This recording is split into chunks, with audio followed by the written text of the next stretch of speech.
You're listening to The Zone, ESPN Radio, 1600 AM, Cedar Rapids. We now leave our network programming to bring you the following special sports presentation. Let the good times roll with the fun of Kernel Baseball in The Zone. Bring your family, bring your friends. This is where the fun never ends. Everybody knows when you're at the game, the good times roll. Hey, Kernel, let the good times roll. Peter and the Kernel, let the good times roll. With the South Slope Communications Triple Play Show, here's the voice of the Kernels, John Rogers. Well, good Sunday afternoon, Eastern Iowa, and welcome to all of you listening on the Internet from coast to coast. The Kernels and Peoria Chiefs are going to battle in a doubleheader this afternoon. It's Bark in the Park Day. Various proud dog owners have paraded their pooches around the diamond. It's a wonderful day for baseball, hot and humid, and the last night's torrential downpours are a distant memory. On the South Slope Communications Triple Play Show this afternoon, before the Twin Bill, we're going to talk it over with a valued member of the Kernel staff. It's Seth Dorn. Seth is our Director of Stadium Operations. He'll tell us about the challenges that last night's monsoon rains brought to he and his crew here at the ballpark next on the South Slope Communications Triple Play Show here in the Zone. A triple play, a rarity on the diamond, but produced successfully every day at South Slope Communications in North Liberty. The South Slope Communications triple play consists of voice, video, and data communications for your home or business. Achieve your communications triple play with South Slope Communications. South Slope is committed to providing the latest communications technology to their members while continuing to give service second to none. South Slope can provide your home or business with just about everything that connects you to information. Digital wireless phones, long-distance plans, data home and business wiring, video conferencing, dial-up and high-speed internet service, fiber optic installation and termination, and coming soon to all local servicing areas, digital video TV service. South Slope also rents out a beautiful community center event room in their magnificent new building in North Liberty. When you need anything in the communications field, select South Slope Communications. Visit them at southslope.com. On this Sunday afternoon before the Kernel Twin Bill with the Peoria Chiefs, it's a delight to welcome one of the most valued and hard-working members of the Kernel staff, Seth Dorn, to the South Slope Communications Triple Play Show. Seth is the Director of Stadium Operations here at Veterans Memorial Stadium, and Seth, last night was something the likes we've never witnessed here at the new ballpark in 4 seasons, a torrential downpour, a monsoon, if you will, for about 45 minutes, and unofficially 2.2 inches of rain, but here we think we got 4 inches. And as the Director of Stadium Operations, what special challenges or problems did you and your crew face last night during the torrential downpour, and then this afternoon getting ready for the doubleheader? It was just a wide variety of stuff. We had different areas that with that much water, we just had some leaks, whether it's at doorways coming in underneath the seams, and our souvenir shop, our ticket office was getting hit through the windows where people pass their money and stuff, and so it's just something they hadn't seen before and weren't used to. The other thing that we kind of had to worry about were our inflatables, making sure that they weren't blown away with the wind that we had, and make sure the kids were out of there before the storm actually came in. And with all those challenges, we came through it okay, didn't we? Yep, everybody seemed to be pretty all right, and the fans, great place to hide at this stadium's under the concourse, and everybody was pretty pleasant, and they understood the situation, and they eventually had to call the game, but hopefully they get back for another game. Seth Dorn is with us on the South Slope Communications Triple Play Show. He was a busy man last night. Seth, with your radio on, did you get frantic calls from the Cost Cutters Kernel box office saying, help, we need sponges, we need mops, there's water coming in the troughs where people pay their money? How did you dispense your troops to put out all these problematic areas? Doug Nelson, our finance guy, really helped us out a lot last night because we were a little short on hands. People covering for other people everywhere. Everybody's doing their best to cover the mess. But he really helped out a lot, especially with the suite entrance. Our usher there, Orby, was having a great deal of water coming in, and he really helped that out while I was running around circles trying to solve some other issues at hand. And Seth, these aren't design flaws in the ballpark necessarily. What are these? No facility can withstand the monsoon that we underwent last night. It sounds like we're going under a monsoon right now, and that's because the train whistle is in the background, so is your cleaning crew. This was not an indictment of the construction here. There's just no facility that can handle that amount of water in that short of a time. I agree, and they just had a lot of people. The concessions people ran out to help us out, too, with the mops and stuff, just giving extra arms, extra manpower. So it was a great effort by everybody that works for the Kernels as a whole. Yes, it was, and you and your crew are to be commended, Seth. Bill Veck is the guy that revolutionized professional baseball with his promotional ideas. People sometimes forget that Bill Veck's number one axiom was to have a clean ballpark. Bill knew that half the fans that come to a ballpark, even 50 years ago, were women. You have to do the same type of cleaning every single day to get this ballpark spick and span and sparkling. Could you tell our listeners in a nutshell what are some of the things that happen after every game, and about how long does it take to clean this place? We bring in non-profit groups after the game that do our post-game cleanup, kind of give our day guys a chance to actually get recuperated for the next day. They run through and they pick the stadium, picking up all the trash, changing out the trash bags, things of that nature. And it just gives us a great head start going into the next day. And our guys come in, basically use leaf blowers to blow the seating bowl, try to get all the trash out of there. Then they go through, wash it down, make sure to get all the sticky stuff up, because as you can imagine, 4,000 fans eat a bit of food and sometimes leave us a bit of it as leftovers. They do a great job. It's a tough job. They got to do the same thing, like you said, every day. So it's tough doing the routine, but they've been doing a great job, and the stadium's been pretty clean this year. How about the restrooms? How do you keep them so clean and sparkling? It's really an effort by our custodial crew, and they just go through every day. You got to change out all the toilet paper, all the essentials, because nobody really wants to go in there and be at that time and not have the proper equipment to help yourself out. Speaking of proper equipment, right behind us is an industrial floor scrubber.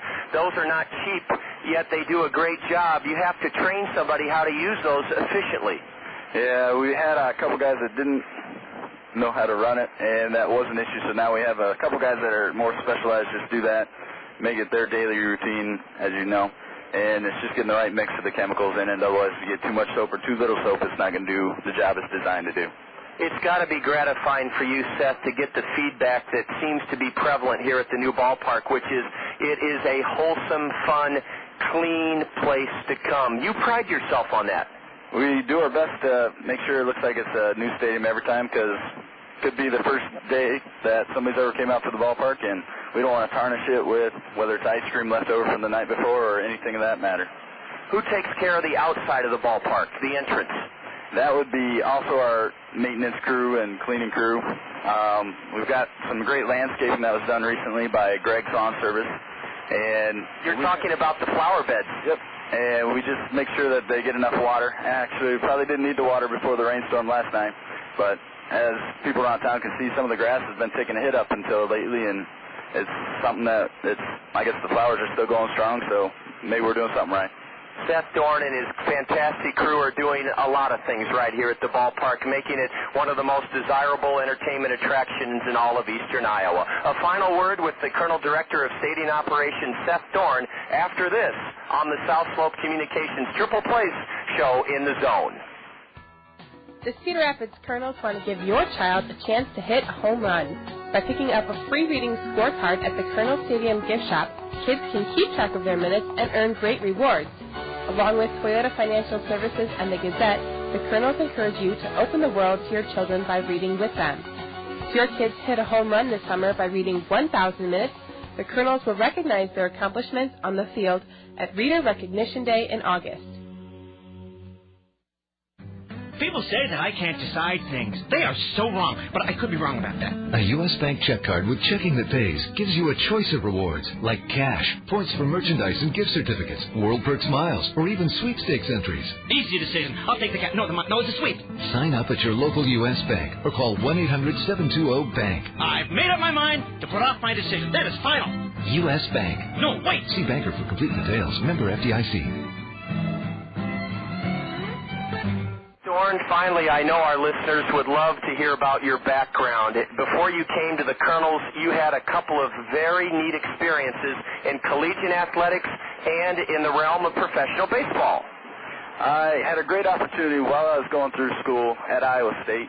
I worked in their athletic department in various capacities in their sports marketing, sports information, also their sports camps, just basically going wherever there was a need at the time and kind of getting a feel for all different aspects around athletics. After graduation, I had a great opportunity to go down to Tampa, Florida, and work for the New York Yankees during spring training 2002. It was just an unbelievable experience down there, seeing all the guys and, I don't know, just being in the same place, like walking down the hallway someday, ran into George Steinbrenner. It's just... You saw the boss? Yep. Did he greet you? He did. He was like, whoa, because I'm a little bit taller than he is, and he's like, that's a big guy. Where'd you get him? Type thing like that. It's just a funny guy. I don't know. I guess he strikes some fear into some of their employees down there, and probably rightfully so, but he was great to us interns. Didn't do anything crazy that we saw, at least. You worked for the New York Yankees spring training in Tampa. What did you do specifically? We helped out mostly with the minor league complex in the mornings. We would set up all the equipment, help out the coaches with the drills for their minor league stuff. Then during the afternoons, they would do their inter-squad games, things of that nature. In the early evenings, we did a lot of work with pre-draft prep, whether it's sorting the scouting reports as they come in from their scouts or just filing random things on future free agent classes. Did it make you a Yankee fan? I was a Yankee fan long before that, so it was like a great job for me. I've been a Yankees fan since the early 80s when they weren't quite as good. I guess they're going back that way this year. Seth Dorn, thank you so much for this revealing look into your personal life, your background, and also the job you do as our Director of Stadium Operations. If you were paid by the hour, you could retire in less than a year. It's true. We put in a lot of hours. You got to be here pretty late at night watching the nonprofit groups, making sure everything gets taken care of. And then we're back here early again in the morning, trying to make sure it gets all done again. On behalf of the Kernel fans in this community, thank you, Seth. Please accept an invitation to visit any of our Zio Giano's Italian spaghetti houses. Italian food at its best. Perfect pasta, homemade bread at any of our Zio Giano's. Seth Dorn, keep up the fantastic work. We all appreciate it. Enjoy the meal at Zio Giano's, and thank you once again. Thank you, John. I really appreciate it. That's Seth Dorn, our Director of Stadium Operations here at the ballpark, getting this stadium ready for a doubleheader. The Kernels and Peoria Chiefs. Bob Brooks and I will set Game 1 lineups when we return here in the Zone. June is Perennial Gardening Month.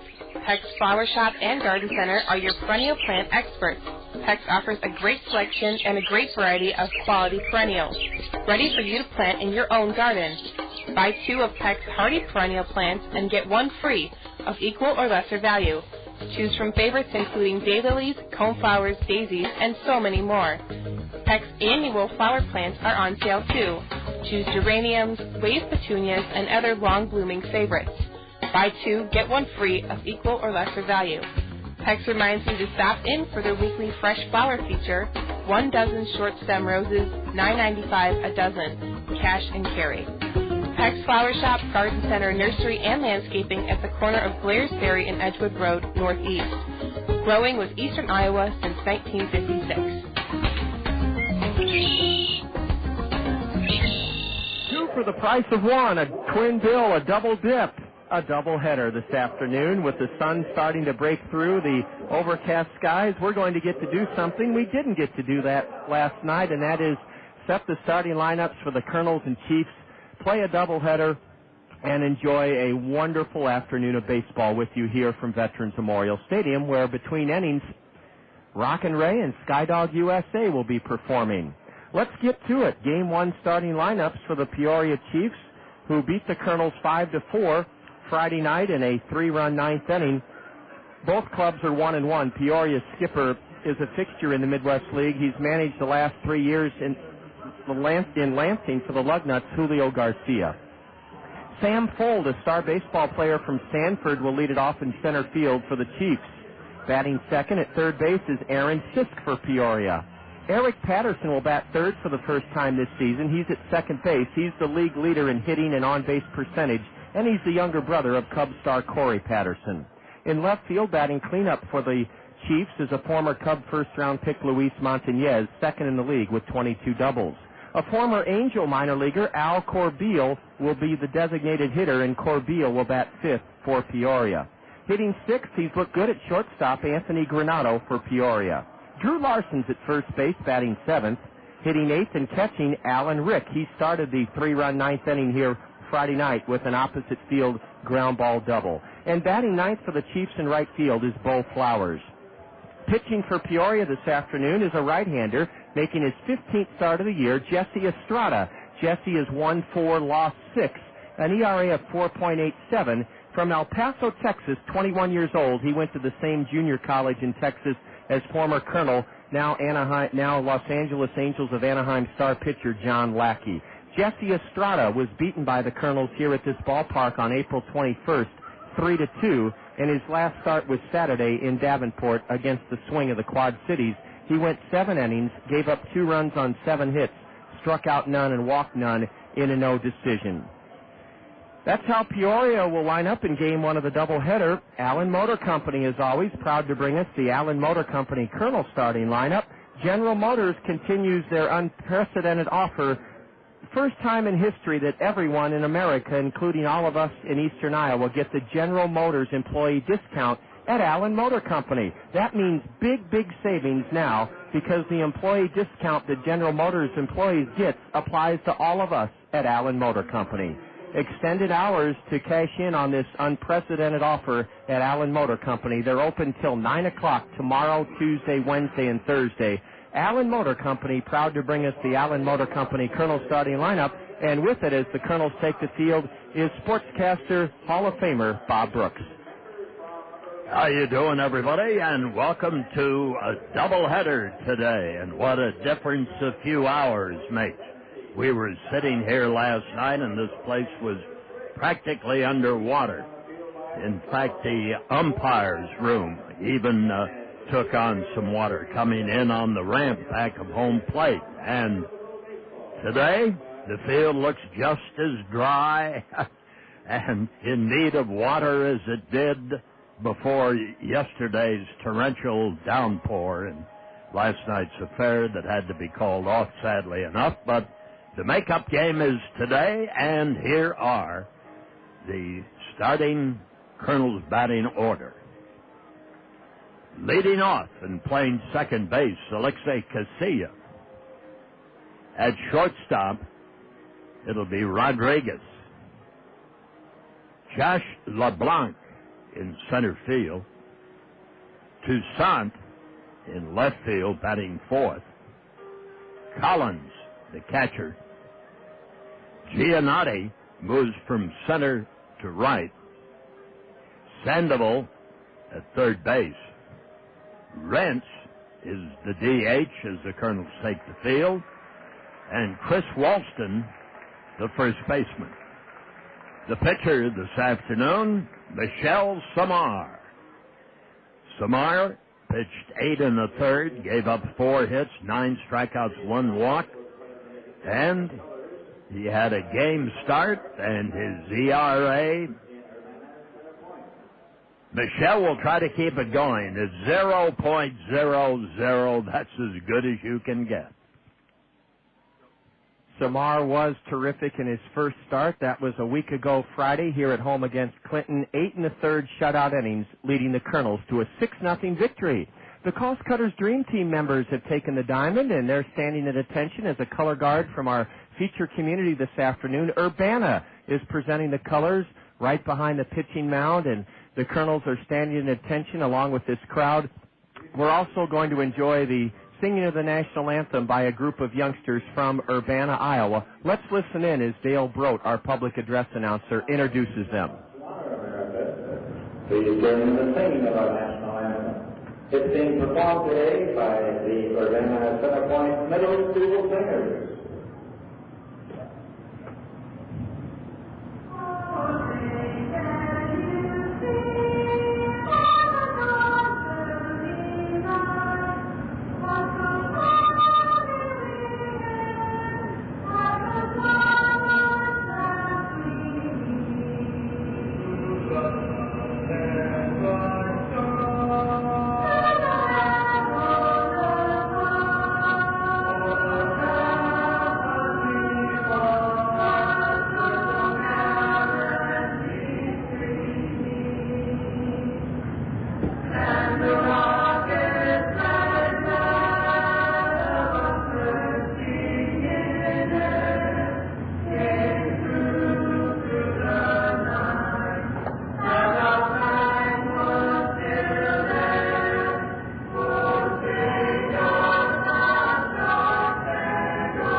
to the round of applause for the Center Point Urbana Middle School Choir as they sing the national anthem before the start of Game 1 of a doubleheader. The crowd will continue to grow this afternoon.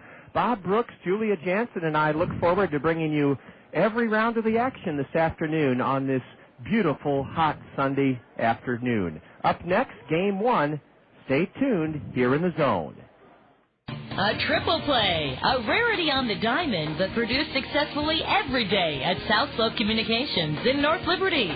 The South Slope Communications triple play consists of voice, video, and data communications for your home or business. Achieve your communications triple play with South Slope Communications. South Slope is committed to providing the latest communications technology to their members while continuing to give service second to none. South Slope can provide your home or business with just about everything that connects you to information. Digital wireless phones, long-distance plans, data home and business wiring, video conferencing, dial-up and high-speed internet service, fiber optic installation and termination, and coming soon to all local servicing areas, digital video TV service. South Slope also rents out a beautiful community center event room in their magnificent new building in North Liberty. When you need anything in the communications field, select South Slope Communications. Visit them at southslope.com. Let's set the Kernels for you in the field for Game 1 of this doubleheader with Peoria. Each team is 1-1, having split the first 2 games of the 7-game series between our 2 ball clubs. On the infield for the Kernels, All-Star Freddie Sandoval at third. Sean Rodriguez is the shortstop. At second, Alexi Casilla, and Big Chris Walson is at first base. Outfield left to right, Drew Toussaint in left.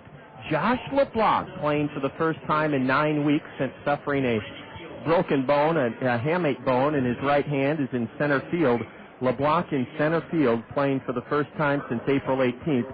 And switch hitter Richard Giannotti is in right field. The outfield, or the catcher rather, is Michael Collins. And on the hill, Michel Simard. The Kernels are in their white home uniforms with all red caps in this first game. Anderson and Brown Eye Care is proud to present our umpiring crew. Mike Lusky is behind the plate, and his partner on the diamond is Jason Creek. The umpire's announcement sponsored by Anderson and Brown Eye Care, the official eye care provider of the Kernels, now proud to offer eyewear. Anderson and Brown Eye Care is a full-service eyewear provider, and they're now located in their new spot on Boyson Road, just west of I-380 next to Intent City. Anderson and Brown Eye Care, now a full-service eyewear provider. Well, it was unbelievable last night, John, the rain that we had, and in talking with Jack Rader after the game, that is the first time that we have had a rainout in this ballpark in June, July, or August. And I would call last night's rainout the second most disappointing. The first one had to be the opening game that was played here, because that, too, even though they tried to start it, was rained out. Ball one is outside to the leadoff batter, Sam Fuld, and now the next pitch is fouled straight back. That is some record of excellence with Jack Rader at the helm and our grounds crew to have only one rainout in 3.5 years in this new ballpark in June, July, or August. The 1-1 to the left-handed batter, Fuld, is just low, a backdoor slider from Frenchie. That's the nickname that his teammates affectionately call him, Michel Simard. Fuld hitting .246. And he drives one the other way foul in the air off to the left. Sam is 2 for 6 in this series. He's leading off for Peoria. No homers, 13 RBIs. He steps out of the batter's box. Peoria is in their gray road uniforms with a big red number on the back trimmed in white. And they look just like their parent club, the Chicago Cubs, with those royal blue batting helmets and blue shoes. The 2-2 from Simard is a breaking pitch inside, and Michel has run the count full to Sam Fuld, F-U-L-D, the center fielder this afternoon and leadoff batter for the Chiefs. The payoff pitch is up and away, and Michel Simard starts this afternoon by walking Sam Fuld on a 3-2 pitch. Hard for Michel to match what he did last time out in his Kernel debut. Yes. One walk. And in 8 1/3 innings. Frenchie had a very good year, an all-star year for the Kernels here last year. Really struggled a bit with his health and his effectiveness at the California Rancho Cucamonga Quakes in the Cal League. So he's back here, and he hopes to not replicate, but at least give the Kernels another great start. It would be hard to replicate what he did here last Friday night. A fastball from the right-hander is outside to Aaron Sisk. Sisk is batting second for the Chiefs, and he has an average of .336 in 31 games. 6 homers, 21 RBIs. Aaron taps his cleats as he steps back in, or taps his spikes. The runner at first has 10 steals in 18 attempts, and there's ball 2 low, and that prompts a visit to the hill from Michael Collins to Michel Simard. Well, it doesn't take long to get loose on a day like this. The temperature's 86 degrees, and humidity is high, and there is a light breeze blowing from right center to left center. Bob and I can tell that because the flag high above the 403 mark is unfurling that way. It's 400 feet to dead center here at Veterans Memorial Stadium, an 8-foot-high green padded wall, and above it, a 25-foot-high darker green net that serves as the batter's eye. A ground ball whistled foul past third, and it's strike one on the hitter, Aaron Sisk. Well, I did a little bit of research on behalf of all of us. We told you that Sisk played in the Central League last year with Edinburgh.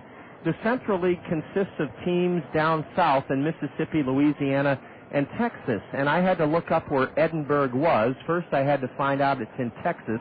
It's way down by McAllen, Texas, in the very southern tip of the Lone Star State, very close to the border with Mexico. That's where Edinburgh, Texas is, and this fellow played with the Edinburgh Roadrunners and helped lead them to the Central Division title, and I'll give you some of the names of the other teams in that Central League in just a moment.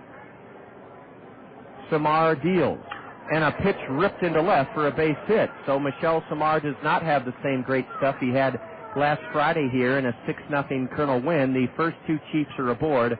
A walk and then a line drive into left field where Drew Toussaint got it back in. And Peoria is off and running here in the top of the first. They have runners at first and second with nobody out.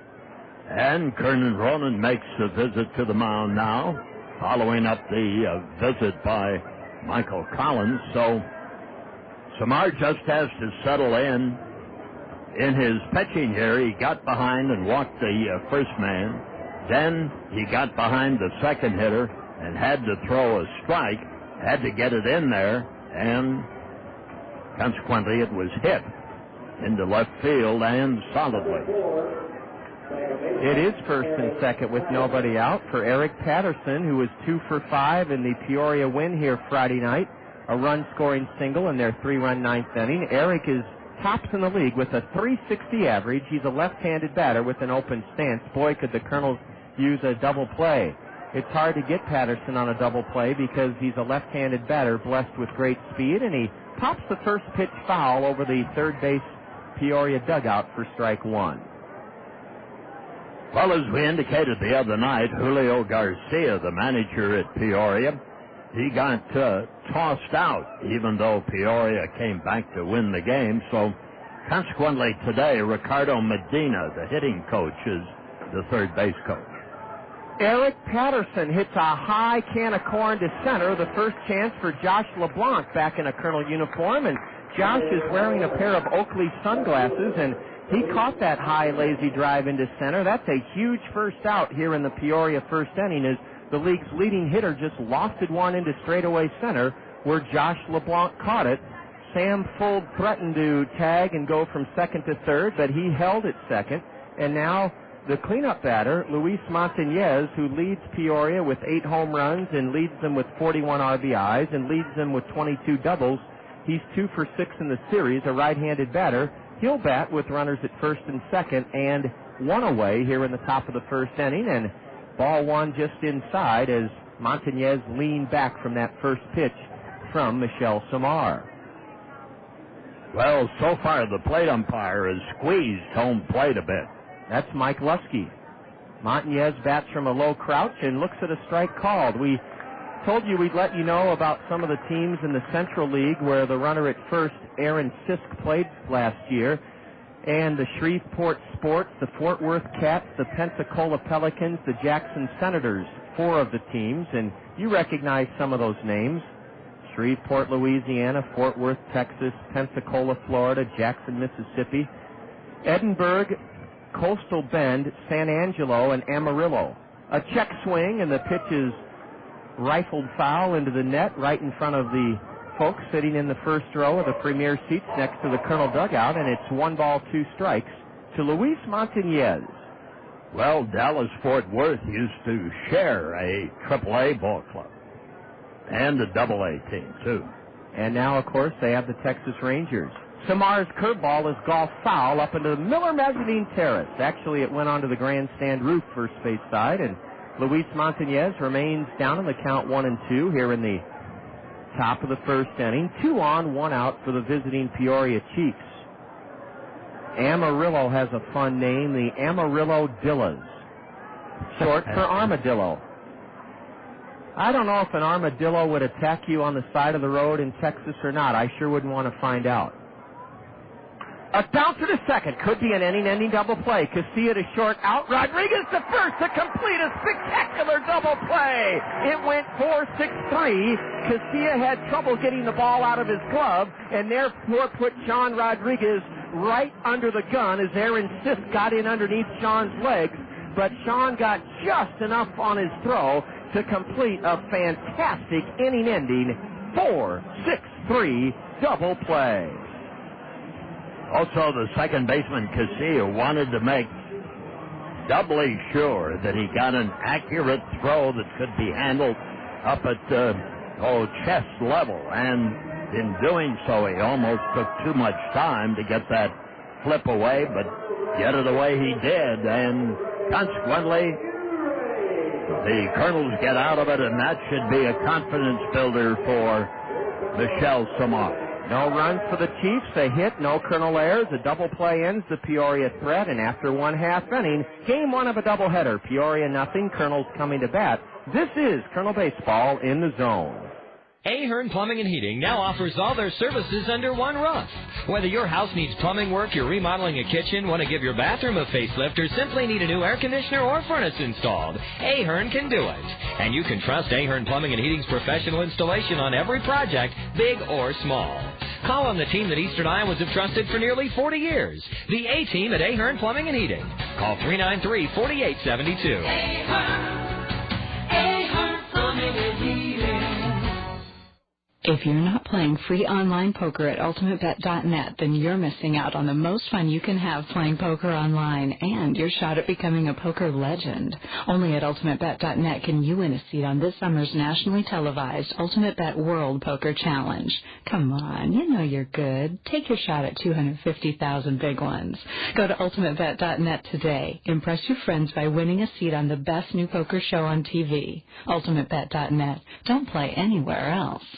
The ESPY Awards. No other award show brings together all sports, recognizing major achievements and reliving unforgettable moments. Great performances will be celebrated, from horse racing to basketball and tennis. If it excites the sports fan, it'll be on the ESPY Awards.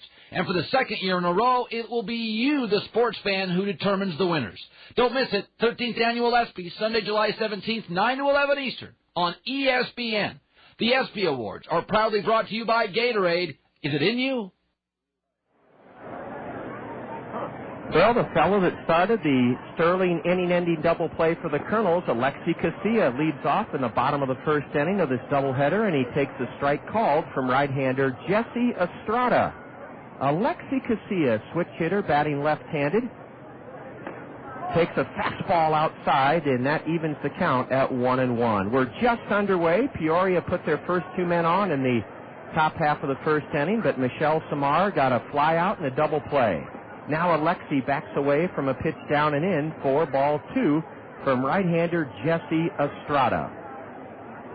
What a day for baseball we have here, and it's just a blessing to be playing a doubleheader. You don't get too many doubleheaders. Here's a smash into right field for a base hit. Alexi Casilla teed off on a 2-1 delivery, and I mean he cranked it hard, pulling it into right field where Bo Flowers gets it back in, and Alexi Casilla has started the Colonel first inning with a thunderous single into right field.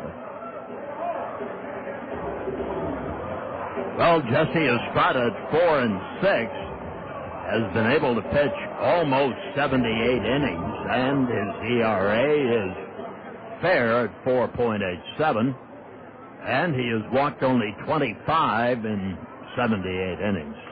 So he's a tall, lanky right-hander. There goes Alexi Casilla. The pitch high, a ball, and no throw by Alan Rick, the catcher. 17 steals for Alexi Casilla. He continues to just do all sorts of good things in the field, at the plate, and on the base paths for this Colonel Ball Club. Yes, he's been a wonderful addition.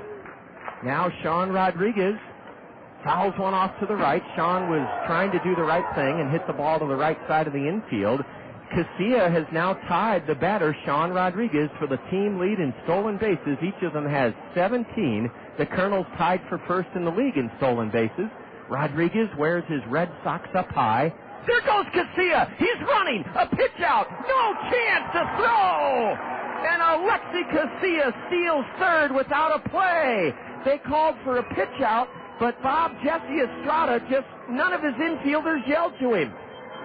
No, and it was one of those delayed steals. Casilla got into no man's land out there and decided, well,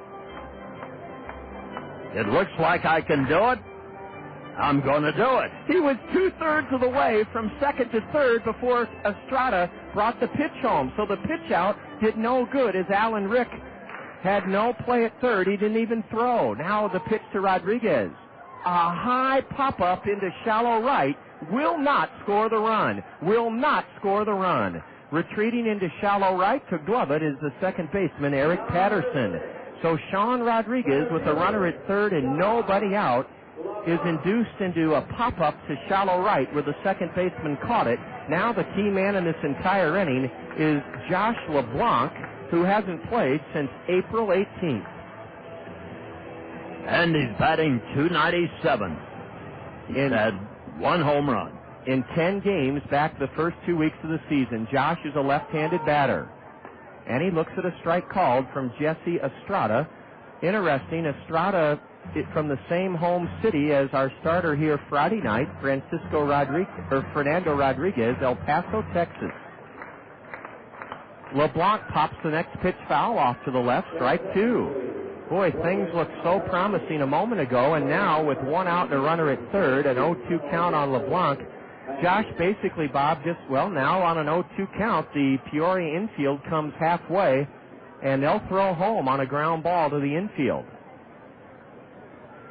A curve, and it's looped down the left field line, and it soars foul into the Randy Keel Confidence Picnic Pavilion.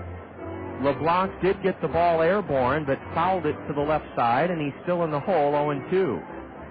He's 6'2", 185 pounds, out of Houston, was at Provo last year. Josh LeBlanc trying to deliver the game's first run home in this doubleheader. In the first inning, no score. A check swing on a changeup in the dirt, and Alan Rick has it dribbled 5 feet in front of home plate and looks at Alexi Casilla to make sure Alexi doesn't try to dash home. Alexi has his white home uniform already just covered in dirt from head to toe. Yeah, he might swipe home plate. You never know. Can Josh LeBlanc come out of this 0-2 hole? Ooh, a backdoor curve, an old roundhouser, and it just missed outside. 2-2 now to the Colonel left-handed batter, Josh LeBlanc. Outfield plays Josh straight away. The crowd continues to grow on this beautiful Sunday afternoon. We'll be entertained between innings by Rockin' Ray and his Skydog USA. Oh, brother, a swing and a miss on a changeup. And now the Colonels will need something big from Drew Toussaint as LeBlanc strikes out on a terrific changeup by Jesse Estrada. Well, that shows the rust. Here you are in late June, but the player at bat hasn't played since early April. So he isn't used to a lot of changeups and spinners. And that's what he got. The Colonels need a huge 2-out hit from Drew Toussaint. Strike one is poured in at the knees, a fastball. Well, Peoria had runners at first and second, nobody out in the first inning, and did not score. The Kernels had a runner at third with nobody out here in the first inning. He's now at third with 2 out after Rodriguez popped to second and LeBlanc struck out swinging. Drew Toussaint, the cleanup batter, swings and misses, strike 2. I'll be darned. Well, Estrada's humming, and after that first base hit, he has settled in and throwing well for Ed Lynch, the super scout of the Cubs here again today. Jesse is a 6'8" right-hander, and his curve is swung on and missed, I think. Yes, Drew did go around. The call was made correctly by Jason Creek. And Peoria has the momentum back in this game. The Kernels had a runner at third with nobody out in the bottom of the first inning, and we let him wilt there. No runs in the first inning for the Kernels. 1 hit, 2 stolen bases, no Peoria errors. The Kernels leave 1. Both teams had great chances to break out on top in this doubleheader, but neither were able to. And we go to the second inning at Veterans Memorial Stadium with the Kernels and Chiefs scoreless. You're enjoying Kernel Baseball in the Zone. Do dragonflies really breathe fire? Maybe we can't answer a thought-provoking question like that. But Phil Andrews, your Pekin insurance professional at Weidenhammer Andrews Agency, can answer all your insurance questions. Phil Andrews is an insurance expert, and he can help you with all kinds of protection. Auto, home, life, health, and business. Phil Andrews, your Pekin insurance agent at Weidenhammer Andrews, has all the right answers for the right insurance coverages for you and your family. So how much horsepower is in your Sierra heavy-duty pickup? Oh, it's not just horsepower. It's torque, too. What's so special about torque? Torque pulls you out of a ditch. Torque drives you up a mountain with a load of pipe. Torque calls your wife to tell her you'll be late because you and Torque are busy ripping stumps out of the ground. Wow, Torque sounds great. Yeah, I think you and Torque would hit it off. The Sierra Heavy Duty with 605 pound-feet of torque. No matter how you use your GMC truck, we engineer them all to the highest standard. Professional grade. Torque number available when equipped with Duramax engine and Nelson transmission. You know, there are zillions of computers out there, but they all take you to the same spot, the Internet. So why would you pay AOL almost $24 a month when you can get there on Net Zero for only $9.95? With Net Zero, you get reliable, unlimited access with spam control and email virus protection, all for less than half the cost of AOL. Net Zero even ranks higher in customer satisfaction. Go to netzero.com or call 877-NET-ZERO to sign up and start saving today. No score after 1 inning here at Veterans Memorial Stadium. Michel Simard put the first 2 men on a walk and a single in the first, but he got out of it. Likewise, Jesse Estrada had Alexi Casilla at third with nobody out in the Kernel first inning, and Estrada prevented the Kernels from taking the lead this afternoon. Strike 1 was delivered in at the knees to Al Corbeil. Now, this fellow's an interesting story. Corbeil spent 3 years in the Los Angeles Angel of Anaheim organization. He bounces one to first. Easy play for Chris Walston. The left-handed batter, Corbeil, playing in his second game for Peoria, has chopped out to first, 1 away here in the Peoria second. Al Corbeil's 25 years old, and he played with Rancho Cucamonga the last 2 seasons for the Los Angeles Angels of Anaheim. Broke in with Provo 3 years ago and hit .359. That's why he skipped coming to Cedar Rapids a couple of years ago, but the Angels must have cut him loose, and the Cubs signed him. He is retired on a chopper to first, and now, Bob, something developing down below with the Kernel equipment manager, the umpire, and perhaps an equipment problem with the plate umpire, Mike Leskey. Well, now everything seems to be straightened away. I don't know what that was all about. Well, he needed a towel, and also there's been a lot of gardening behind home plate here, because that's where that water was last night. There's been a lot of pawing of the surface there.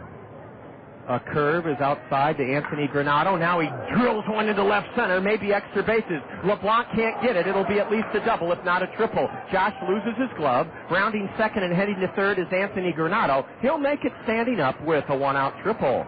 Anthony Granado drilled a triple past Josh LeBlanc in left center. Josh did his best, diving to his right to try to smother the ball, but he lost his glove on the play, and then the ball rolled behind him all the way to the base of the wall, and it's a 1-out triple for Anthony Granado, his third triple in 17 games. For a .228 batting average. That was a pretty solid hit. And Granado, both in the field and at the plate, has been the most impressive Chief in this series to date. Drew Larson will try to give Peoria a lead, and he swings at a curveball and misses, strike one. The Colonel infield is in for the play at the plate. Kernels had a runner at third with nobody out in the first inning, couldn't score him. Now Peoria has a runner at third with one out. Let's see if the Kernels can prevent the Chiefs from scoring. A feeble swing by Drew Larson on another breaking pitch from Simard, and he's in the hole, 0-2. First of two here today. Both games will be 7-inning affairs. The infield is drawn way in for the play at the plate as right-handed hitting Drew Larson with a .268 average takes low and away for ball one. Larson was a ninth-round pick of the Cubs out of Salt Lake Community College back in 2003. Drew is still in the hole, 1-2. And he slaps one to second. Here's the play at the plate. And the runner is safe. Safe at the plate. Safe at the plate. The runner beat the throw as Casilla couldn't get the ball out of his glove and slid right between the legs of Michael Collins. That was a correct call. He got his body, lower part of his body on home plate, mainly because Casilla needed to charge that ball even harder, and he had to get rid of it quicker. He just couldn't get the ball out of his glove. Casilla's throw home was great to Michael Collins, but darting in underneath the throw and tag was the runner, Anthony Granado. It was the right call by Mike Lusky, the plate umpire. The runner goes, a smash to short. Rodriguez spears it and has an easy double play as he throws to first to get the runner, Drew Larson. That came one batter too soon. Yes, the line drive to short was nabbed by Rodriguez, who then turned the line drive into an easy double play with Drew Larson running on the play. The double play goes line out to short and then throw to first, 6-3 to end the inning. One run for the Chiefs in the second on one hit. There were no Colonel errors. Peoria leaves the bases empty. And after an inning and a half in the first game of a doubleheader, the Chiefs on top of the Colonels, 1-0.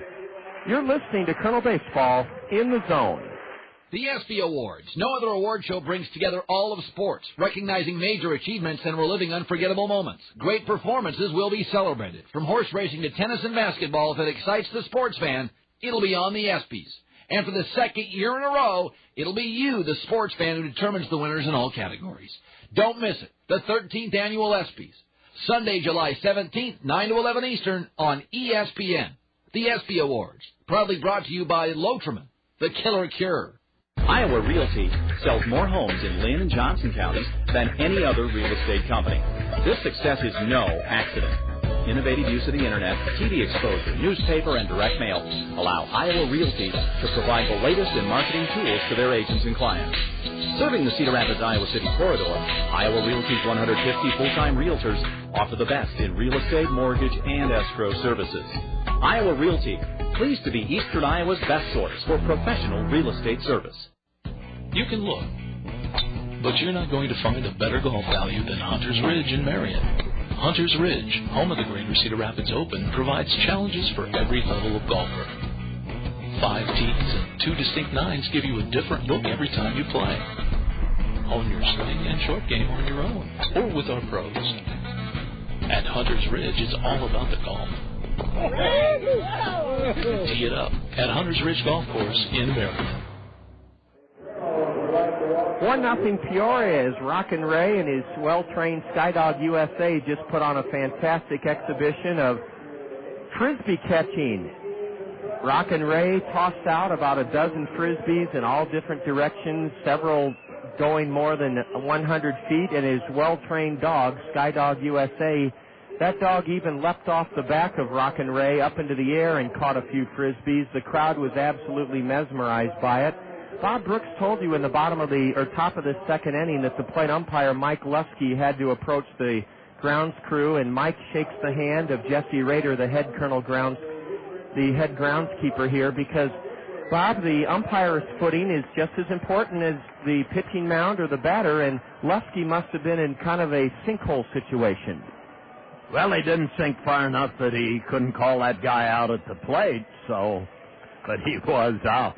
But, yes, the biggest part of last night's monsoon out here was that area between home plate and the tunnel that goes back to the umpire's room. So that took the heavy hit in last night's rain. During the 7-inning contest, we'll have the Springhouse trivia question for you in the 5th inning of both games.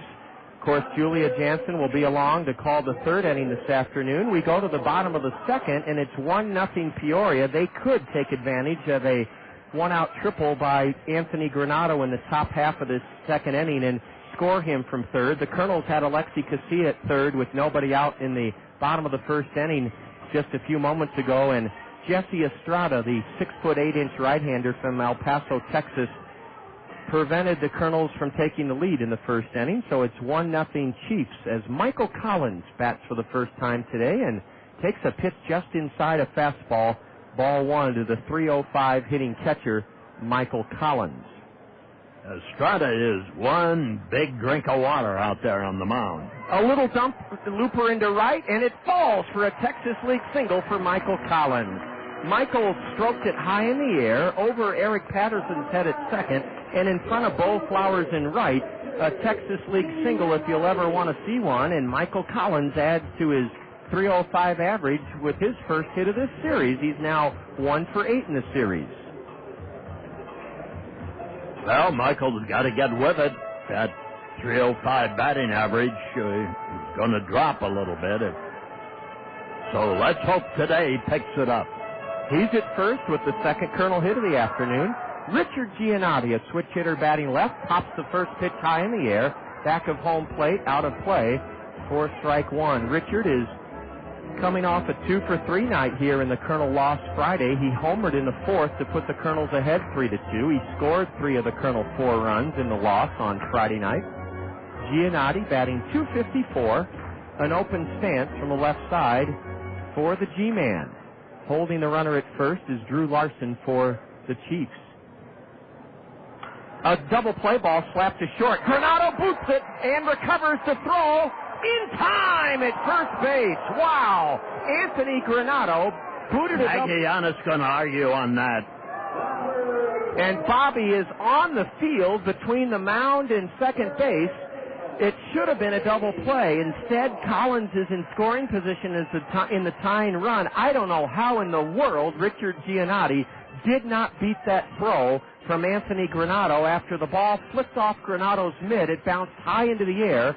He barehanded it and then swung, apparently in time, to get Richard Giannotti. Bobby Magallanes returns to his third base coaching position after arguing his case to Jason Creek, the base umpire. Bob, I honestly thought Richard was out. Well, Giannotti, as a matter of fact, can motor down the line, but Granato made an excellent play. He's been super the whole series. Here's a high drive down the line in right. Coming on is Bo Flowers, and he runs out of room. It's beyond the Papa John's Plaza bleachers. Strike 1 is Freddie Sandoval. Looked like he took his 9-iron out and sent that one high in the air down the line. Freddie's been tucked into the number 7 slot in the Allen Motor Company Colonel starting lineup because he's been struggling recently. The All-Stars average is down to 236, and he still leads the Colonels with 37 runs driven in. Freddie's trying to tie this game in the bottom of the second inning at 1. He can do so with a base hit. He takes high for ball 1 from the right-hander, Jesse Estrada. The outfield plays Freddie Sandoval straight away on this sunny, warm Sunday afternoon. First of a pair here at Veterans Memorial Stadium. It's on to Peoria for 3 starting tomorrow night. A change-up dips low to the Colonel switch hitter, Freddie Sandoval. The wind is completely dissipated. It's a very calm afternoon here now. Yes, if you want to get some rays, this is the place to be, folks. Sandoval shoots the next pitch foul up into the grass slope seating berm down the third base side, and the count now 2 balls, 2 strikes to Freddie Sandoval. All of our dog owners are assembled on the grass slope seating berm, and You talk about basking in the sun. Man, those dogs have a wonderful place to enjoy the ball game from. Not to mention their owners. Freddie rips one foul into the backstop, and he's still leaving on the count 2-2. Jesse Estrada has given up 100 hits in 77 2/3 innings. He's only struck out 34 batters in 77 2/3. And as Bob said earlier, his control's been excellent. He's walked just 25 batters in 77 2/3. The 6'8" right-hander checks Collins at second, throws in behind Michael, right between his legs, wild throw into center field. Sam Fold is there to back it up, but not before Michael Collins races to third. That's a huge error committed by the pitcher, Jesse Estrada, the first error of the day by Peoria, because now the infield will have to come in for the play at the plate. Bob Estrada threw that ball right between the legs of Michael Collins. Well, he was aiming to throw it low right to the bag, but he threw it too low, and consequently it cost him. Now, we'll see if the Kernels can make that error pay off. Freddie Sandoval with one out, a runner at third, on a 2-2 delivery. Base hit into right to tie the game. How about Freddie Sandoval? The team leader in RBIs comes through again as he ripped a 2-2 pitch in the hole on a line into right, scoring Michael Collins from third, and we're all tied here in the second inning, 1-1. Nice piece of hitting by Freddie Sandoval. He just took the ball where it was pitched, met it smoothly, and drilled it into right field. Didn't try to overswing, overstride. He just met it, hit it, and got it. Now Jordan Renz bats with a runner at first, and Jordan chops it foul past third, and that's strike one to Jordan Renz. We have a lot of groups here this afternoon enjoying a pregame picnic with us today. We're alums from Luther College and I believe a law firm, Mearden, Supple, and Downer. Renz, a right-handed batter, waits, and a toss to first has Freddie Sandoval belly flopping back into the bag. We're tied at 1 here in the bottom of the second inning.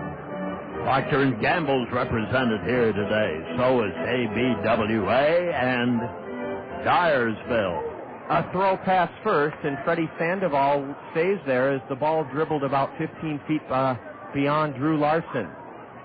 It's always good to have people from the home of the Field of Dreams here at the ballpark. In fact, a lot of the Kernel players whose parents visited them here over the All-Star break love taking that trip over to Dyersville to see where the movie was made with Kevin Costner and James Earl Jones. A fastball, and it's up and in to Jordan Renz for a ball. And the ghost players. Oh, yes, that come right out of the corn stalks. Jordan Renz is hitting 187 this season, 3 homers, 22 RBIs. He's looked a lot more comfortable at the plate the last 2 weeks or so, maybe 3 weeks. A throw to first, and Sandoval, with 9 steals and 13 tries, is back safely.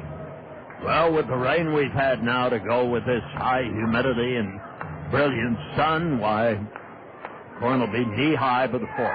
A high drive to left by Renz, and it is going to be a fair ball. Home run on to 8th Avenue. We told you Jordan has been swinging the bat better the last 2 weeks, and he catapults the Kernels ahead.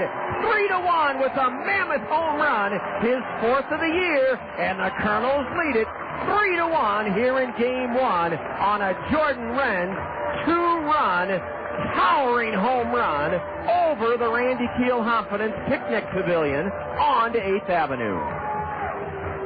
At the start of the second half of the Midwest League season, the weather gets better, it gets warmer, you can loosen up that swing of yours, and you can hit the ball with power and feel good about it, and that's what Jordan Renz did.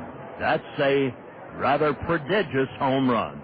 On to 8th Avenue, and Bob, you and Julia told me while I was in Chicago last weekend, as ball one is outside to Chris Walston, that Renz hit a home run onto 8th Avenue, and a fellow had his car parked out there, and Renz shattered his windshield. Yes, that happened, and Chris Walston hit a home run that light tower out in left center field, the ball was up towards them. a high pop foul, and there may be a play for Alan Rick, the catcher. There is, as he squeezes it right up against the backstop just to the right of home plate. Chris Walston is fouled out behind home plate, and Rick made a terrific play, or he made a tough play look easy, as that ball almost skimmed the actual screen, Bob. Yes, he had to rest the mitt on the screen to make the catch. 3-1 Kernels. An RBI single by Sandoval, scoring Collins, and then a 2-run blast. Here's a drive into deep left by Casilla, but Luis Montañez has it measured, backs up a few steps to Spirit for the last out of the inning. Alexi Casilla hit it well, but flies out to left for the final out of the Kernels' second inning. 3 runs for the Kernels on 3 hits. There was 1 chief error, and the Kernels leave the bases empty. We go to the top half of the third inning in Game 1 of a doubleheader. Colonel broadcast assistant Julia Jansen is coming aboard to work the third inning with Bob as we head to the third. Kernels 3 and Peoria 1. You're tuned to Colonel Baseball here in the zone. And it is done. We attack at lunch. No, they will expect that. We attack at dinner too. Excellent. They will never expect a second wave of warriors. We must prepare. They will be waiting. With fresh meat and vegetables on a large table. And we will be swift in our actions. Choosing only the finest of their offerings. Piling them high in a bowl.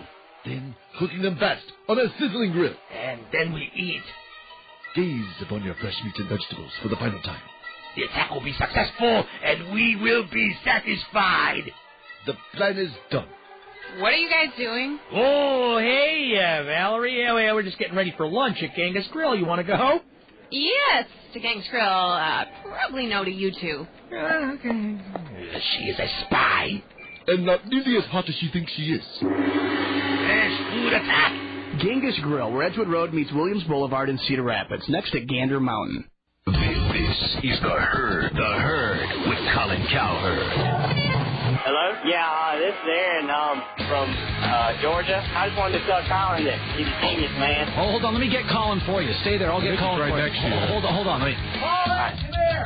Yeah, there he is. Yeah, go ahead. This is Colin. Colin, man, you're a genius. I agree totally with you about the pitching stuff. Thank you. I feel like I'm a genius. Don't be left out of The Herd. Only on ESPN Radio.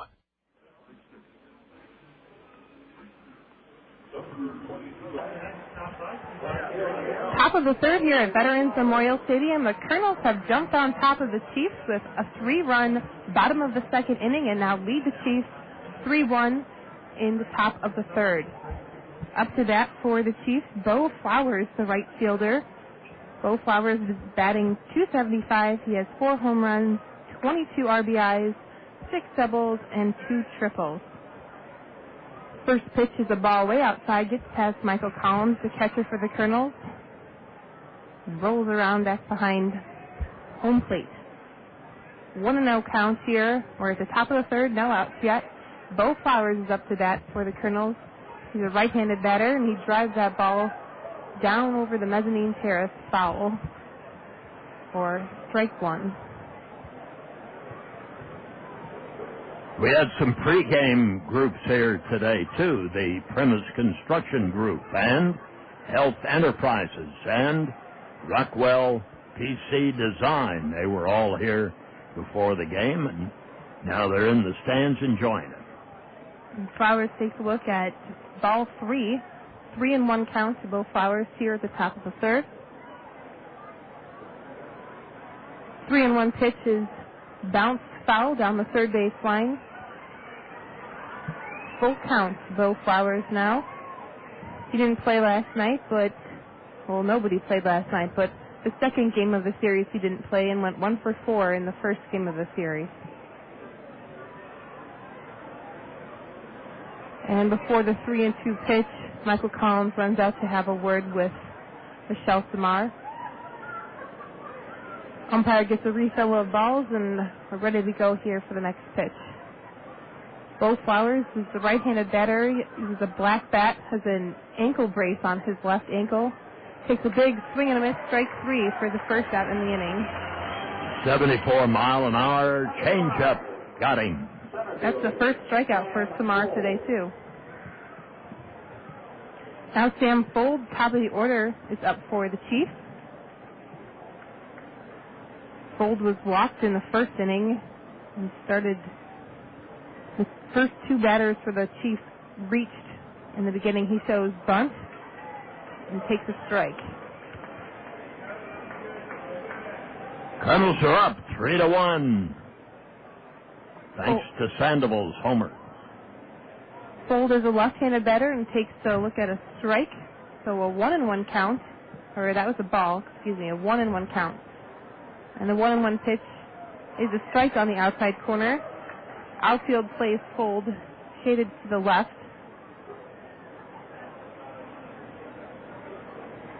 The 1-2 pitch, a ball inside. Many people have umbrellas out with them today to get a little shade in the outfield while they're enjoying the game. The 2-2 pitch is popped back toward us and bounces off the net. And we'll do it again. Especially in the pavilion seats where we're happy to welcome Mark Nolan and his group today, some 400. So, Mark, welcome. Great to have you here. Now the 2-2 pitch is a ball just outside. Full count to Sam Fold. One out here, top of the third. Kernels lead the Chiefs 3-1. And the pitch is driven into right field. Giannotti is back and makes the catch for the second out in the inning. So 2 up and 2 down here. And Aaron Fisk will be up to bat for the Chiefs. And also up on the mezzanine today, the Hines group. That's good. That's some 250 up there. We were at breakfast this morning with my parents, and they noticed that the ketchup bottle of Heinz had a different shape to it. I should go ask them about that. And Fisk drives that ball. It drops, bounces off the wall in left field and rolls in front of Drew Toussaint, and he will reach second base safely for a stand-up double.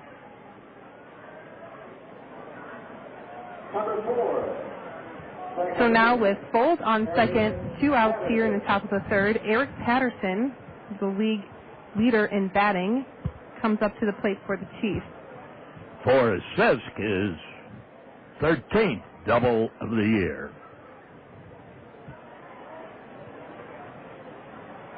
And he hit that ball solidly. Toussaint could have played the ricochet, but it would have been a double no matter how the thing was played, I believe.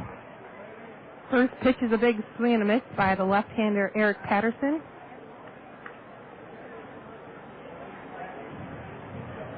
Eric is related to Corey Patterson, the center fielder for the Chicago Cubs. And then he looks at a strike for an 0-2 count now. 2 outs here, and Luis Montañez is on deck, swinging a multicolored bat there. And the 0-2 pitch is looked at, strike 3, and Eric... Beaut. That was a beauty. Yeah. Change up, 77 miles an hour. So 3 up and 3 down for the Chiefs. Or, excuse me, there were 4 batters. They had Aaron Fisk reach on a double. And now the Sky Dog will be back on the field to entertain the fans here. We had no runs, 1 hit, and no errors in the third inning. They left 1 man on base. They've stranded their first. Kernels still lead the Chiefs 3-1. We'll be back with the bottom of the third. You're enjoying Kernel baseball here in the Zone. A triple play, a rarity on the diamond, but produced successfully every day at South Slope Communications in North Liberty. The South Slope Communications triple play consists of voice, video, and data communications for your home or business. Achieve your communications triple play with South Slope Communications. South Slope is committed to providing the latest communications technology to their members while continuing to give service second to none. South Slope can provide your home or business with just about everything that connects you to information. Digital wireless phones, long-distance plans, data home and business wiring, video conferencing, dial-up and high-speed internet service, fiber optic installation and termination, and coming soon to all local servicing areas, digital video TV service. South Slope also rents out a beautiful community center event room in their magnificent new building in North Liberty. When you need anything in the communications field, select South Slope Communications. Visit them at southslope.com. Step up to the plate this summer and nominate your favorite Cedar Rapids Colonel for the Rockwell Collins Fans Choice Award. Every time you catch a Colonels game, fill out a Fans Choice ballot to recognize the efforts of your favorite ball player. Then drop the ballot in the designated box at the souvenir stand. During the season's final homestand, Rockwell Collins will present the Fans Choice Trophy to the player with the most votes and make a donation to that player's favorite charity. Rockwell Collins and the Cedar Rapids Kernels, partners on and off the field. We head to the bottom of the third at Veterans Memorial Stadium. The Kernels still lead the Chiefs 3-1. The Sky Dog was out on the field making some 200-foot running grabs of some long toss frisbees. It would be a very hot day to be a dog, but there are lots of dogs here at the stadium for Bark in the Park. They're all down in the lawn section. We have a nice shady area and lots of water to go around today. And we're not even close yet to the dog days of the season. Sean Rodriguez is up to bat for the Kernels, and he takes that first pitch and drives it way down the left field line, bounces off the wall, and he will stay safely at first. Decided to play it safe. That was almost the exact same hit that Fisk had in the last inning in the top of the third there. Bounced off the Randy Kuehl internet web address and rolled back off the warning track. Well, the difference was the way the left fielders played it. Toussaint went back to the wall, and the ball ricocheted and then came back towards the infield, and he had to chase it.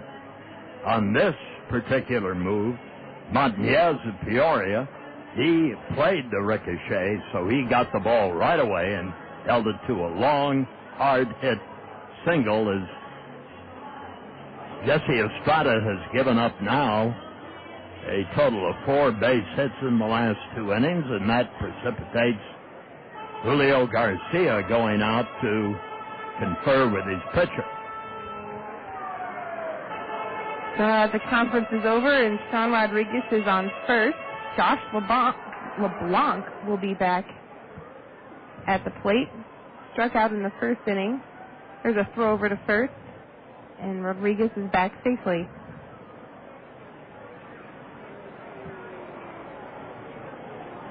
LeBlanc is a left-handed batter. As we already mentioned, he was on the disabled list and is back. This is his first game since April. He takes a ball high up towards his head.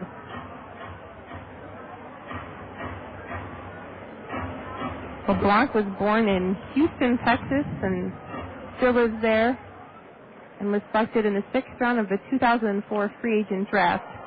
He fouls that ball way off back by the Blue Bunny Ice Cream Shop, which is doing some big business today. Yes, this is a day for it, even up here in the broadcast booth, isn't it, Julia? Certainly, as we had ice cream before the game today, and it was gone probably within 30 minutes. And there's a called strike on the inside corner, so now there's a 1-2 count to Josh LeBlanc. Batting .297, no home runs, 1 RBI for the season. This is just his 10th game. He swings and drives that ball up the middle, bounces off the pitcher's glove, and then second baseman Eric Patterson comes over, picks the balls up, flips over to the first baseman, and made the out, so that was a 1-4-3 play. And as good as a sacrifice, but it won't be ruled that way. And now Sean Rodriguez is on second after his single. With 1 out here in the bottom of the third, the Kernels still lead the Chiefs 3-1, and left fielder Drew Toussaint is at the plate. The right-hander takes a look at a strike.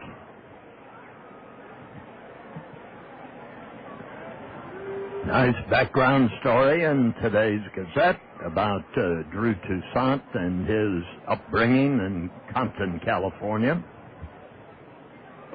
And the 0-1 pitch is a ball outside. 1-1 pitch to Drew Toussaint, who's batting .282, 8 home runs on the season, 31 RBIs. Rodriguez is at second, and Toussaint pops that ball up, way up in the infield, and Eric Patterson and Drew Larson are there to make the catch. Larson makes the grab, says a pop out to the first baseman. Rodriguez holds at second base, and now Michael Collins, the catcher today, is at bat. And the Kernels are out in front with a score of 3-1. Last half of the third, first of 2 today at the bat. The grass is nice and green today from all of the rain we had yesterday. Boy, it should be. And Michael swings on the first pitch and drives that into left field. Rodriguez rounds third, and there's going to be a play at the plate. It'll be close. He is out. He kind of tried to slide around behind Alan Rick, the catcher for the Chiefs, but he got tagged out. So credit Michael Collins with a single for that play. But Rodriguez was thrown out at the plate for the third out in the inning. Again, Luis Montanez in left field. He got to that ball quick, and he fired it in. Bobby Maggs waved him on, the runner that is, and out at the plate was Rodriguez. So the Kernels didn't score any runs in that inning on 2 hits. There were no errors. They leave one more man on base, so they stranded 2 in the game. Kernels are still on top of the Chiefs 3-1. We'll be back with the top of the fourth. You're enjoying Kernel Baseball in the Zone. Have you heard the great news? Mediacom has stepped to the plate to give girls and boys the chance to do cool stuff with the Kernels and at the stadium. As a member of the Mediacom Little Sluggers, you'll get to have an autograph session with the Kernels, take a tour of the stadium, watch a movie from the outfield grass, take batting practice with the Kernels, and participate in a story time with the players. Join the fun of the Mediacom Little Sluggers by registering online at Kernels.com. That's Kernels.com.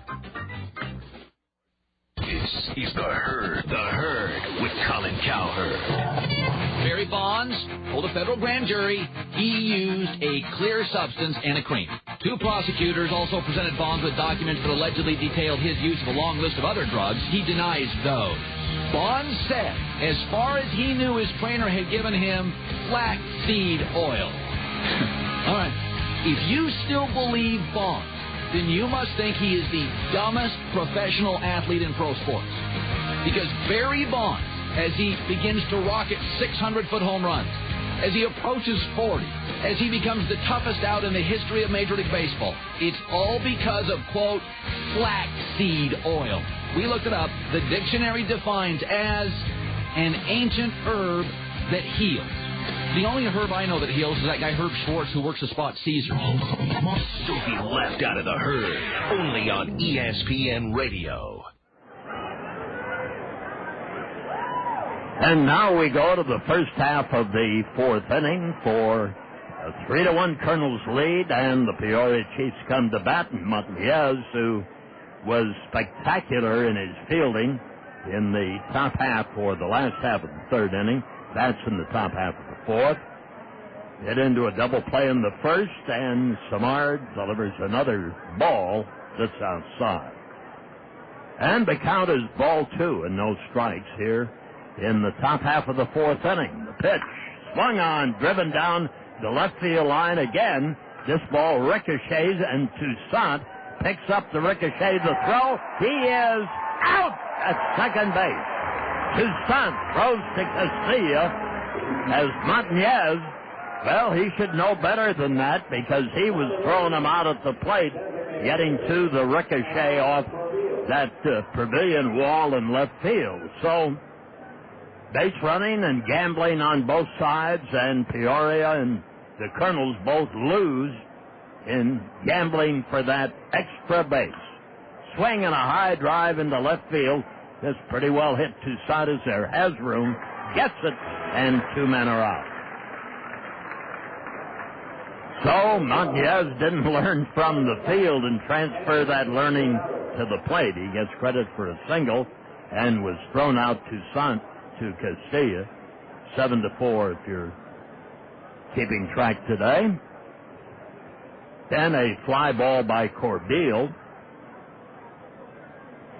And again, it was Toussaint. Now with 2 out, here's Granado. Takes a strike over the outside corner. Top half of the 4th inning, and time is called now. Simard was getting ready to throw it in there. First of 2 today. 3-1, the Kernels win the first half of the 4th inning. High haze around the ballpark today for late June. Curveball, strike right there. 76 miles an hour.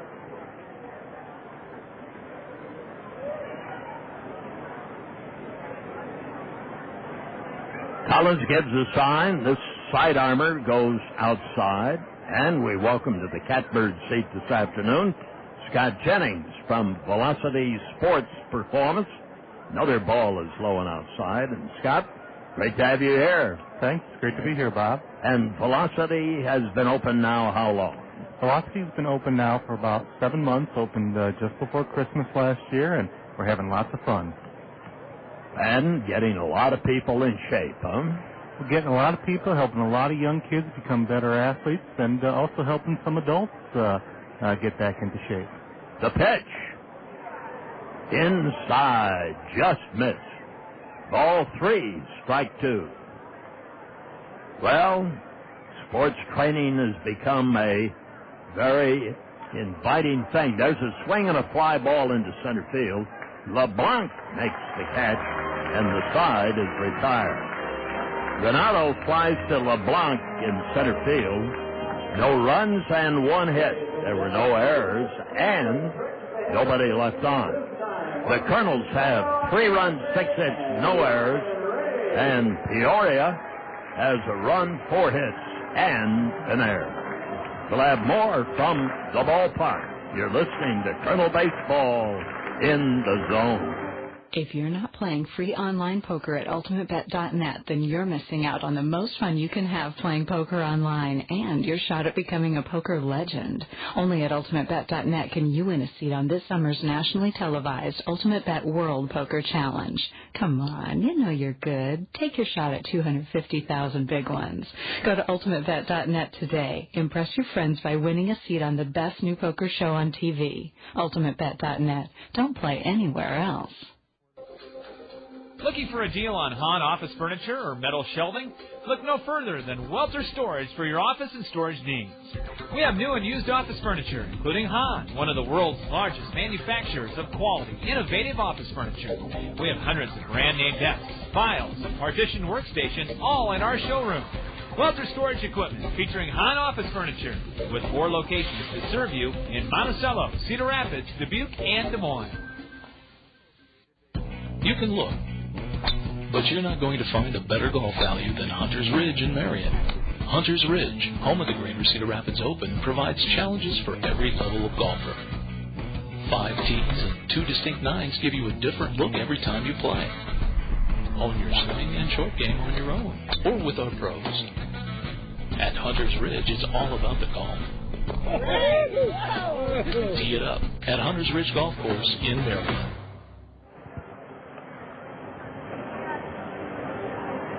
And we get ready for the last half of the 4th inning. And as we indicated from Velocity Sports, Scott Jennings has joined us, along with his fine young son, Mark, who is participating in a lot of sports this summer, of course, plus the time to be a kid this time of year, because that's what some of the summer is about. And the first pitch is high and outside. Scott, I've been going to visit your facility with, I know, and I wanted to reinforce with you the fact that the track star and coach at UNI, Joey Woody, is one of your partners. There's a bunt down along the third baseline, barehanded pick up and drop, and it'll be a base hit, in my view. There it is on the scoreboard. Excellent little drop-off bunt by Giannotti. That is what he specializes in. So Richard Giannotti is on by way of a bunt, but he also has been hitting the ball recently with power, and the next hitter becomes Freddie Sandoval, who singled and scored ahead of Rentz's home run. Stretch, pitch, bunted foul back into the screen, and all of a sudden the Kernels get a little small ball action here. Cedar Rapids leading 3-1. Scott, you were telling me about, since Dyersville is here today in force, you were telling me about the Dyersville track team, too, or the relay team that came for special training. Yeah, Bob, we had a group of kids from Dyersville, great group of kids, came down with trained right before the track season, had some sessions working with Joey, and Joey just loves to work with the kids. They went to the state meet and set records in the 4x1 and 4x2, and we were just really proud of them and proud to be a part of it. Runner goes. The pitch is inside, and it's a stolen base for Giannotti. Excellent move by Richard Giannotti. Again, they're getting that delayed steal on Estrada. Freddie Sandoval, the batter. Here's the pitch. There's a swing and a fly ball to left. Martinez is there. He's got it. And one man is out.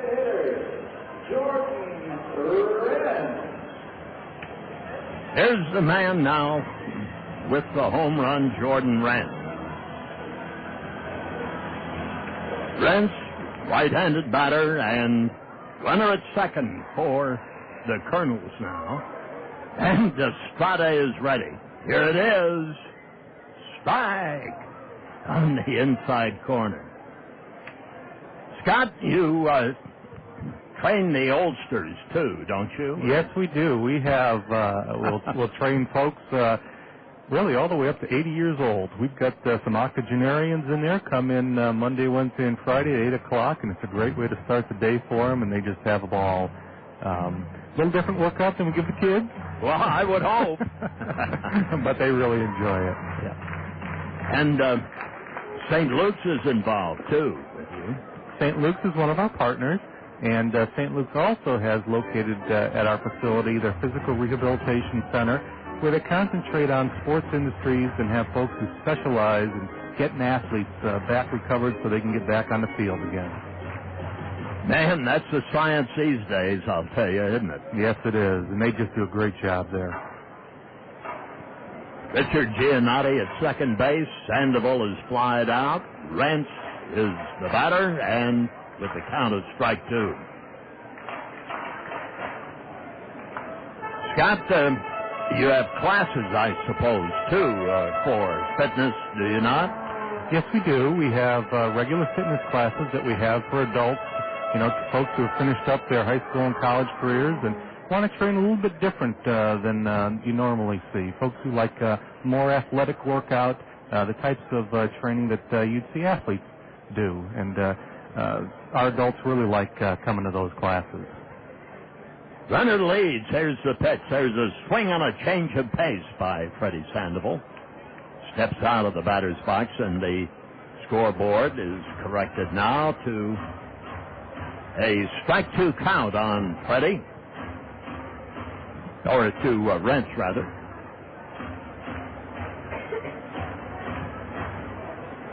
Giannotti at second base. Out on the mound for Peoria, Jesse Estrada. Stretch, pitch. Swung on, drive into left field. This is going over the head of the left fielder. Off the wall. Here comes Giannotti around to score, and in at second with a double is Jordan Rentz. Home run, double. Run driven in. And Rentz's 23rd run driven in this year. Kernels lead it 4-1. A very opportune double over the head of Martinez off the wall in left field. out for the 378-foot mark, and that brings up Chris Walston, and the Kernels now have 4 runs, 8 hits. Scott, they look like they've trained at velocity today, but some days they don't look like they've trained at velocity. They look great today, Bob. Well, it's early yet, but this team can get leads. The object is to hold them. This pitch is low for a ball. Ball 1 and no strikes to Chris Walston. Single by Giannotti. Stolen base. Double by Rentz. 1 out. Ground ball to third. The pick by Sisk. Long throw. He is out at first base. So 2 men are gone, and that brings up Casilla. Well, too, Scott, this summer I'm sure that you're getting some football players enrolled, because this is the time of year for, and basketball players too, because summer is the time when you can improve. Yes, Bob, that's when you make a champion, is in the off season. We've got football players, volleyball players, basketball players, just really kids from every sport working with us this summer. There's a strike called to the left-handed batter, Casilla. Runner at second. Jordan Rentz, his 5th double of the year. There's a swing and a foul back. And all of a sudden for Rentz, here's a young man hitting 187. And on this day in late June, he comes up with a home run and a double. So that shows that he, too, has worked on improving. Swing, miss, ball drop, throw to first in time, and the side is retired. Casilla strikes out, and the Kernels score 1 run by Giannotti on 2 hits, the double by Rentz. There were no errors, and 1 man was left on base. Kernels lead it 4-1. First game to go 7. We'll start the 5th in a moment. You're listening to Kernel Baseball in the Zone. It's summertime, summertime, summertime. Yes, it's summertime, when everybody wants to have fun. But there are still chores to be done. One of those chores, of course, mowing the yard. Your friends at Cedar Rapids Solid Waste and Recycling recommend using a mulching mower. It saves time. Bagging takes longer and saves money by restoring natural nutrients to your lawn, reducing the need to use expensive fertilizers. Grass cycling gives you a healthier lawn, reduces yard waste, and saves landfill space. Hey, Mark. Hey, Jen. What's up? Your hair looks great. Did you get it cut? Sure did. I went to Cost Cutters. Wait, are those highlights? Yeah, I've always wanted to try. Interesting. It looks really good. Thanks. Don't you just love how you can stop into Cost Cutters anytime and get a great cut or color? Mm-hmm. Yeah, you don't have to plan out the next month of your life to fit in a haircut. Right. With Cost Cutters, you can go after work. Yeah, on weekends. Hey, on your lunch break, it's great when you forget you have like an afternoon meeting. You are such a procrastinator. No, I am not. Okay, maybe I am. Yeah. Now, Mark, are those chestnut or caramel highlights? I don't know what color they are. All I know is that it looks good. Cost Cutters is the only salon for me. You should be like the official spokesmodel for Cost Cutters. Spokesmodel. No, exactly. Don't you He's think? working on it. Oh, guys, come on. Should work a little. Stop into your neighborhood Cost Cutters anytime. Convenience is Cost Cutters' trademark. Cost Cutters, just your style. Cost Cutters is proud to support Eastern Iowa's most wholesome, affordable family entertainment. Cedar Rapids Kernels Baseball.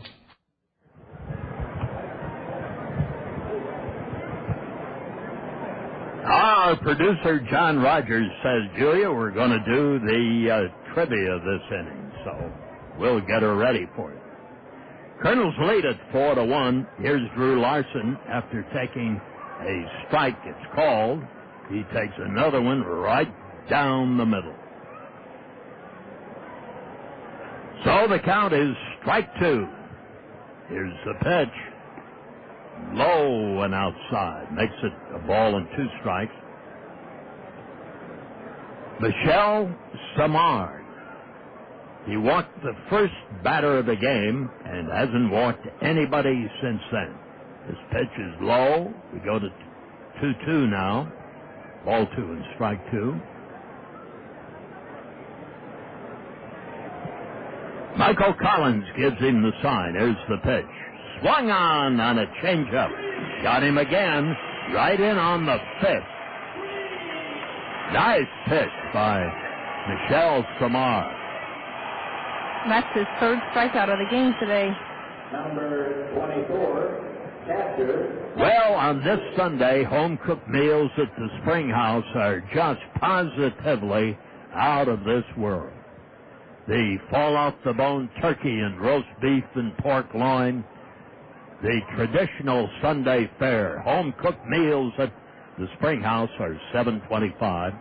Each of those cooked meals are served with sage dressing, your choice of mashed or sweet potatoes, special salad, fresh baked bread, and desserts. Remember, the Springhouse open until 8 tonight. 1 ball, 1 strike. The count on Alan Rick, and now today's trivia question. That's right. What Hall of Famer shocked the baseball world by retiring from the game 1/3 of the way through the 1994 season, only to return to the game for the start of the 1996 season? Our phone number here is 896-7589. Give us a call if you know the answer. I'll repeat the question in a moment. Alan Rick swings and just picked this ball foul, and the count on Alan Rick is 2 balls, 2 strikes. Kernels today have had a big home run from Jordan Rentz with the man on. This pitch low and outside, and it's full now. 3-2 on the catcher, the Peoria Chiefs, Alan Rick. Simard delivers. Ooh. Curveball just missed inside. Michel wanted that one for sure and walks his second man of the game. Again, that trivia question is what Hall of Famer shocked the baseball world by retiring from the game 1/3 of the way through the 1994 season, only to return to the game for the start of the 1996 season? Our phone number here is 896-7589. Bo Flowers takes one high and outside. It's ball 1 and no strikes.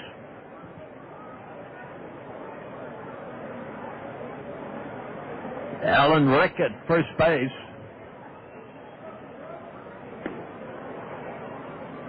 This pitch is, again, a ball. Makes it ball 2, no strikes now.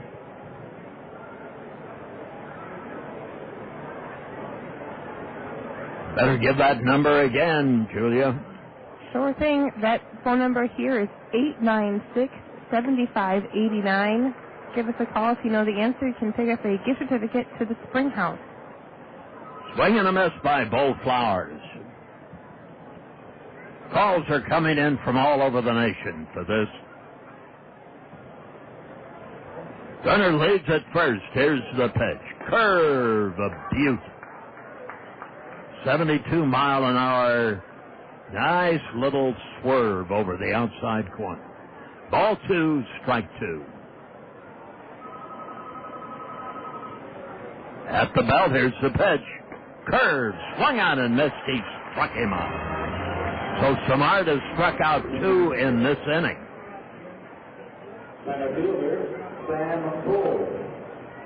That's the second strikeout swinging for Bo Flowers today. He's been 0 for 2. That brings up Sam Fold.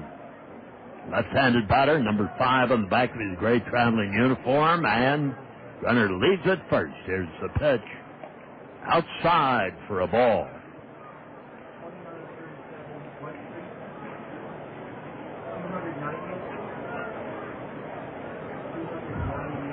Ball 1 and no strikes. Collins calls time, goes out to the mound. Kernels have some opportune hits in this first game.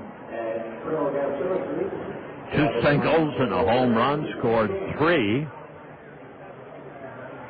That in the second inning, and a single and a double scored another, and there's a drive deep to right field. It is gone. Home run by Sam Fold.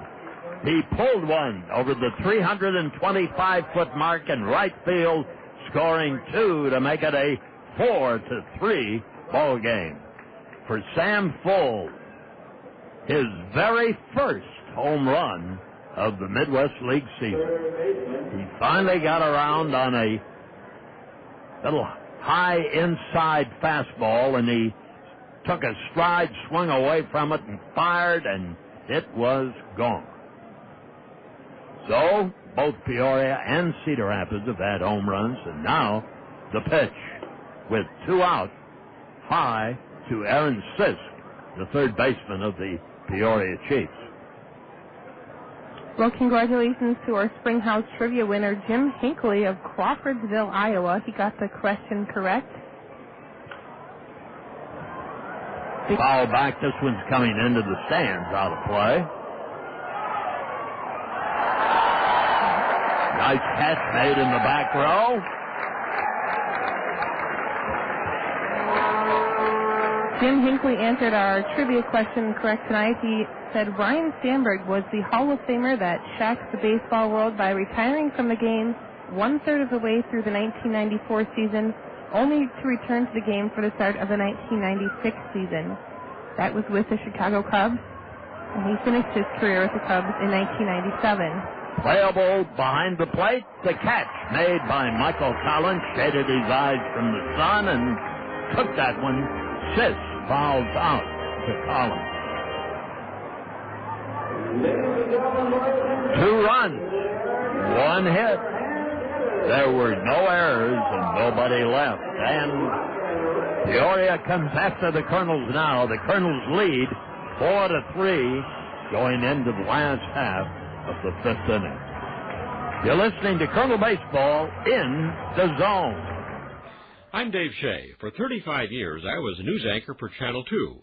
You may also have seen me driving around Cedar Rapids in my Honda Accord. Well, I've retired from broadcasting, but I haven't given up my Honda. For years, I've told friends they should consider owning a Honda, specifically from Randy Keel Honda.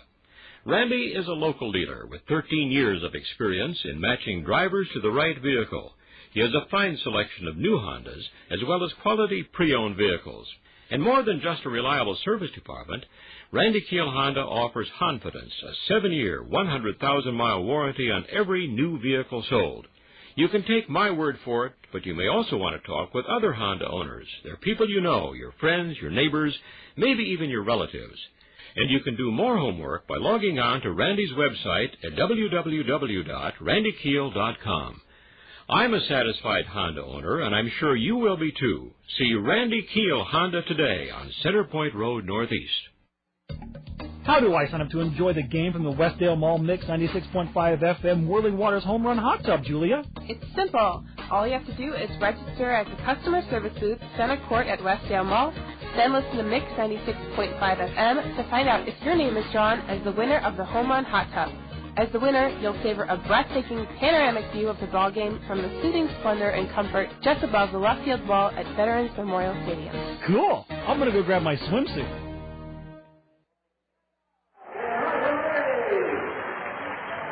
Another between-innings performance by Sky Dog, one of the most popular attractions here, and it's nice to have the president of the Midwest League, George Spilius, a big Badgerite, here with us today.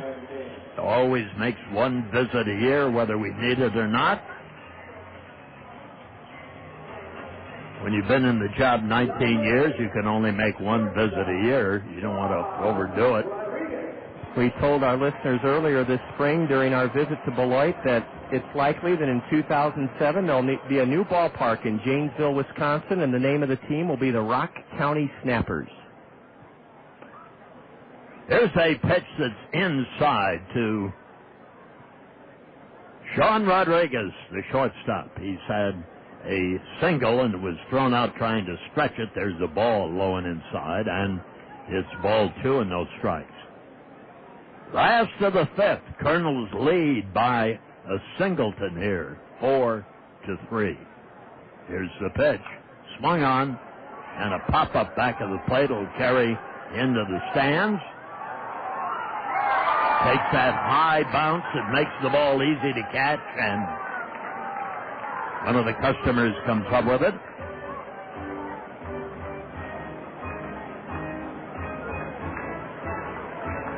Sean Rodriguez. 2 balls and a strike here. The last half of the 5th inning. Wind up, and here's the pitch. Off his bat, he didn't mean to, but fouled it back to the screen.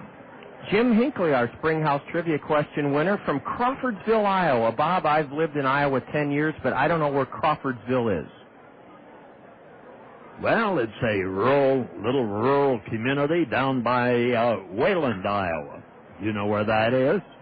I know where Wayland, Missouri is, but not Wayland, Iowa. How about Olds, Iowa? OLDS. Have you ever heard of the Waco School District? Boy, I'd tell you what. Waco, Olds, and Crawfordsville? I'm got to get my atlas out. Well, it's not very far from Mount Pleasant. All right, that I know because on my drives home to Alton, Illinois, I go right through Mount Pleasant. Or right by it now on the Avenue of the Saints. Here's the pitch. Swung on, and a high fly ball that should be caught. Center fielder is there and gloves the ball.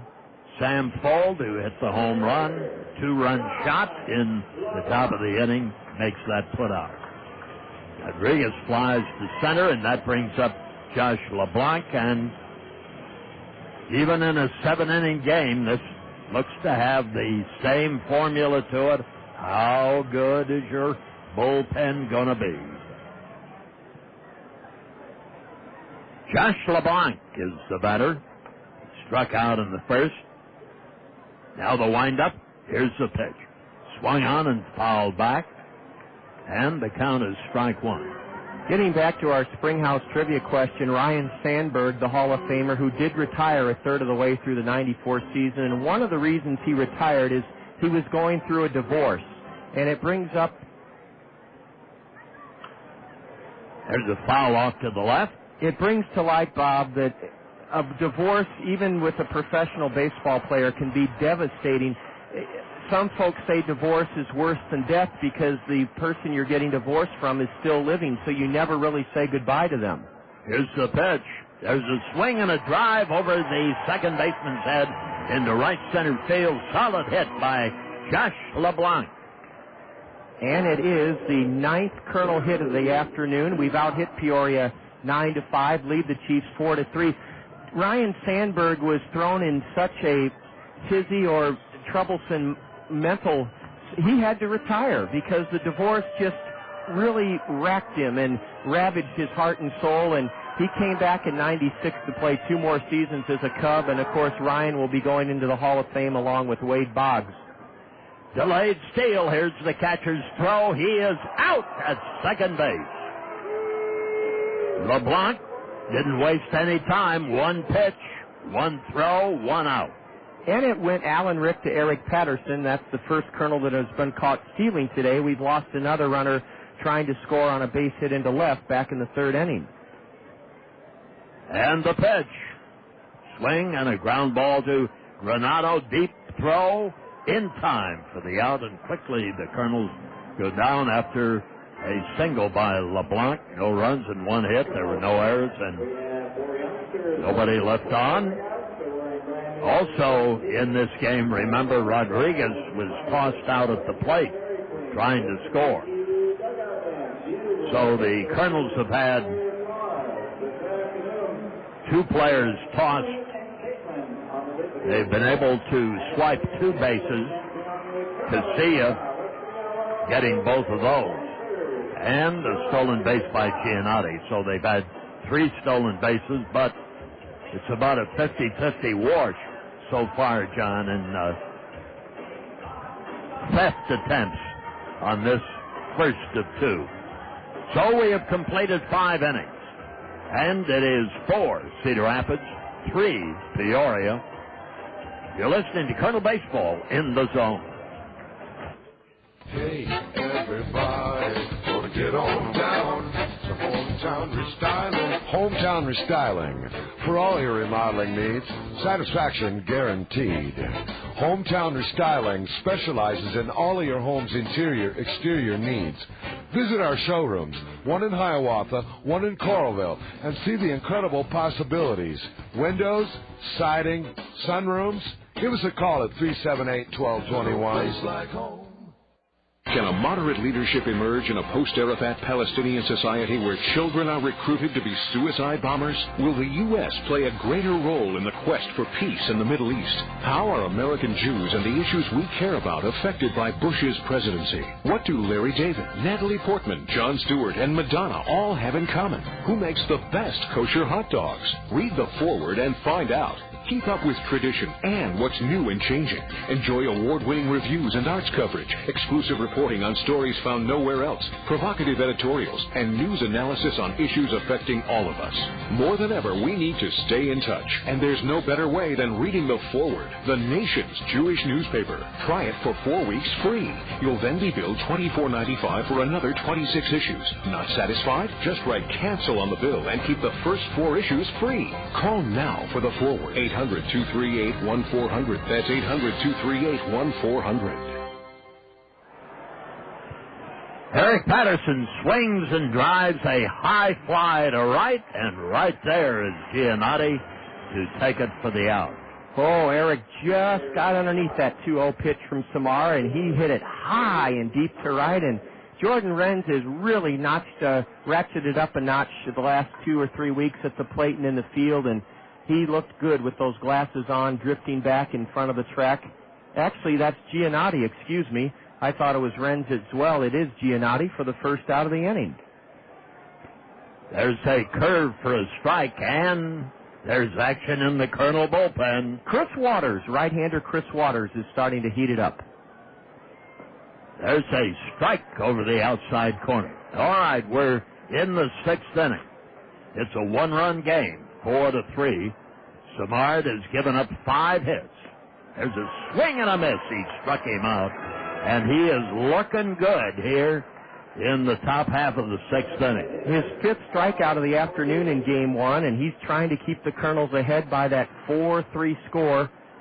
The Kernels scored 3 in the 2nd inning, an RBI single by Sandoval tied the game, then a Renz 2-run blast made it 3-1 Kernels. Renz doubled in a run in the 4th inning to make it 4-1. Sam Fold connected for his first home run of the year, a 2-run blast in the 5th inning for Peoria to make the score 4-3. That's where we are now here in the top of the 6th inning. Swing and a high foul down the left field line.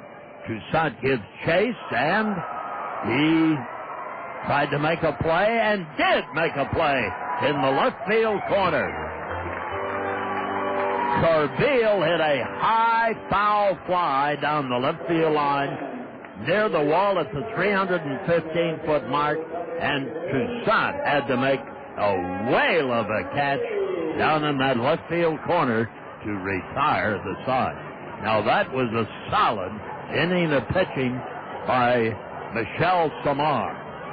No runs and no hits, no errors and none left. We go to the last half of the 6th inning. We'll be back. It is 4-3 Cedar Rapids. You're listening to Kernel Baseball in the Zone. Does this sound familiar? Let the dog out. Start the coffee. Hop in the shower. Ask yourself why you stayed up so late. Again. Look for that clean shirt. Get dressed. Make sure your socks match. Take a couple aspirin. Pick up the Gazette. Read In the Know for a quick look at the top local and national news. Look at your watch. Chug your coffee. Grab the Gazette as you run out the door. Hey, join the club. That's how a lot of us live today. 2 speeds. Fast and way too fast. Fortunately, the Gazette's ready when you are. At home or at work, during breakfast, or with lunch in the park. Get the news, sports, and entertaining information you need to keep pace. You want to know what's happening? Check out the Gazette every Thursday to know where to go. From live music to movies to great deals on drinks and meals. The Gazette Weekend section is your place to go. The Gazette. Now you know. You can look, but you're not going to find a better golf value than Hunter's Ridge in Marion. Hunter's Ridge, home of the Greater Cedar Rapids Open, provides challenges for every level of golfer. 5 tees and 2 distinct 9s give you a different look every time you play. Own your swing and short game on your own, or with our pros. At Hunter's Ridge, it's all about the golf. Tee it up at Hunter's Ridge Golf Course in Peoria. Now the last half of the 6th inning for the Kernels, and they certainly could use an insurance run or two. It'll be Collins, Gennady, and Sandoval, the first 3 batters. Kernels lead it in the first of 2 today, 4-3. Kernels have 4 runs, 9 hits, no errors. Peoria, 3 runs, 5 hits, 1 error. Also today in the stands, we want to welcome Urbana, the Cedar Rapids Family Church, the Lutheran Church of the Resurrection, and the Whitworth Center JCs. Also the pre-gamers today, the Luther College alums, Bearden, Supple, and Downer, been welcomed before. In the pavilion area, Union Station, Lynn County anesthesiologist and Zion Lutheran Church, and American Profile up in the mezzanine today, too. So welcome one and all, whether you were here Saturday, Sunday, Friday, Thursday. You come back and see us at the ballpark starting next week when Lansing comes to town on Thursday. Now the pitch. Strike, it's called to Michael Collins. Bob, this always happens in doubleheaders. They fly by because of their 7-inning constrictions. We have not had a chance to check the State Farm Major League scoreboard. Well, we will. Here's a fly into center field. Easy shot for full, and he makes the catch, and Collins is retired. Nor have we had a chance to pose our Colonel Did You Know question. We'll do that right now with the raging success of the Washington Nationals under Frank Robinson. Let's go back to 1969. Did you know that Ted Williams guided the then Washington Senators to their first winning season in 16 years when the Senators did go 86-76 in Ted's first year managing them, 1969. It was Washington's first winning season since 1952. People forget what a great effect Ted Williams had on baseball. There's a high drive down the right field line by Giannotti. He got all of it, but it's foul. And the count is 1-1 Ted managed the Senators to their first winning season in 16 years, his rookie year of managing with the Senators back in 1969. And his career didn't last very long. No, because of the patience it takes. It's very difficult for the best hitter in baseball history to have the patience to work with guys that are just not as good as he ever was. Plus, let's remember, it was the Senators. Swing and a miss on a curveball, and Giannotti, after taking a strike, then strikes out. So Jesse Estrada has pitched a pretty well-ordered game, too. That's his 4th strikeout. And he has not walked anybody. The Kernels, though, have been first strike swingers a lot of times in this game. Left-handed batter. Sandoval takes low and outside for a ball. State Farm Insurance agents Lanny Peterson, Gary Schubat, Dale Thompson, Al Shedler present the Major League Baseball scoreboard. Swing and a drive. Second baseman with a snow cone catch in Eric Patterson. Line drive to the second baseman for the out. No runs and no hits, no errors, none left. And we go to the top of the 7th, and the Kernels cling to a 4-3 lead. And let's wait and see if Michel Simard comes on. Yes, he does. Cincinnati has defeated Cleveland 4-3. Atlanta beats Baltimore 8-1.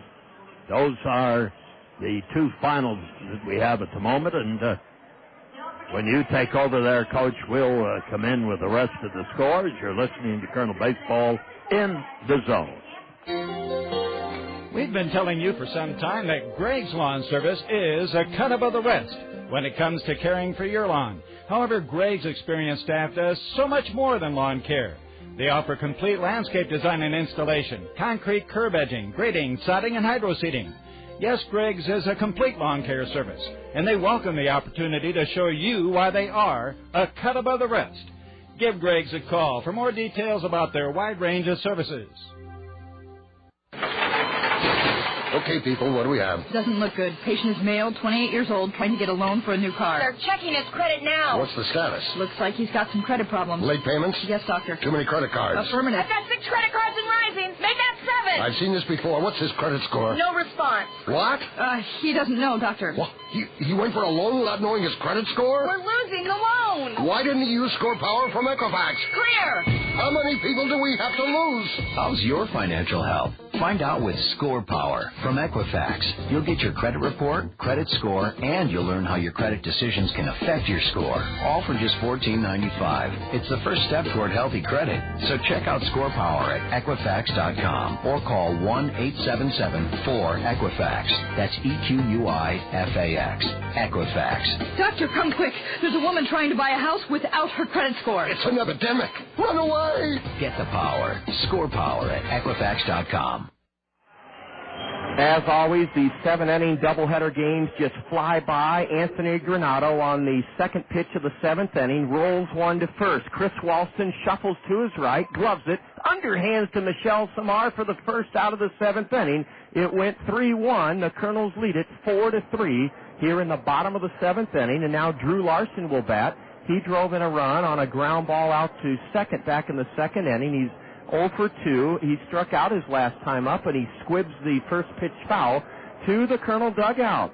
If we don't get to the partial scores on the State Farm Major League scoreboard here in the bottom of the 7th, we will have a fresh batch for you to start Game 2. This game is flown along, and Samar's trying to go the distance. A looper into center, and don't worry about it. LeBlanc drifts in and has it. 2 gone in the 7th inning. Drew Larson is skied to center, and Bob, I can't believe that here at 20 till 4 o'clock, Michel Simard is within an out of pitching the Kernels to an opening game win in this doubleheader. I just can't believe the speed at which this game has been played. Well, at the moment, we face a batter, that is the Cedar Rapids Kernels, who has hit only 1 home run this year, so let's see if Michel can put him in his pocket. It's Alan Rick who doubled with leading off the Friday night game that started a 3-run 9th inning and erased a Kernel 4-2 lead. Ball 1 outside. Now ball 2 is low. Chris Waters is standing on top of the rubber, still tossing in the Kernel right field bullpen. Alan Rick is ahead 2-0. He's a 171 batter, a left-handed hitter, a home run, 16 RBIs for left-handed batting. Alan Rick here in the bottom of the 7th inning. 4-3 Kernels, 2 out, and strike 1 called. The plate umpire Mike Lusky's navy blue knit top is drenched in perspiration as Simard works quickly trying to give the Kernels an opening game win. Here's a drive into right, on the run, a diving try, no catch for Giannotti. Rick will hold it first. What a big play by Richard to keep the tying run from going to second base. A sinking line drive. Richard Giannotti racing into his right, dove, narrowly missed making a spectacular game-ending catch, but somehow prevented an extra base hit, and here comes Bobby Magallanes, and I believe that will spell the end of Michel Simard's outing with Chris Waters waiting in the wings. Bob, it's never, ever, ever easy when you have to go to the Kernel bullpen. Well, we'll see what Chris Waters can do if Magallanes does make a change. What a play by Giannotti, first of all, to almost make a spectacular catch to end the game. Secondly, to keep the ball close enough to him to prevent the tying run Rick from going to scoring position. Well, Bo Flowers is due up, and he has struck out twice in this game with Michel Simard on the mound, and Magallanes is going to leave him there. That's what the decision has been made, and it'll be Michel Simard to try to get Bo Flowers for the 3rd time. No, he won't. No, he won't. Ryan Harvey is coming to pinch hit here in the 7th inning. He's the go-ahead run. As Bob said, Bo Flowers struck out twice. So it's Ryan Harvey who is batting .250, 9 homers to lead the Chiefs, 41 RBIs, tied for the team lead with Luis Montañez. Here we go. Ryan Harvey summoned off the bench of the Chiefs. Swing and a miss on a curveball, strike 1. 71 miles an hour. Simard is trying to get the pinch hitter Ryan Harvey and end this game. 4-3 Kernels, bottom of the 7th inning. Tying run at first, 2 out. And a swing and a foul into the screen, and the pinch hitter Harvey, a tall right-handed batter with a team-high 9 home runs, is in the hole. No balls, 2 strikes. 4-3 Kernels. Michael Collins out to the hill, the base of the mound, the edge of the circle to talk it over with Frenchy Michel Simard. This crowd is on its feet. Yeah, they ought to get behind him now. Ryan Harvey uses a brown, rough-colored bat, stands straight up from the right side, and fouls it away into the rafters of the first base grandstand roof. The Kernels have out-hit Peoria 9-6, lead the Chiefs in the bottom of the 7th inning 4-3. In the 5th inning, the Cubs and the White Sox are 0-0. Atlanta leads 1 over Baltimore 8-1. 8th inning is 5-5 Toronto and Washington. A tap to short. Rodriguez feeds Casilla, and that is a complete game win for Michel Simard.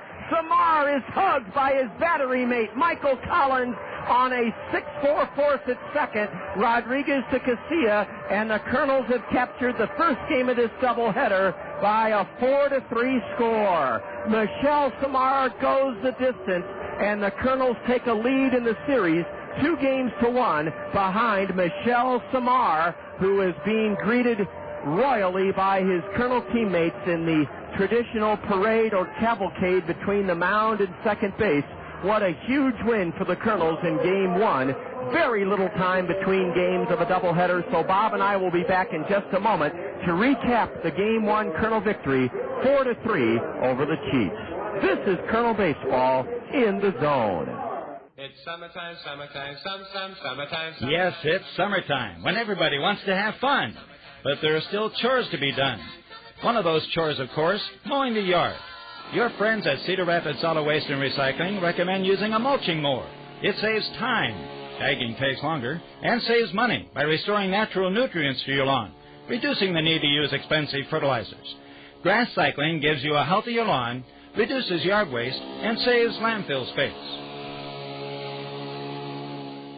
If you're not playing free online poker at ultimatebet.net, then you're missing out on the most fun you can have playing poker online and your shot at becoming a poker legend. Only at ultimatebet.net can you win a seat on this summer's nationally televised Ultimate Bet World Poker Challenge. Come on, you know you're good. Take your shot at 250,000 big ones. Go to ultimatebet.net today. Impress your friends by winning a seat on the best new poker show on TV. ultimatebet.net. Don't play anywhere else.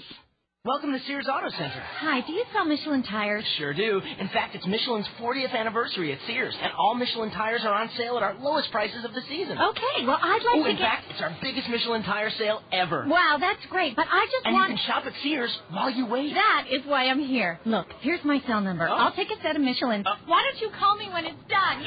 Happy shopping. Honey, you have no idea. Michelin tire sale ends July 2nd. Exclusions apply. See store for details. Sears. Good life, great price. This 4th of July, don't let the fireworks be the only thing to light up the night.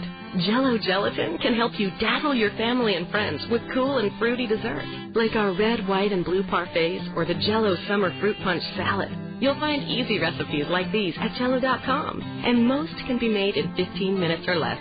They're sure to impress everyone from Uncle Sam to your Cousin Sue. So bring a few Jell-O recipes to the table and fill your summer with fun. Happy 4th of July from Jell-O.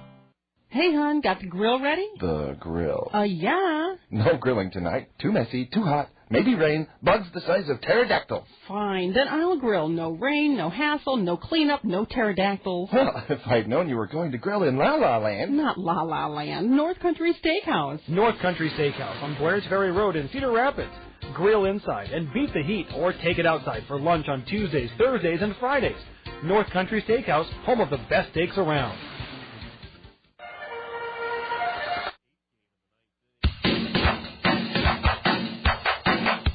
Time for the Kernels Curtain Call, right here on The Zone, ESPN Radio 1600 AM. With a recap of all the action, the State Farm Major League Scoreboard, Plus, a look ahead to the next Kernels game. Let's rejoin the voice of the Kernels, the one, the only John Rogers, here on The Zone, ESPN Radio, 1600 AM. Quick game, an hour and 42 minutes. That's what happens when you have terrific starting pitching. Both Michel Simard and Jesse Estrada gave up a combined 15 hits in the 6.5 innings, but it was a 4-3 Kernel win, and Bob, it was Michel Simard going the distance to help the Kernels take the lead in this series 2-1. This was the day for Michel Simard. He was a dominant pitcher today. 7 innings. He gave up 6 hits, allowed 3 runs, all of them earned, walked only 2, struck out 5. He was just a very, very solid performer.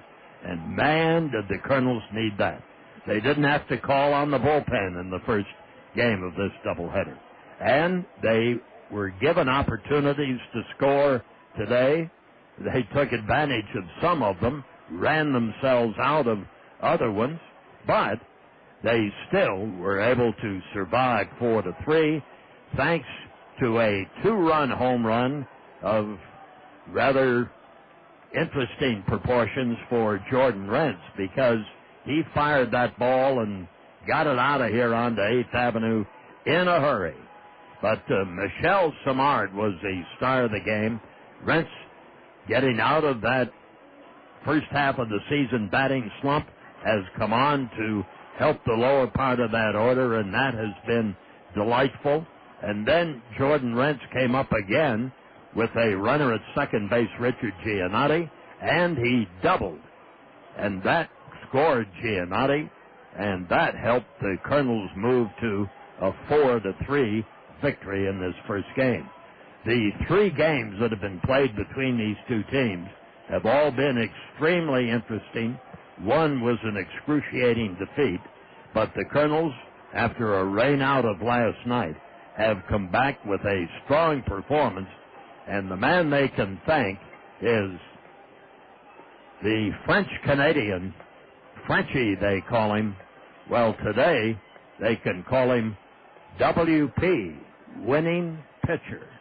And that's the reason the Kernels can chalk up their second win. Now they're 2-1 in the second half of the Midwest League season with a really thrilling and entertaining 4-3 victory over Peoria.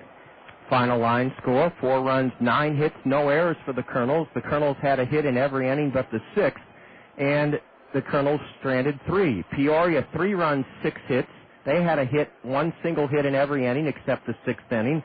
3 runs, 6 hits, 1 error by the Chiefs. They stranded 3. Michel Simard, the winner, 2-0. He goes the distance. Jesse Estrada, the loser, 4-7. His record against the Kernels now 0-2. The game only took an hour and 42 minutes.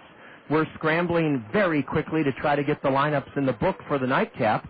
Right now, though, let's enjoy our Access Direct play of the game after this Kernel 4-3 win. It's brought to us by Access Direct, where a slew of benefits are yours when you decide to go to work for Access Direct. They're looking for team players right now, and they do have just a well-rounded benefit package to offer, including medical, dental, vision insurance, a 401k savings plan, an $8.50 an hour starting wage, all at Access Direct, where they're undergoing a hiring initiative. Call Access Direct at 261-0260.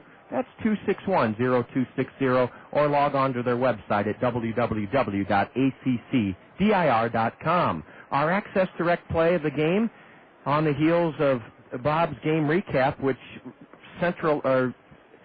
revolved around the great pitching performance of winner Michel Simard. Simard gave up a 2-out single to Alan Rick in the 7th inning. The Kernels led 4-3. Off the bench for Peoria came their leading home run slugger, Ryan Harvey. Michel got ahead of Harvey 0-2, and with the tying run at first, the winning run at the plate, pinch hitter Ryan Harvey, here is our Access Direct play of the game. Tap to short. Rodriguez feeds Casilla, and that is a complete game win for Michel Simard. Simard is hugged by his battery mate, Michael Collins, on a 6-4 course at second. Rodriguez to Casilla, and the Kernels have captured the first game of this doubleheader by a 4-3 score. Yeah, U.S. Michel Simard got Ryan Harvey to tap into a game-ending force at second, and the Kernels won it 4-3. Lots more fun and action to go yet this afternoon. Bob will have a refreshed and revised State Farm Major League scoreboard. We always scramble to get the lineups in the book as best we can for Game 2, and we'll bring it back to the ballpark in about 20 minutes to set the lineups for the second game of this doubleheader. The Kernels win it behind Michel Simard and 3 runs driven in from Jordan Renz, 4-3. And back in just 20 minutes for the second game lineups. This is John Rogers along with Bob Brooks and Julia Jansen sending it back to the zone for the next 20 minutes as we get the lineups in the game in the book for the nightcap. 4-3 Kernels, more ahead. This is Kernel Baseball in the zone. Unforgettable moments. Great performances will be celebrated. From horse racing to tennis and basketball, if it excites the sports fan, it'll be on the ESPYs. And for the second year in a row, it'll be you, the sports fan, who determines the winners in all categories. Don't miss it. The 13th Annual ESPYs. Sunday, July 17th, 9 to 11 Eastern on ESPN. The ESPY Awards. Proudly brought to you by Lotrimin, the killer cure.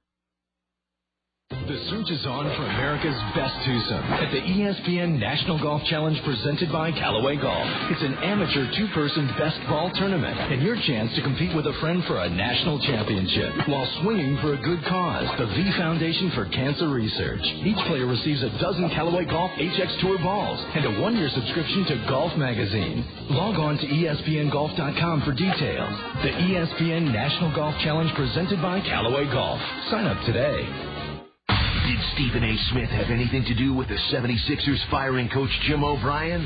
Warren in Chicago believes he did. Dan, I'm an attorney here in Chicago. I'm a civil rights attorney, and I believe Jim O'Brien has a discrimination suit against the Philadelphia 76ers. I believe he was fired because the Sixers, Billy King, Allen Iverson, along with Chris Webber, and even Stephen A. Smith, who is in the media, who influences this, wanted a black coach in it. I believe that Maurice Cheeks is the coach they wanted because he is a former Sixer and because he is African American. Let's bring in Stephen A. Smith. Your thoughts on what you just heard from Warren in Chicago? Well, I think he's an idiot. Let me be very clear. I don't care who the coach is of the Philadelphia 76ers. They don't sign my paycheck, so when you're talking about me influencing whatever, if I influence Billy King or whatever, those guys need to look themselves in the mirror because they're hired to do a job. The job is not to listen to me. The job is to do what they think is best for the 76ers organization. The Dan Patrick Show on ESPN Radio. Okay, I'm in the studio with Hank Haney from ESPN Golf Schools, presented by Lexus. Hello. And this is Hank's Helpline. Caller number 1. Hey, Hank. Talk to me. Downhill lie, 140 out, crosswind, and I'm a 20. Okay, choke down a 6-iron, ball back in your stance, and run it up. Okay, hold on.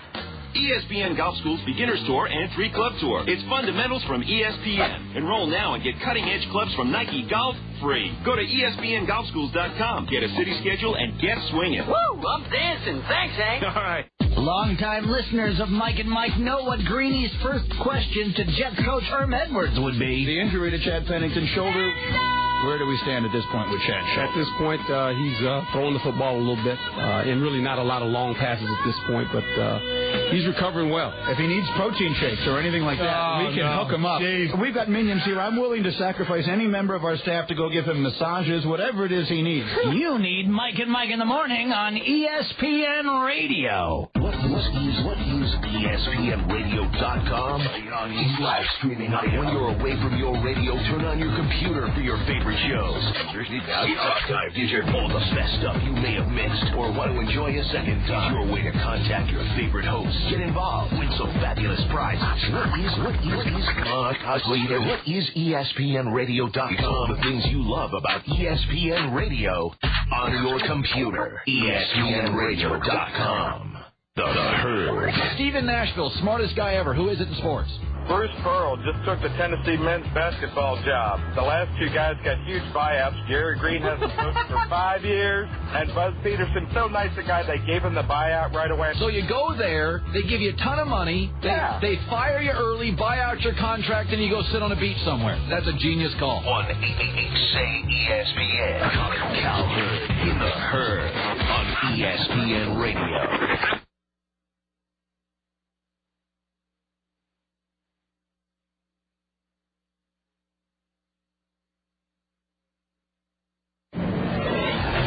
ESPN Radio Sports Center.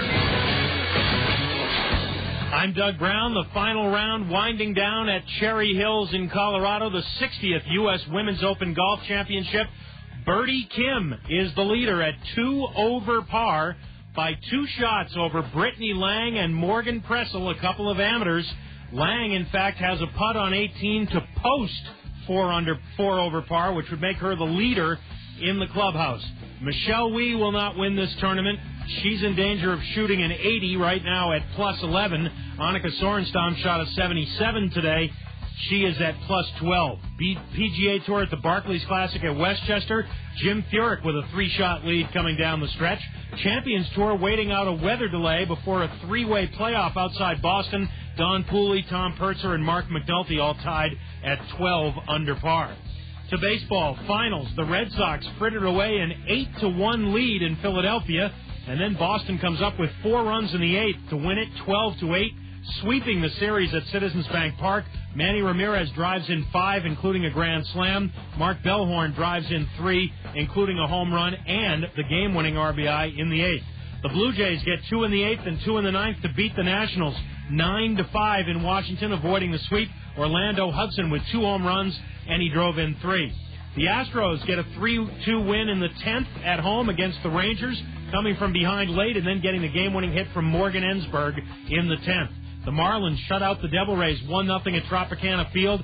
A superlative 2-hitter by A.J. Burnett, who gets his 5th win of the year. Indians beat the Reds 4-3 in Cleveland. The Braves sweep the Orioles 8-1 at Turner Field. Games in progress. The Brewers trying to rally in the bottom of the 9th. They had trailed 5-0. It's now 5-2, and now it has just ended. The Brewers' threat falls short. The Twins win it 5-2 in Milwaukee. Elsewhere, Pirates and Cardinals tied at 4 in the 9th at St. Louis. Cubs lead the White Sox 2-0 in the 8th. The Rockies lead the Royals 5-2 in the 7th. It's the Padres 3, the Mariners 0 in the 4th. The A's lead the Giants 5-0 in the 3rd. Dodgers lead the Angels 2-0 in the 3rd. Sports Center, every 20 minutes. ESPN Radio. How would you like to see your face on the PTI wall behind Wilbon and Kornheiser? Or spend a day behind the scenes of This Is Sports Center taping? Does owning a piece of the Boston Celtic hardwood autographed by Paul Pierce pique your interest? Your chance is coming to bid on experiences and items like these. July 13th, Don't Ever Give Up the Foundation auction. All day on ESPN Radio. Memorabilia that captures the essence of sports greatness. Experiences to last a lifetime. For more information, log on to ESPNradio.com.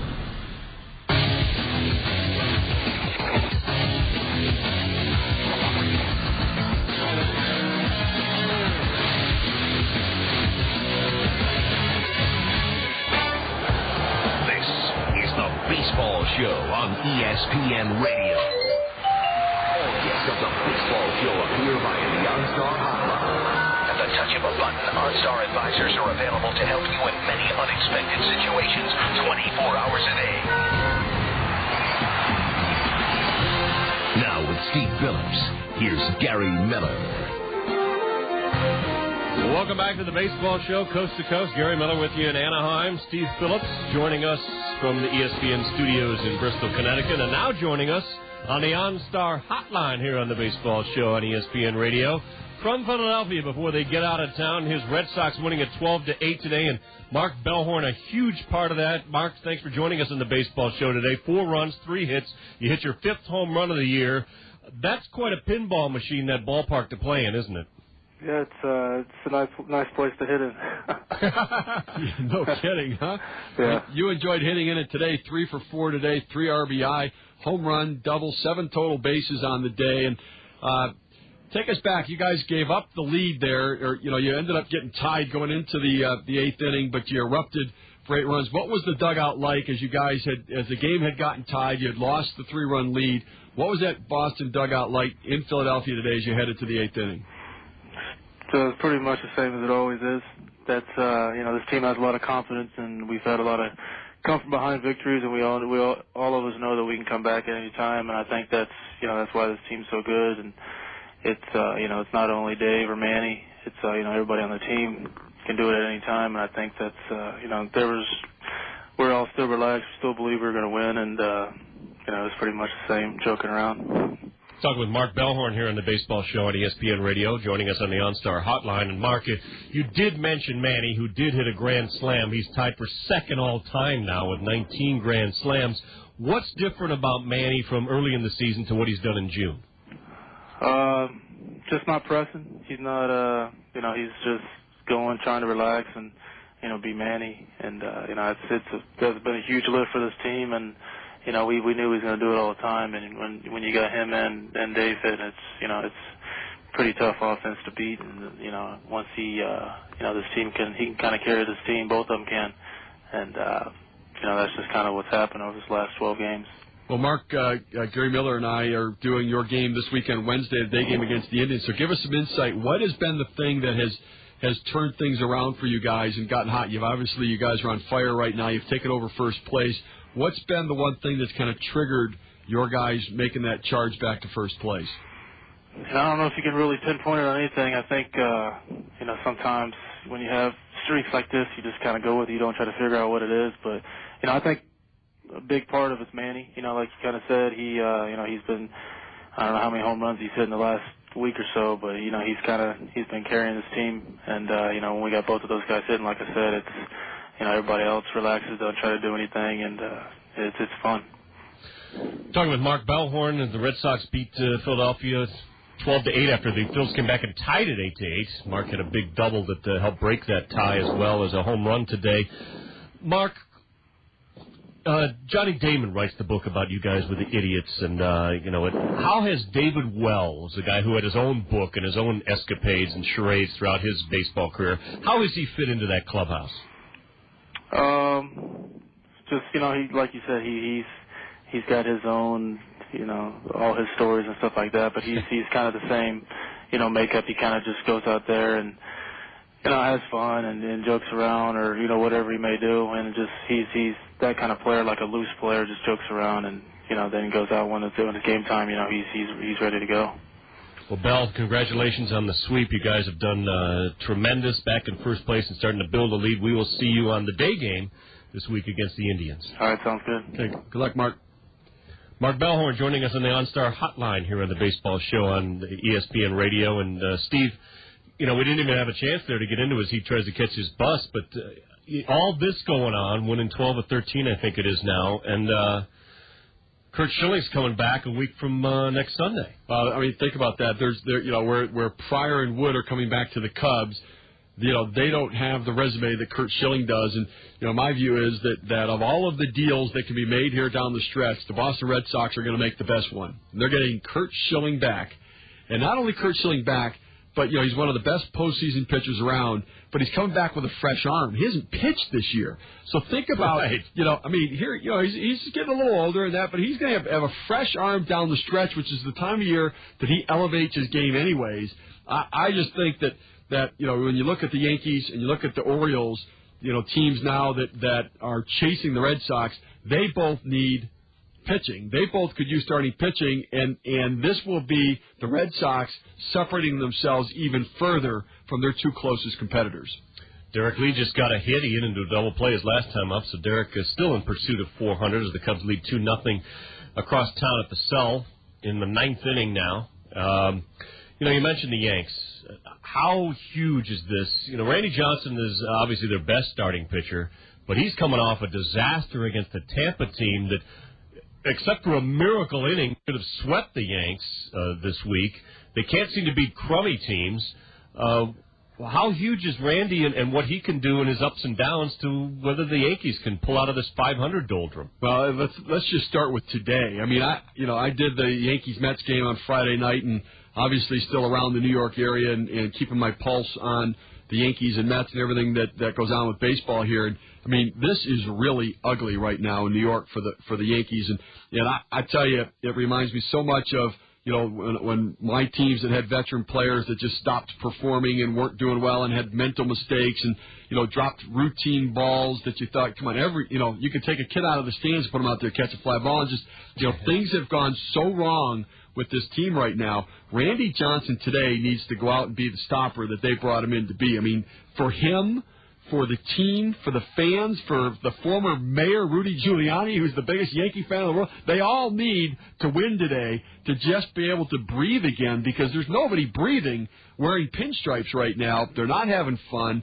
It is really tough. They're playing with the weight of New York City on their shoulders now. And to people around the country who don't quite understand, they think, come on, it's a little dramatic. I'm telling you, when you're there and things aren't going well, the booing and the pressure and the constant media attention when it comes to New York baseball, especially when it's a Subway Series, when you have all of the New York media there, and when one of the teams is struggling, they all show up because they're waiting for something to happen, whether it's somebody getting fired, released, cut, demoted, whatever. They don't have much room to do anything, though, Steve. No, they got huge contracts that nobody else besides them can afford. They seem to have guys, whether it's A-Rod and Jeter, who are having all-star type years, and then everybody else is abysmal so far and unmovable. Yep. I mean, Bernie couldn't even bend over for a ball yesterday. They've known they were in the Beltran sweepstakes. They knew they needed a center fielder. Tino had that great stretch where he homered in, 6 straight games, and I don't think he's hit a homer since. Posada's starting to slow down a little bit with age. They used up Quantrill so much last year that I'm surprised he even comes in games. And I know there's some scoring going on the West Coast, so give us that. There is, again, the Oregon, Nick Swisher, 2-run home run for the A's. They go up 9-0 on the Giants right now, and they're having their way, no question. And, the pitching and the bats have come alive for Oakland. But, Jerry, back to the New York situation with the Yankees.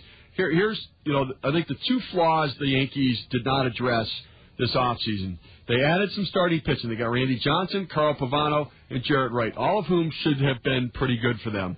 But they knew at that point they were going to have 3 starting pitchers with Johnson, Messina, and Brown, who were 37 years old or older to start the season. They had Jarrett Wright, who's had a history of injury, and they had no depth. They had nobody to protect that rotation behind those 5 pitchers. They didn't have a Wade Miller like the Red Sox had. They didn't have a John Halama like the Red Sox had, just to protect, to have some serviceable guys to step in. They had Tanyan Sturtz, who they now don't want to start. They have Chin-Wang Meng Wan, who was at AAA, who stepped up, and where would they be without him? Why don't they want to start Sturtz?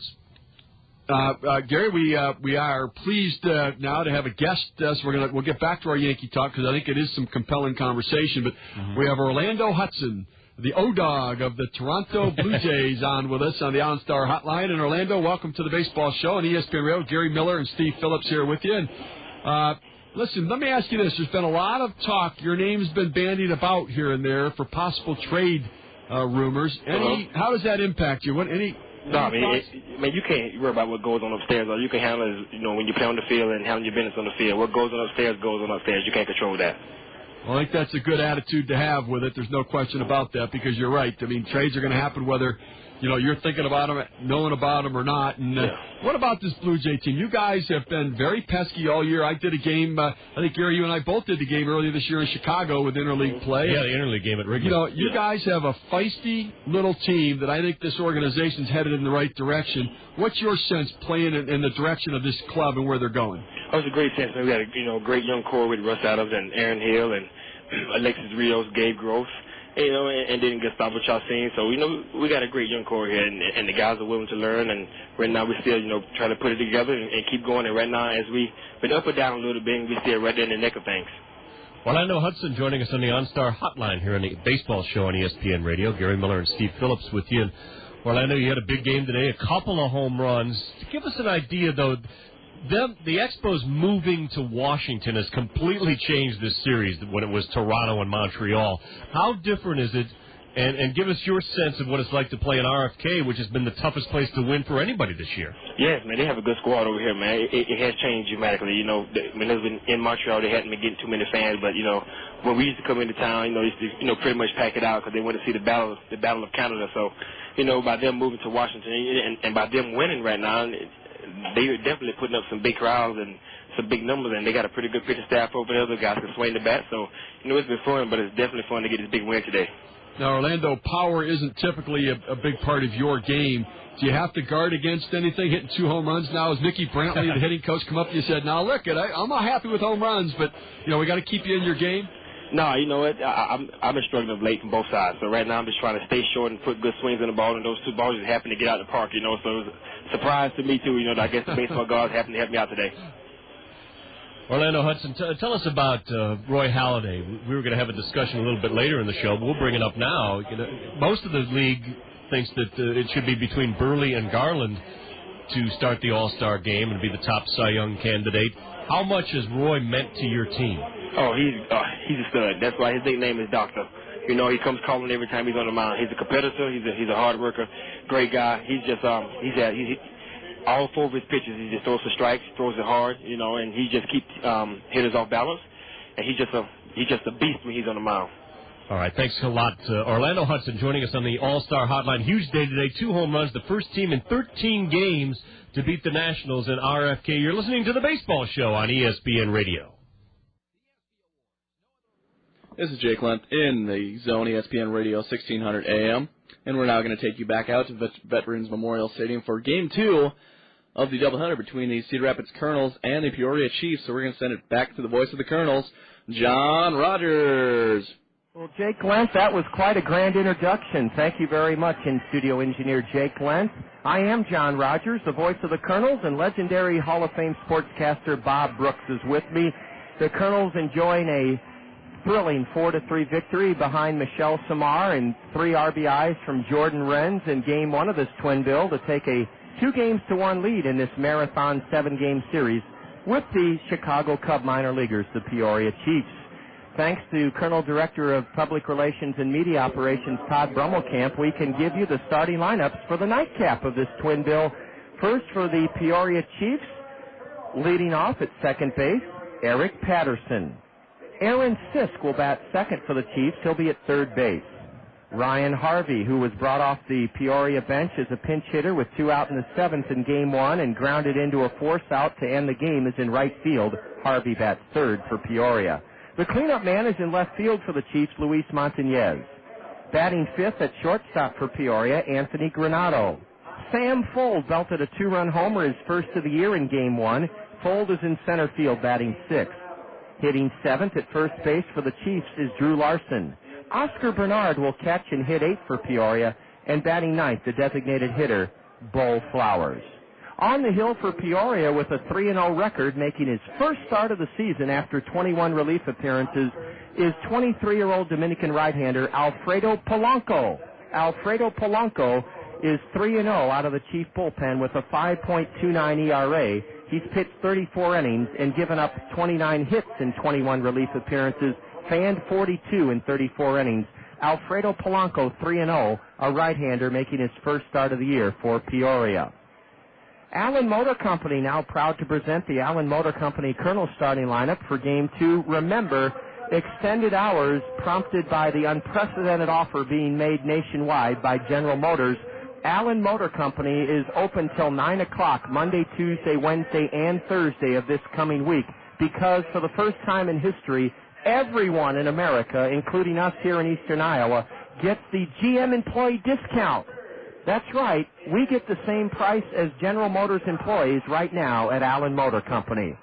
A 2005 Buick Rendezvous is just $21,843 right now with the General Motors employee discount price at Allen Motor Company. Again, $21,843 for a 2005 Buick Rendezvous at Allen Motor Company. They're open till 9 o'clock, Monday through Thursday of this coming week. With the Allen Motor Company Kernel starting lineup, and it's vastly different from Game 1, here's Hall of Fame broadcaster, my partner, Bob Brooks. And remember, the first game was a 4-3 win for the Cedar Rapids Kernels on the pitching of Michel Simard and a 2-run homer by Jordan Renz, who becomes, in this game, a DH. So, have your pencils and scorecards ready, and we'll give you the starting lineup for Game 2. Alexis Casilla leads off and plays short. Nate Sutton comes on to play third base. Josh LeBlanc remains in center field. Drew Toussaint in left field. Michael Collins goes from catching to first base. Warner Madrigal moves into right field as Richard Giannotti rests in the second game. Jordan Rentz is the DH. Tommy Duenas is the catcher. And Ramos comes on to play second base. So the Kernels do move it along a bit, with especially Jason Ramos coming out to play second base, and with Sutton installed at third and Madrigal in right field. The pitcher for the Cedar Rapids Kernels will be Jesse Smith.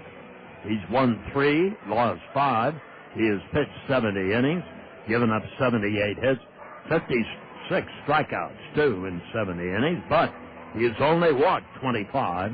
He has started 11 games and had a 5.27 ERA and has allowed 3 home runs. So the Kernels will be sending out a good, solid pitcher as the second half of the Midwest League season continues, and the second game of the doubleheader.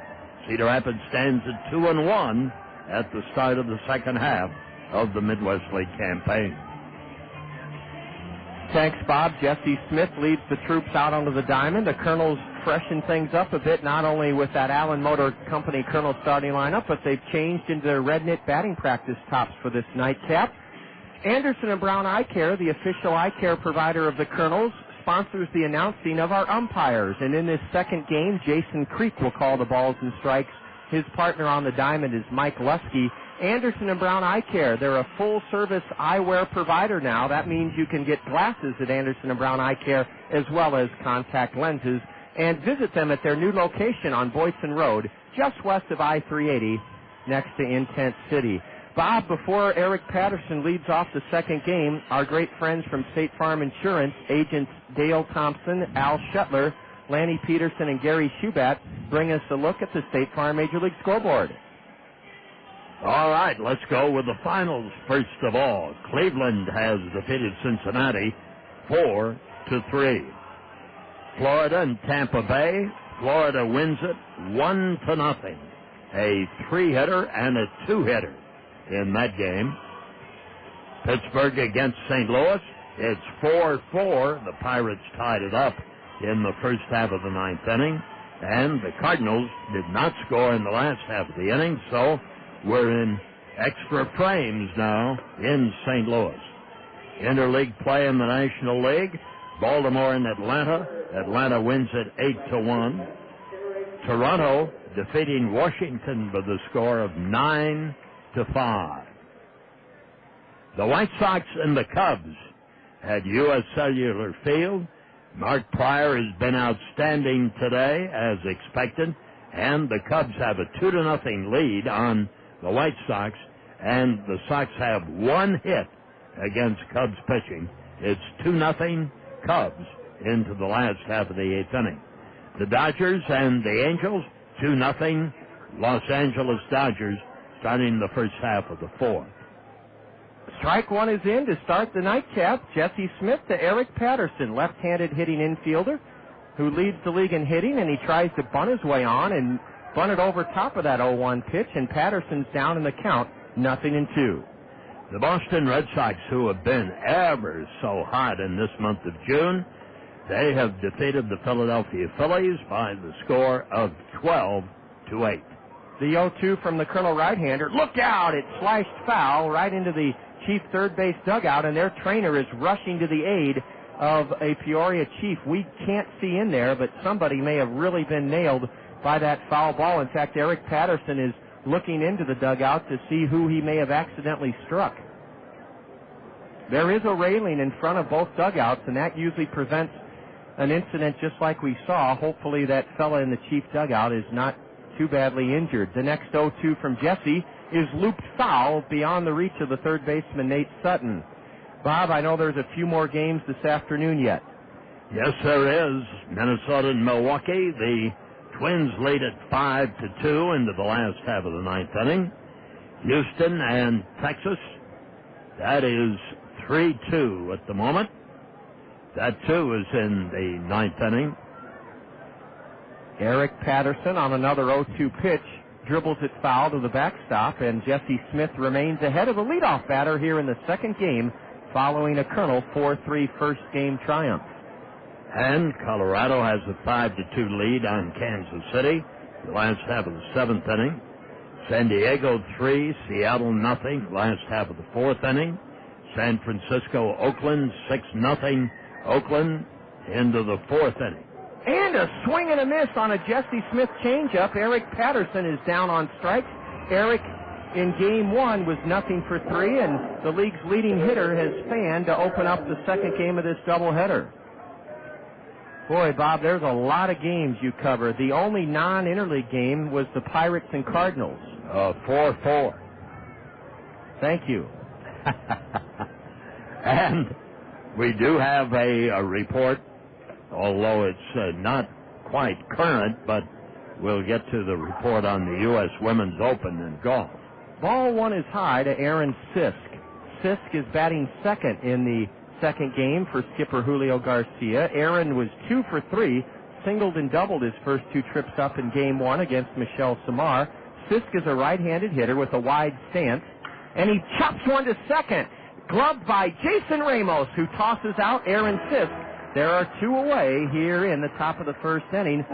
Bob, I heard one of the commentators in the zone on the ESPN network on KCRG say that this is great for women's golf because they're in the spotlight. There's not a marquee men's tournament.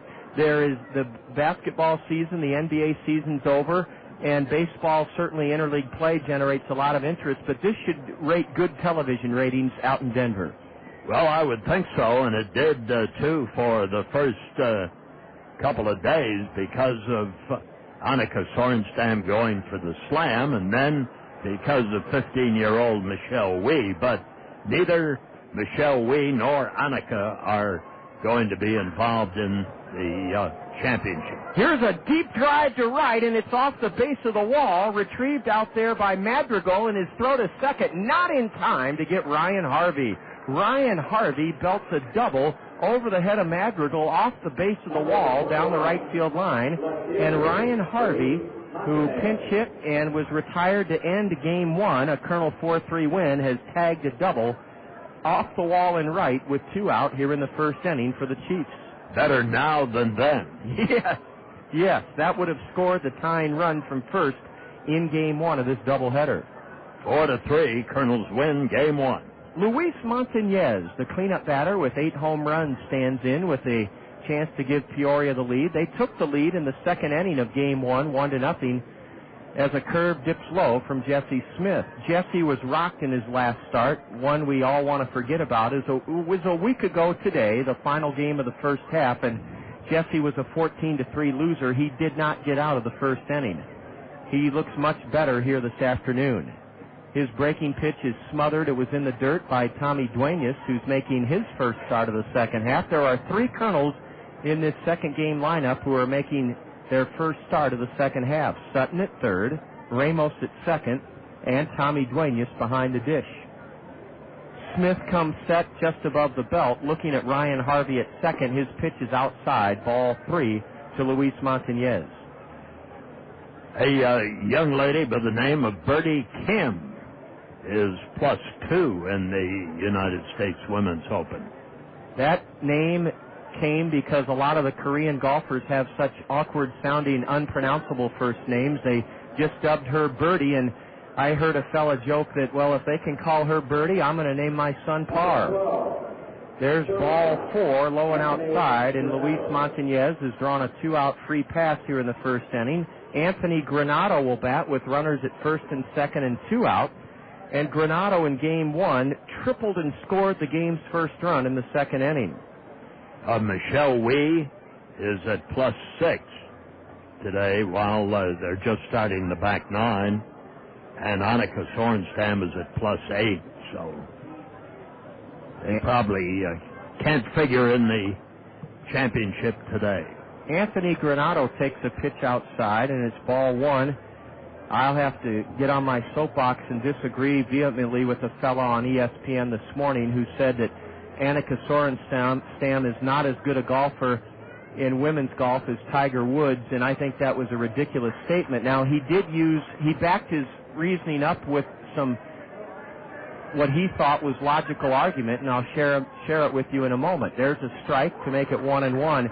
In my opinion, Annika Sorostam is no less a golfing superstar than Tiger Woods, but this fella said if you can have 3 teenagers leading the final round of the Women's U.S. Open, that means Annika Sorenstam doesn't face the competition Tiger Woods does. Here's a ball ripped into center, right at Josh LeBlanc to end the inning. Ooh, man. Anthony Granado pulverized a 1-1 pitch and drilled it into center right at Josh LeBlanc to end the inning. The Kernels get a break, keeping Peoria from breaking out on top in the first inning. No runs. A 1-out double, or 2-out double, 1 hit. There were no errors committed by the Kernels, and the Chiefs leave a pair, their first 2 stranded of the second game. I'll give you my take on the commentator's remarks about Sorenstam not being as big a golfing figure because of the competition she faces when the Kernels come to bat in the bottom of the first inning. The Kernels won the first game here today 4-3, and after 1/2 inning in the nightcap, Peoria nothing, the Kernels coming up. You're enjoying Kernel Baseball in the Zone. Who's that cool cooking man? King of the grill, who's your patio? Your patio. Charbroiled sausage flipping man with the buns, who's your patio? Your patio. He only cooks Clements, 'cause it's #1 for taste and fun. Econo Foods is the place to save on Clements Fine products this week. Shop Econo Foods for hot pricing on Clements. When you get a fully loaded Ford F-150, you've got almost everything. There you go. When you get a totally tricked out Super Duty, you're close to complete. Now you are. When you get a built Ford Tough Ranger, it's like you have it all. That's your Home Depot Premium Gift Package, and that's more like it. That's your choice of a Home Depot Outdoor Living Package, Power Package, Outdoor Maintenance Package, and more, valued at up to $870 or a $500 Home Depot gift card at no extra charge. And qualified buyers get $2,000 to $2,500 cash back on F-150, Super Duty, and Ranger. Plus, get an additional $500 Ford Credit Bonus Cash and $1,000 Owner Loyalty Cash on Ranger and F-150. Owner Loyalty Cash available to owners of 1998 or newer Ford Division vehicles. For FMCC bonus, must finance through Ford Credit. Buy or lease a new Ranger, F-150, or Super Duty and get your choice of a package or gift card from the Home Depot. The Home Depot is a registered trademark of Homer TLC, Inc. Take me retail delivery by 6/30/05. See dealer for details. Ford, built for the heartland, built for the road ahead. Alexi Casilla, Nate Sutton, Josh LeBlanc. 3 left-handed batters. Casilla switch hitter, Sutton a left-handed batter, LeBlanc a left-handed batter to face Alfredo Polanco here in the bottom of the first inning. A Kernel 4-3 win in Game 1. Alexi Casilla in the first game was 1 for 3. Singled in the first, stole second, stole third, but was stranded, and Polanco, the right-hander, whips in a fastball for a strike. Getting back to Annika Sorenstam and her dominance of the LPGA Tour, yes, there are 3 teenagers at the top of the field. A pitch almost hit Alexi in the kneecaps. He goes jackknifing down into a sprawl position and is now back up. It's 1-1. And I don't question the ESPN commentator that it would be unheard of for 3 teenagers to lead the U.S. Open. A bouncer foul back of the plate where Oscar Bernard fields it. 1-2 to Alexi. What I do take a differ on is competition is competition. Annika Sorenstam can't help it if 3 teenagers happen to be groomed by their moms and dads to be great golfers and lead the U.S. Women's Open. Here's a little knuckler up in front of the plate, and Bernard picks it up and throws it away down into the right field corner. Alexi is scurrying to second, and he'll stop there as the right fielder gets it back in. And Alexi Casilla has ignited the Kernel offense once again with a little dribbler in front of the plate. It's a base hit. Oscar Bernard, because of Alexi's speed, rushed his throw. He barehanded the little dribbler to the right side of the plate, then heaved it over the head of Drew Larson. And Alexi Casilla does another marvelous job in putting pressure on the defense. He's at second with nobody out. That error is on Oscar Bernard, and Nate Sutton has a chance to put the Kernels ahead here in the bottom of the first inning. Nate swings at the first pitch and dribbles it off his leg foul. Bob, you know golf, you and Scott Unash, much better than I do. I just don't appreciate people saying, well, Annika's great, but she's not as good as Tiger. Maybe the whole thing's an unfair comparison. Well, and it wouldn't be necessary had the ladies' tour stayed with the ladies' tour and the men's tour stayed with the men's tour. But when you try crossover, well, then comparisons can be made. That's true. And Annika, I can't even remember how she fared on the men's tour. Well, she didn't make the cut. Okay. Well, then I see the fella's logic. But, again, to take anything away from the excellence of Annika Sorenstam, to me, is just a travesty. Well, you've got to have something to say on a Sunday morning. There you go, Bob. I think that's what it boils down to. I guess how would you like to be sitting? What are you going to say? Well, let's see what we can say that'll stir them up out there. Well, the guy succeeded. And I guess the question is, what was I doing listening to Sunday morning talk radio? There's ball 3, high and away to Nate Sutton. Thanks to Colonel Broadcast Assistant Julia Jansen. Julia has just fed Bob with updated statistics. And, Bob, anytime you want to chime in, because I told Julia just to do it once so that one of us would have the updated stats. Well, Julia, thank you. Here's a little looper into center for Sam Fuld on a 3-1 pitch. Sutton skies to center. Casilla takes a few quick steps towards third, but then returns to second as Fuld ripped a throw into the cutoff man at short, and Nate Sutton has flown out to center, 1 away here in the Colonel first inning. Josh LeBlanc comes on, and this is his 12th game as a Colonel, batting .297, and he has had 1 ribby and has had a couple of triples. And he was 1 for 3 in the first game Colonel win, was caught trying to steal second after his single, his third time up. Josh is a left-handed batter, and Polanco with a good slider at the knees, strike 1. The Colonels, again, are in their red knit batting practice tops with white pants for the second game of the doubleheader. Big white numbers on the back of those red knit tops. Peoria remains in their gray road uniforms. A breaking pitch, a swing and a miss by LeBlanc. He's in the hole 0-2, and the ball trickled away from the catcher, Oscar Bernard, but no chance for Alexi Casilla to speed over to third base.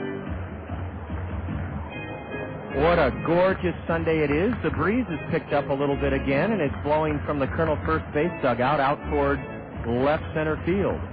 And the temperature is 86 degrees. Humidity's at about the same. Casilla draws the throw at second, and he just did dive in head first ahead of the pickoff attempt by right-hander Alfredo Polanco. Colonels won the first game behind Michel Simard 4-3. An 0-2 pitch is low to Josh LeBlanc. Alfredo Polanco didn't pitch last season. He broke into professional baseball with Mesa in 2003 in the Arizona Rookie League and was 1-1 in 5 starts. The 1-2 is ball 2, low and inside to LeBlanc. Alfredo Polanco last pitched a week ago Sunday in Peoria against Quad City, and he was highly ineffective. He went an inning and 2/3 out of the Chief bullpen, giving up 5 runs on 3 hits. The crowd comes alive. And a pitch drilled straight away center. Sam Fuld drifts back and gloves it. Casilla is racing to third, and he'll beat the throw from Sam Fuld, advancing to third safely on a well-stroked ball into straightaway center by Josh LeBlanc. Now the question comes, can Drew Toussaint pick it up? Well, he's hitting .282 and has 31 runs driven in. And Drew had a chance in the first game. Similar situation, Casilla at third, 2 out, and Drew went down swinging against the Peoria starter, Jesse Estrada. Let's see, as Bob asked, can Drew come through with 2 out and the go-ahead run at third here in the first inning? A fastball is in at the letters, strike 1 to the right-handed batter. Drew has a wide stance, and he stands straight away at the plate. 8 home runs for Toussaint. There's ball 1 outside. Well, the dogs that were here earlier have gone back home, most of them, to get some shade and water, but Skydog USA is still here, and he's barking up a storm on the left or the third base concourse. Toussaint tried to hold up on a curveball. I don't think he did. Yes, he did, according to Mike Glusky, the base umpire. 2-1 to Drew Toussaint, 2 out, bottom of the first inning. Casilla at third with the Kernels and Chiefs scoreless. From the stretch, Polanco brings it. And a wave at a pitch down and away. Drew swung at a terrible pitch, and the count is even now to Toussaint, who steps out and adjusts his red and white batting gloves. 2-2 to Drew Toussaint. Meet Bob, Julie, and I here at the stadium next Thursday as we open up an 8-game homestand over the 4th of July weekend. Toussaint swings and misses, strike 3, and the Kernels leave Casilla stranded at third. He was at second with nobody out, but the Kernels failed to drive him in here in the bottom of the first inning. No runs. 1 hit, 1 error committed by Peoria. The Kernels leave a runner. As we go to the second inning in the second game of a doubleheader, it's the Kernels and Chiefs scoreless. Kernels won the opener 4-3. You're tuned to Kernel Baseball here in the Zone. I'm Dave Shea. For 35 years, I was a news anchor for Channel 2. You may also have seen me driving around Cedar Rapids in my Honda Accord. Well, I've retired from broadcasting, but I haven't given up my Honda. For years, I've told friends they should consider owning a Honda, specifically from Randy Keel Honda. Randy is a local dealer with 13 years of experience in matching drivers to the right vehicle. He has a fine selection of new Hondas, as well as quality pre-owned vehicles. And more than just a reliable service department, Randy Keel Honda offers Confidence, a 7-year, 100,000-mile warranty on every new vehicle sold. You can take my word for it, but you may also want to talk with other Honda owners. They're people you know, your friends, your neighbors, maybe even your relatives. And you can do more homework by logging on to Randy's website at www.randykeel.com. I'm a satisfied Honda owner, and I'm sure you will be too. See Randy Keel Honda today on Center Point Road Northeast. When we met at Spaghetti, we would never forget the Ojanos. Now it's where mi amore and I dine in. We carry out the lunch and the dinner all the time for lasagna, ravioli, mandacati, cannelloni, tortellini. Or try their delicious salads and sub sandwiches too. The Ojanos is the hometown taste of Italy. For your next meal with friends and a family, remember the Ojanos with 5 convenient locations for the pasta that makes you sing.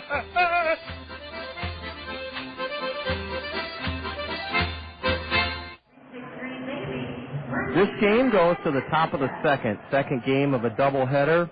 A week ago, Bob and Julia were here really helping me out so I could attend the International Rotary Convention. And, Bob, I forgot to mention to you one of the things I did quite often during my stay in the Windy City was just walk up and down the Magnificent Mile on Michigan Avenue, a thriving shopping area with Water Tower Place, the Tribune Tower, WGN. I stopped in a bookstore and was flipping through a book on the Chicago Bears, and unbeknownst to me, the Bears had 3 of the greatest quarterbacks in NFL history on the roster in 1948.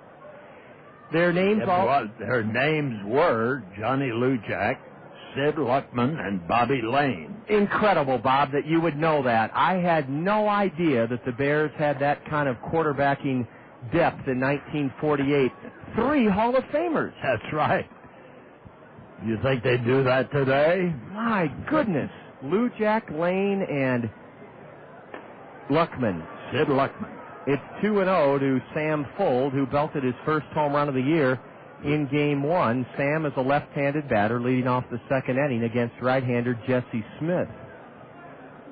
And I'll tell you, there's a strike on the outside corner. What caught my eye is I saw a picture of the 3 of them, and they were all wearing leather helmets still in 1948. Yes. No face mask. No face masks. Another interesting tidbit I'll pass along to you and our listeners. The 2-1 fouled straight back here by the left-handed batter Fuld. I didn't realize I knew that the St. Louis Cardinals had come from Chicago, the Chicago Cardinals. I didn't realize the Chicago Cardinals played their home games at Comiskey Park. Oh, yes. They certainly did. I think the Bidwells own them even up there. Yes, they did. The 2-2. And Fuld held up on a pitch below the knees for ball 3. Jesse Smith wears his Red Sox up high. They were just as cheap in those days as they have been ever since. Well, that's what I wondered. That's the reason football never went over in St. Louis. A high drive way back and left. Toussaint is back near the warning track, and he makes the catch. Sam Fold on a full count pitch really gave that a ride the other way to deep left, but it was a out for Fold as Toussaint drifted back and gloved it just on the edge of the warning track. One away, and the batter is Drew Larson. I remember a Chicago Cardinal by the name of Charlie Trippi. That's right. He was a running back out of Georgia. Okay. Boy, that must have been something for Chicago to have two NFL teams. The remodeled Soldier Field, I'm one of the few that like it, the 1-0.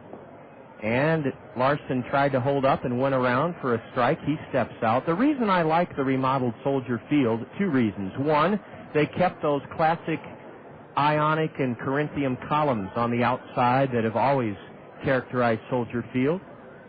And secondly, by building that spaceship-type arrangement inside the old Soldier Field, you're closer to the field. They're great seats. Well, I think that the inside is perfect. It is. A curve, and it's a dandy. It evens the count at 2-2 to Drew Larson. It's certainly a controversial design, but I like it. I'm one of the few that does. Ball 3 in the dirt, and for the second time here in the second inning, Jesse Smith has run the count full to a Peoria hitter. Drew Larson is batting 7th for the Chiefs. 1 out, nobody on. Here in the top of the second inning, we're scoreless. Second game of a doubleheader. Swing and a foul. That one was whistled to the base of the backstop. I'll tell you what, though, nothing can, even though it's kind of an enclosed structure now, you can still feel that wind howling in off Lake Michigan in a November or December game. Ball 4 just missed outside as Jesse Smith issues his second walk of the day. 1 on, 1 out for the catcher, Oscar Bernard.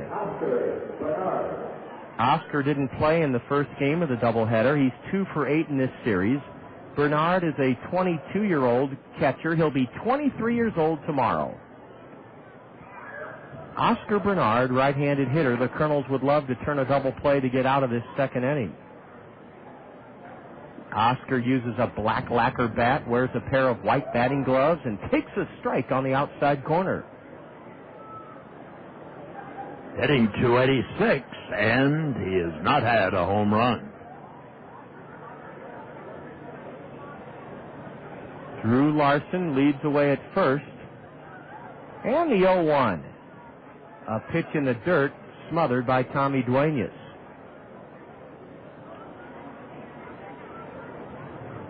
Well, the Bears are facing some of the same challenges that a lot of NFL teams are, searching for their former glory. And a lot of people think the whole problem is the McCaskies, the owners.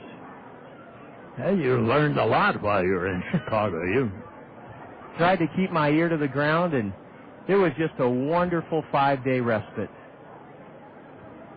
Lovie Smith, who I really liked as an assistant coach with the Rams, has taken the Bears into their second year under his leadership, and it's tough to count on Rex Grossman, and it's nothing against Rex Grossman, but that guy is not very durable. Jesse Smith has come into his set position, and he's ready with his 1-1. The runner goes, and a pitch is looped foul towards the Colonel dugout. Michael Collins into the bullpen makes a tremendous effort with his back to the infield and couldn't catch it. Michael took an unusual route to that ball, Bob. He kind of did a loop and still made a very fine effort with his back to the infield, and that ball fell on a hit-and-run attempt just beyond his reach in the Colonel bullpen for strike 2. Well, he had a little difficulty with the depth of that ball, and he really hustled after that play. That's Michael Collins for you, the Australian. He is the most improved player on this Colonel team, along with Tommy Duenas, who's catching this second game. Tommy greatly improved defensively. Michael, tremendous improvement at the plate. 1 ball, 2 strikes to Oscar Bernard. The shadows created by the grandstand roof are starting to creep towards the perimeter of the dirt batting circle. The runner not going, and a bouncer to third. The only play for Sutton will be his long throw to first. Oh, they called the batter safe, and Nate Sutton did everything right on that Baltimore chop. His throw appeared to be in time, but Oscar Bernard beat it out for the cheapest of cheap infield singles.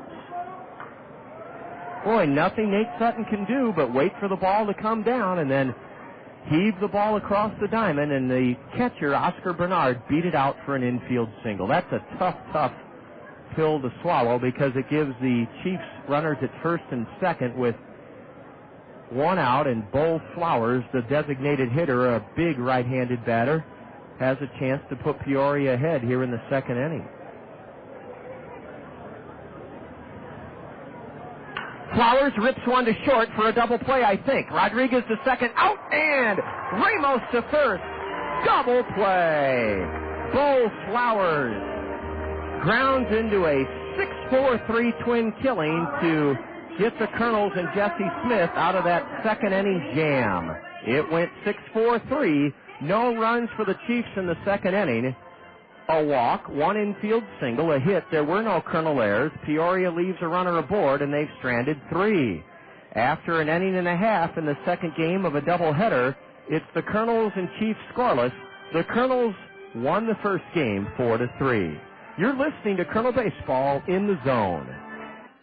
ESPN Classic. Get the network that brings you the greatest sports in history. From Namath to Koufax. From McEnroe to Jordan. The greatest hero in their greatest games. Plus, the Emmy and Peabody Award-winning Sports Century. Revealing profiles inside the lives of legends. And real classics. Movies for sports fans every Sunday night. No wonder the LA Times calls ESPN Classic the best channel on television. To get ESPN Classic, call your local cable or satellite provider now. Here's a message from Gaffey Insurance Incorporated, Iowa City, and Bauslog for Hilly Insurance, Marion. There to guide us, standing by us, strong in every storm. If you're age 50 or older, we'll give you an auto insurance discount from Auto Owners Insurance. Statistics show that mature drivers have fewer and less costly accidents. So it's only fair to charge you less for your personal auto insurance. Insure both your car and home with us and qualify for more premium discounts and no problem protection through Auto Owners Insurance. Auto Owners, no problem people. See Richardson Hansen Agency, Mount Vernon, and Weidenhammer Andrews Agency, Incorporated, Cedar Rapids, your Auto Owners Agencies. Auto Owners, no problem people.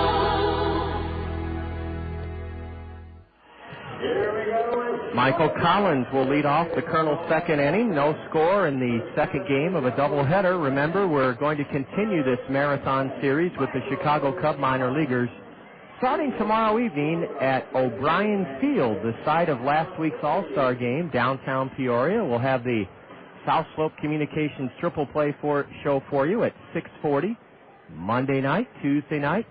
And then I have to double-check Wednesday. Maybe an afternoon game. I'll double-check on that. Ball one is upstairs to Michael Collins to start the second inning. You hope it's an afternoon game. It would be great because it would get us back home by 8 o'clock that night. And then we open up an 8-game homestand that includes the 4th of July weekend. RFK Trucking is sponsoring the patriotic jerseys the Kernels will wear on the 4th of July, a 5 o'clock start here on Monday. And you can bid for those jerseys throughout the game, a silent auction. Michael Collins lifts one into straightaway center. Sam Fuld comes in a few steps to put it away, and there's one out here in the Kernel second inning. Collins is the third Kernel batter in an inning and a third to fall victim to Sam Fuld in center field. Physicians Clinic of Iowa is the proud exclusive health care partner of the Kernels. Quality health care close to home, Physicians Clinic of Iowa. Our Physicians Clinic of Iowa injury report. T.J. Stanton is sidelined with a strained oblique muscle as the Kernels have brought in a new right-hander. He arrived here last night. Casey Muter. A curve is in for a strike to Warner Madrigal, who didn't play in the first game. Now a fastball from Alfredo Polanco is high for ball 1 to Warner. Madrigal homered here in the 9-2 Kernel victory Thursday night. Ball 2 is high and away from the Peoria right-hander. Bo Flowers has helped the Kernels out a little bit. He struck out twice in the first game, then hits into a double play here in the second game. A curve almost hit Warner Madrigal, and Warner is ahead 3-1. Madrigal leads the Kernels with 10 home runs. He's ahead 3 balls, 1 strike with 1 away. Bases empty. Bottom of the second inning. No score. Ball 4 is upstairs to Warner Madrigal. He had to trot slowly towards first to wait and see if Mike Lefty, the base umpire, determined if he had gone around on that pitch high. Jordan Renz was the offensive star in the Kernel first game 4-3 win. He belted a 2-run homer, his 4th of the year, and then doubled home a run. He drove in 3 of the Kernel 4 runs. Renz, a right-handed batter, swings hard and misses, strike 1. Well, he hit that home run, a 2-run homer in the first game, and he just thought, maybe this is my day. I'll take another home run swing, but he didn't connect that time. The outfield's playing Jordan straight away and very deep as Polanco, the right-hander, comes set at the belt. The next pitch is a fastball down and in, and Jordan tipped it foul into the glove of the catcher, Oscar Bernard. He's in the hole, 0-2. Yeah, he had another home run rip. Remember, we'll have our second Springhouse Trivia question of the day in the 5th inning. That's coming up. We'll have another look at all the scores on the State Farm Major League scoreboard following Julia Jansen's 3rd inning. A tap to the right side, and the first baseman goes down to get it, throws to second, and Madrigal is out. Well, quite a play by Drew Larson. He knew a slow-footed runner, Madrigal, would try to make it to second on that tap to first, and Larson made a good play to throw to the shortstop, Granado. It went 3-6 for the 4th of Madrigal. Jordan Renz on an 0-2 pitch just reached out and tapped it off the end of the bat, forcing Madrigal at second, and Jordan's the runner at first. Here's Tommy Duenas, batting for the first time in the season's second half. Batting .215, he has had 6 home runs, 18 runs driven in, and a half a dozen doubles and a triple. Ball 1 sails high and outside to the Kernel right-handed hitting catcher. What a magnificent late Sunday afternoon it is here at the ballpark. And as Bob said at the outset of the broadcast around 2 o'clock, you can't even tell we had a monsoon here last night. Ball 2 is upstairs. Bob, I know you travel in some informative circles that I don't have a chance to, and did you hear what happened out at Kirkwood with the Christian Tiemeyer Symphony Pop Concert? Well, they had to call it off. They had to call it off, too. They had the Marine Band out there, and they apparently started, but then they had to move inside. They used the inside of the Kirkwood buildings to take care of the people who were trapped out there. Boy. So it wasn't a pleasant evening either way. A 2-0 pitch, and Tommy Duenas went after a fastball high and outside. Strike 1 swinging. Tommy with a straightaway stance from the right side. Slight bend in his knees, and ball 3 is up and in from the right-hander Alfredo Polanco. He's making his first start for the Chiefs. He did pitch twice in relief against the Kernels back on April 19th and April 22nd. He went 3 innings in those 2 relief appearances, no runs, gave us 1 hit in 3 innings, struck out 5 Kernels and walked only 1, so he was highly effective against us in mid-April. Duenas swings at a 3-1 pitch and fouls it off the glove of the catcher. That was probably ball 4. Tom Barbie, the Kernel Club president, told, I can't remember who he told, but somebody on our staff, that it only rained for 10 minutes in Iowa City last night. So we could have played had the front been just a little further north of us. Iowa City only got 10 minutes of rain. There goes the runner on the 3-2 pitch, and Tommy swung at a pitch a foot and a half outside, trying too hard in his first at bat of the second half. He fans on what was ball 4. No runs for the Kernels in the second inning. A walk, no hits. There were no errors by Peoria, and the Kernels leave a runner aboard, our second stranded of the day. The Kernels won the opener 4-3, and after 2 innings in Game 2, it's the Kernels and Peoria scoreless. Julia Jansen next with Bob for the play-by-play of the third inning. This is Kernel Baseball in the Zone. Wouldn't it be great to have someone to always watch out for your changing financial needs for your entire life? Congratulations, it's a girl. Oh, and a boy. To help you through all those unexpected moments? Well, if you have a guaranteed banker... Dad, I borrowed your last 20. You already have that someone. See you at dinner, Mom. But I need the car. Your guaranteed banker can help you with everything from checking and savings... Mom, Dad, I got in. ...to loans and retirement planning... This is the life. ...to trusts and estate planning. I'd sure like to leave something to the grandchildren. So why not stop by your locally owned Guaranteed Bank and let us help you with your kind of financial life? Guaranteed Bank. Your kind of life. Member FDIC, Equal Housing Lender. If you're not playing free online poker at ultimatebet.net, then you're missing out on the most fun you can have playing poker online and your shot at becoming a poker legend. Only at ultimatebet.net can you win a seat on this summer's nationally televised Ultimate Bet World Poker Challenge. Come on, you know you're good. Take your shot at 250,000 big ones. Go to ultimatebet.net today. Impress your friends by winning a seat on the best new poker show on TV. Ultimatebet.net. Don't play anywhere else.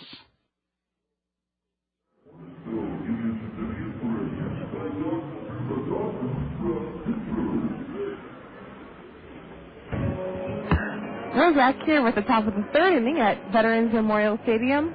In the second game of this doubleheader today, the Kernels and Chiefs are both at nothing.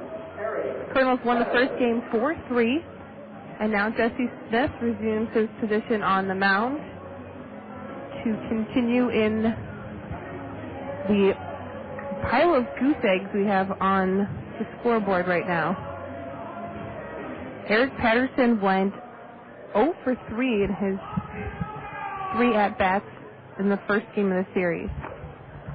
First pitch by Jesse is a strike right down the middle.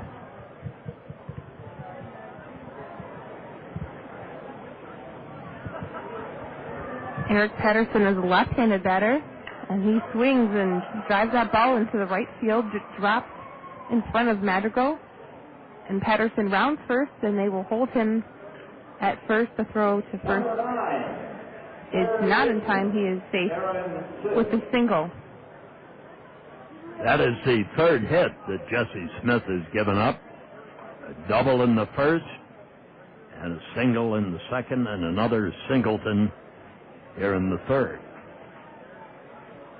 Now Aaron Sisk, the third baseman for the Chiefs, steps up to the plate. Aaron Sisk uses a black bat. Right-handed batter. He has black and white batting gloves. Throw over to first by Jesse Smith, and Patterson is back safely. That's the first time he's reached base today. Patterson struck out twice and grounded out in the first game.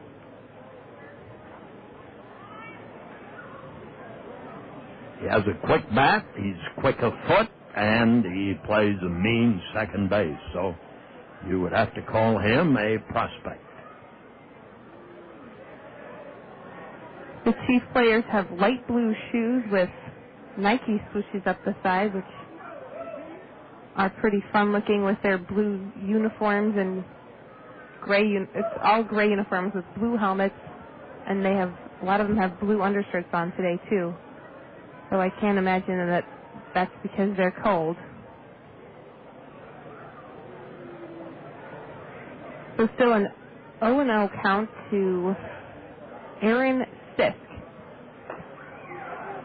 And he takes a big swing and a miss for strike one. No outs here. We're at the top of the third. Kernels and the Chiefs are still tied at nothing. 88-mile-an-hour fastball by Jesse Smith. Infield double play depth. The 0-1 pitch is a throwback to first, and Patterson dives back safely.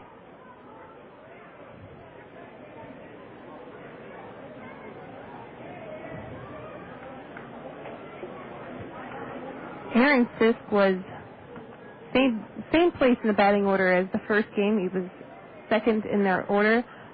Another throwback to first, the closest time, and Eric Patterson is back safely. Asked for a time to brush himself off. He's been 3 or 4 throws now back to first by Jesse Smith. Right now, Aaron Sisk still has an 0-1 count.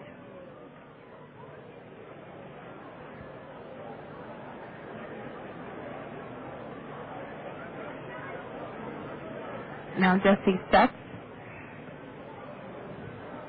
And another throwback to first.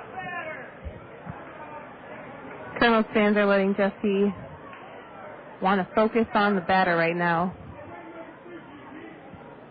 We're still in the top of the third, no outs here, no balls, 1 strike to Aaron Sisk, who taps that ball foul. 2 strikes here. Jesse has not struck out a batter. Oh, he struck out Eric Patterson in the first inning, the first batter. But now Patterson stands on first after a single into right field. And to remind our listeners, it was 4-3 Cedar Rapids in the first game. Today's double dip. And the 0-2 pitch is fouled back, bounces off the sweeps and into the stands. Another souvenir for some of the fans that stick around for the second game today. I think all of the dogs have left. It would be a very warm day to stay out there in the sun on the lawn as a dog with all the fur.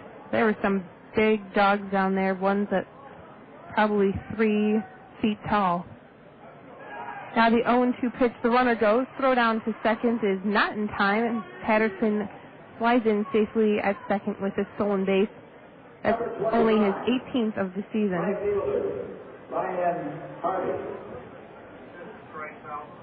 Sisk struck out on that.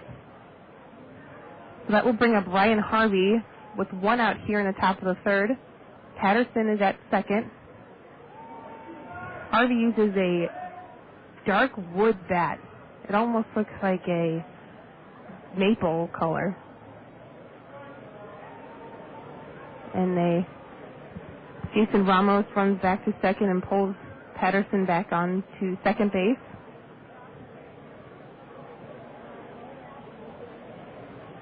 Jesse has been spending a lot of time focusing on Eric Patterson on the bases.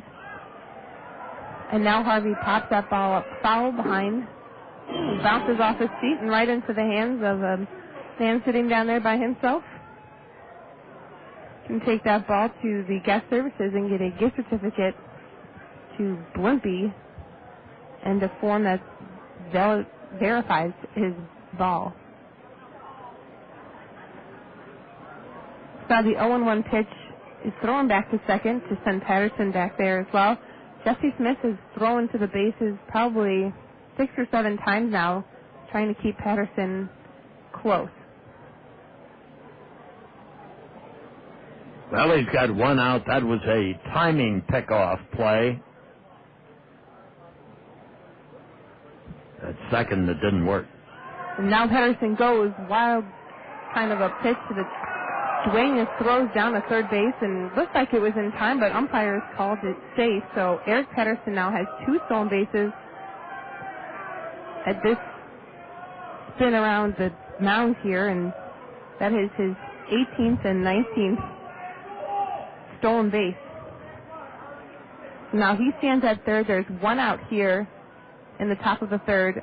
1 ball and 1 strike to Ryan Harvey, the right-handed batter for the Chiefs. The 1-1 pitch is swung on and missed. He tried to elevate that swing to get the ball airborne, and it did not work. Julio Garcia, the manager at Peoria and also his hitting coach, Ricardo Medina, have apparently said, hey, Bobby Maggs, if you can do it, we can do it. And now Harvey drives one way out in right center field. It bounces off the wall. That will score Patterson.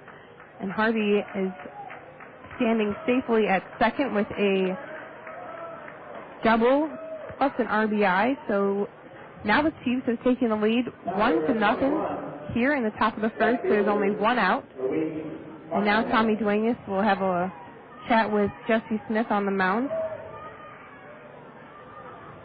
Well, Smith was coddled by Patterson into looking and concentrating more on the base runner than on the batter. Consequently, Harvey got himself a letter-high fastball over the outside corner, and he just whipped it into right center field, well beyond center fielder LeBlanc and right fielder Madrigal. Now Montañez stands at the plate, right-handed batter. He has a white tip on the top of his bat, just the very top of it. The rest is black. First pitch is a ball outside. Harvey stands at second. Chiefs have taken the lead here when Patterson scored. The 1-0 pitch is a ball high. 2 balls, no strikes, 1 out here, top of the third. Chiefs lead the Kernels now 1-0. Kernels took the first game of the doubleheader 4-3. And now Jesse Smith sets for the 2-0 pitch.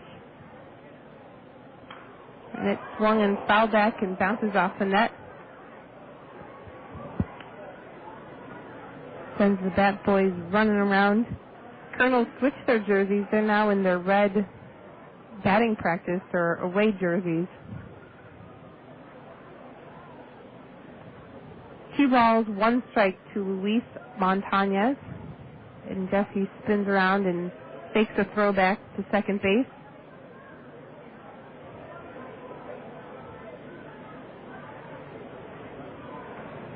Montañez is playing left field for the Kernels now.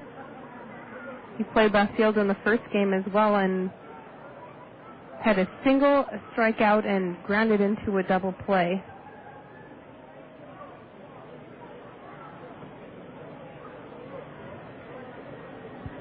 Now the 3-1 pitch.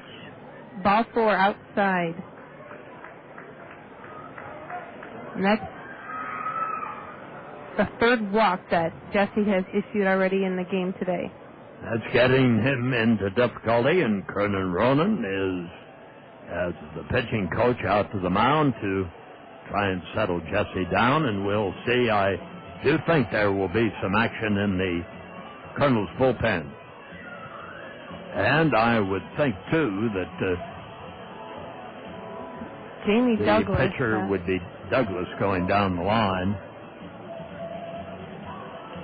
Number 12. Yep, that's who it is, Jamie Douglas, and we're going to check on some scores and also some golf, and we'll be doing that here, Julia, too. But now, let's see if Smith can get out of this. He has runners at first and second, and now Anthony Granato is at the plate. First pitch is a strike, 76-mile-per-hour pitch there. There's 1 out here, top of the third. The Chiefs scored the first one of this second game in the top of the third when Eric Patterson scored on a double by Ryan Harvey. Now there's another strike right there. An 0-2 count now to Granato.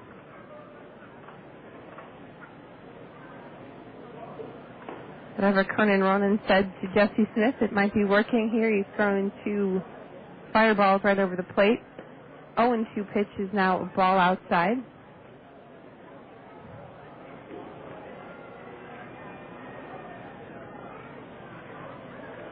Well, we've been talking about the United States Women's Open. Birdie Kim is now +3 with a 2-shot lead on a couple of amateurs. Now the 1-2 pitch is bounced down the third baseline. Sutton Oh, that went foul. Sutton retrieved it and was ready to step on third, but foul ball. We'll do it again. Still a 1-2 count, one out here, top of the third. Birdie Kim at +3, and the two amateurs are Morgan Pressel at +5 and Brittany Lang at +5. Annika Sorenstam is +12, so is Michelle Wee at +12. 1-2 pitch by Jesse Smith is a big swing and a miss by Granado. That's the second strikeout Jesse has earned in the game. Now Sam Fold playing center field for the Chiefs. Steps to the plate. He's a left-handed batter. Runners still at first and second. 2 outs here. Top of the third. The Chiefs have scored 1 run and lead the Kernels 1-0. The pitch is driven right toward Jason Ramos, who flips over to first baseman Michael Collins for the third out. So Jesse Smith got out of that inning without much damage. He had 3 runners on the base. That was a 4-3 play there for anyone keeping score. They scored 1 run on 2 hits. There were no errors, and they left 2 men on base, so they've stranded 5 here in the game. The Chiefs now lead the Kernels 1-0 here in the second game of a doubleheader. We'll be back with the bottom of the third. You're enjoying Kernel Baseball in the Zone.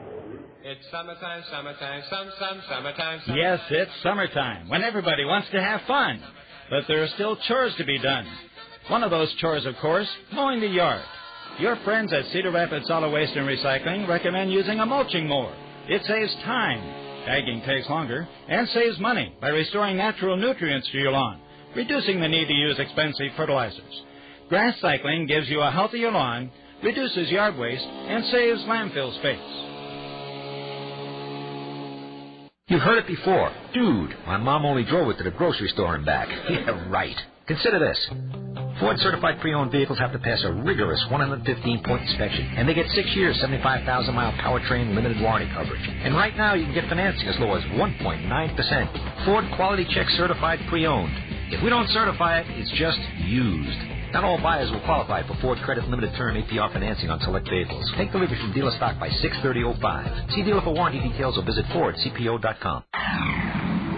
On the NASCAR circuit, the drivers and their crews know all about power.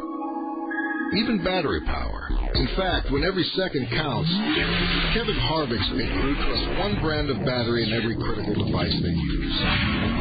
Duracell. So whether it's 600 horsepower or the 9 volts that power their precision instruments, it just has to work.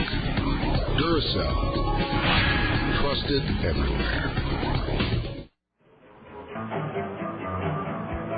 We head into the bottom of the third here at Veterans Memorial Stadium. The Kernels have fallen behind the Chiefs just by 1 run, 1-0. Chiefs scored 1 run on a double by Ryan Harvey, and Eric Patterson went around and scored for the Chiefs. Now Jason Ramos up to bat for the Kernels. He's the bottom of the order.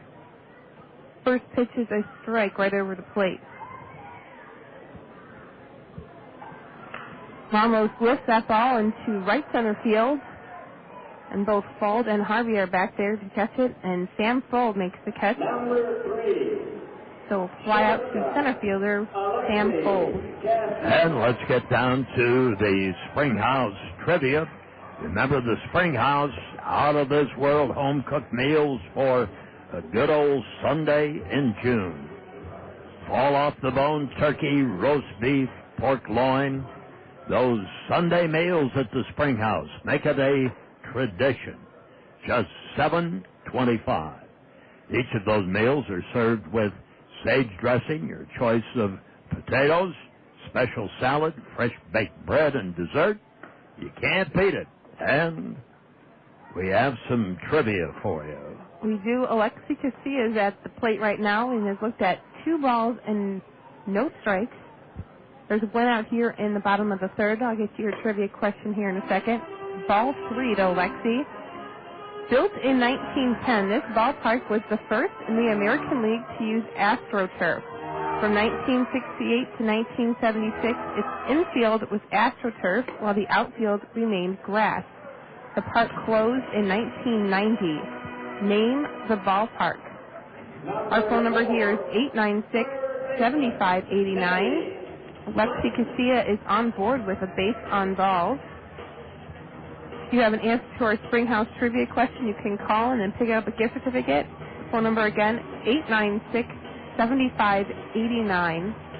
I'll repeat it in a few moments. Now Nate Sutton stands in at the plate with a runner at first. Throw back to first, and Casilla diving back in. Just like Jesse Smith, worried about Patterson, who finally stole second and third and then scored, Polanco worries about Casilla. There's another throw back to first. Casilla's back safely. Our trivia question again. Built in 1910, this ballpark was the first in the American League to use AstroTurf. From 1968 to 1976, its infield was AstroTurf, while the outfield remained grass. The park closed in 1990. Name the ballpark. And now with a ball to Nate Sutton, catcher Oscar Bernard runs out to the mound to have a conversation with Polanco. The number here, 896-7589. 896-7589. Give us a call and pick up a gift certificate. And you can have Sunday dinner tonight until 8 o'clock. 8 o'clock at the Springhouse. There's another throwback to first. Casilla is still on first after a leadoff walk, after Ramos flew out in to center field, and then Casilla was on board with a base on balls. Now the 1-0 pitch to Sutton. Just caught the corner on the outside. Some Kernels fans didn't like the call, but now a 1-1 count to Nate Sutton. One out here, bottom of the third. The Chiefs lead the Kernels 1-0. Notice Polanco, the pitcher for the Chiefs, uses a blue glove that matches the Chicago Cubs blue that they're wearing. I didn't know that was allowed. I thought that they had to have either a black or brown glove. And it had to be all one solid color. Well, the Cubs would certainly get special dispensation. And now Sutton leaps the ball right over the first baseman's head and stands on it first, and that gave enough time for Castillo to speedy legs to run around and stand safely on third.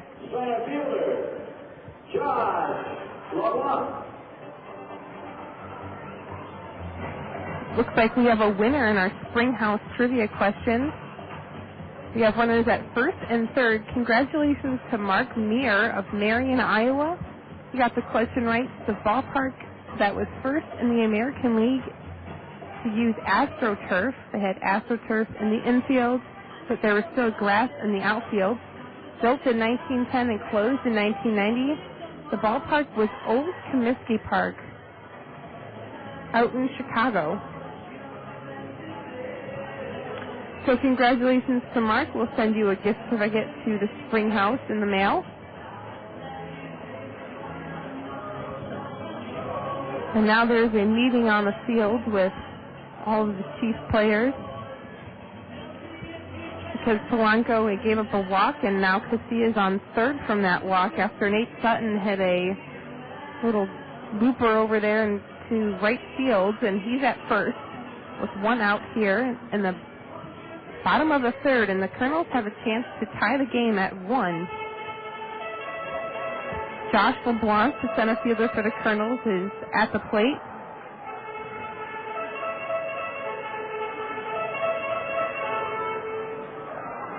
And Polanco delivers strike. The Kernels had a runner at second in the first didn't score, a runner at first in the second and didn't score, and now first and third in the third, and they're trying to get somebody home. There's a ball inside. 1-1 count to Josh LeBlanc, hitting .297. This is his 12th game. Earlier today was his 11th. Then off the DL, there's a pitch out. They thought a stolen base might be on there, but Nate Sutton holds it first. 2 balls, 1 strike to Josh LeBlanc.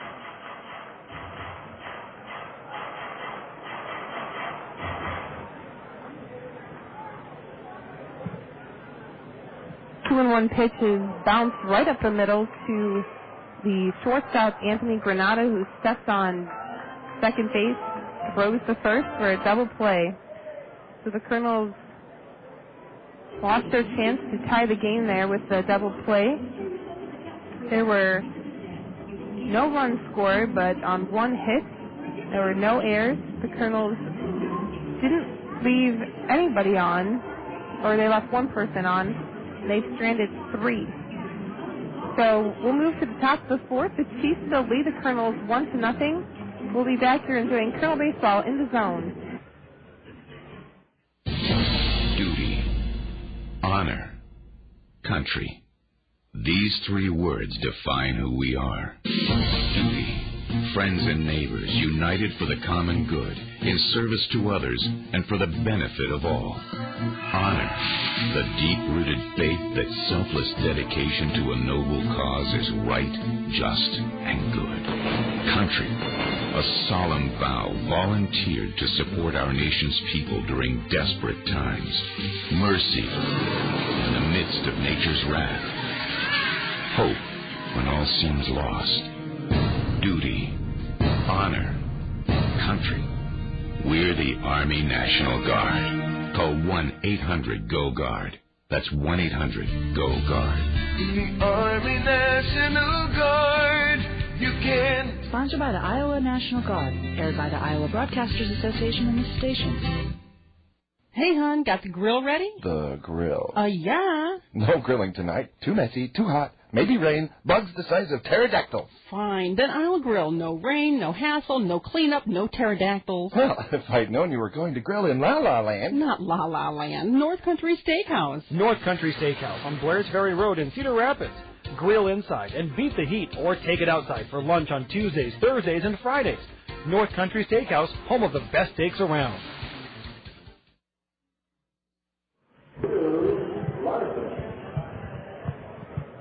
We start the 4th inning of a 7-inning second game of this doubleheader, and out in front, the Peoria Chiefs 1-0, and Drew Larson becomes the first batter for the Chiefs here in the top of the 4th.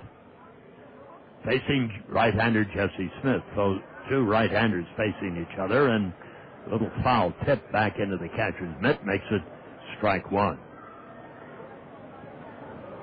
The Kernels have had opportunities to get this thing level, but they haven't been able to get that run across. There's a curve. It's a ball. To even it, 1 ball, 1 strike. I think our best scoring chance was in the bottom of the 3rd. First and second, 1 out, and LeBlanc was tapped into a double play, 6-3, as he bounced one up the middle for Anthony Granado, the shortstop. Foul ball back into the suites area and down into the stands.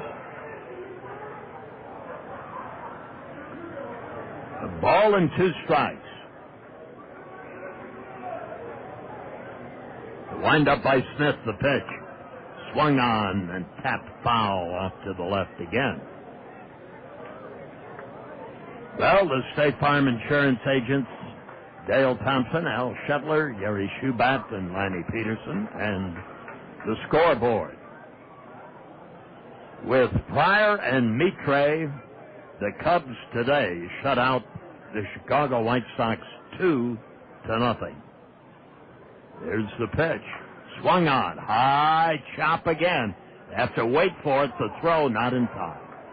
Tough break for Jesse Smith. He came right in on the hands of Larson, and the second Baltimore chop infield single for the Chiefs in this game. And That's just rotten luck for Jesse Smith because he made a very good pitch. That's an interesting thing about this infield, John, that we get so many high hops. And when the ball, it's like a rubber ball. When it takes a high hop, it goes so high it never comes down. Well, the only thing I can figure is that the dirt or the clay in front of home plate must just be rock hard and highly compacted, and unless our pitchers are just very good sinker ballers. Now the stretch. Throw over to first base, and again, Smith is going to have to get the idea with Drew Larson that the most important guy is the man at the plate, who happens to be Oscar Bernard, who singled in the second inning. The pitch. He was going to bunt, didn't throw to first, runner back in time. Michael Collins took the throw. Cleveland defeats Cincinnati 4-3. Florida shuts out Tampa Bay 1-0. These are finals. The Cubs 2, the White Sox nothing. So the Cubs take the series on the south side 2-1, as the Sox took the series on the north side 2-1. The pitch. Bunted out towards the mound. Time to throw to second. In time. Throw to first. Not in time. Low throw was handled by Rodriguez at short, or Casilla at short, rather, and he had no chance then to double up the runner down the first baseline. It went Smith to Casilla 1-6 on the failed sacrifice attempt by Oscar Bernard. He's at first base now with one out. Jamie Douglas is looking more and more like he may take over in this game in the fifth inning for starter Jesse Smith. Well, Smith has given up 5 hits. There's a swing. Home run chopped by Bo Flowers, and he didn't get it. Other scores. Atlanta defeats Baltimore 8-1. Toronto whips the Washington Nationals 9-5. Boston continues their winning way and their hot streak 12-8 against the Phils in Philadelphia. Curve is low and outside. Minnesota beats up on Milwaukee 5-2. Houston defeating Texas 3-2. In 10 innings, Pittsburgh 5, St. Louis 4. And the Cubs pick up a game then on the St. Louis Cardinals. Here's the pitch. Still leaving them 8.5 behind. There's the ball low. 2 balls and a strike. Kansas City over Colorado, or check that, Colorado wins 9-4. In the 8th, San Diego 5, Seattle 4. Here's the pitch. Strike. This nipped the outside corner. After 4, Detroit and Arizona. Zona leads at 9-0. Oakland bombing San Francisco 16-0 in the 7th. The Dodgers and the Angels 3-3 in the 7th. Swing and a line drive foul out of play.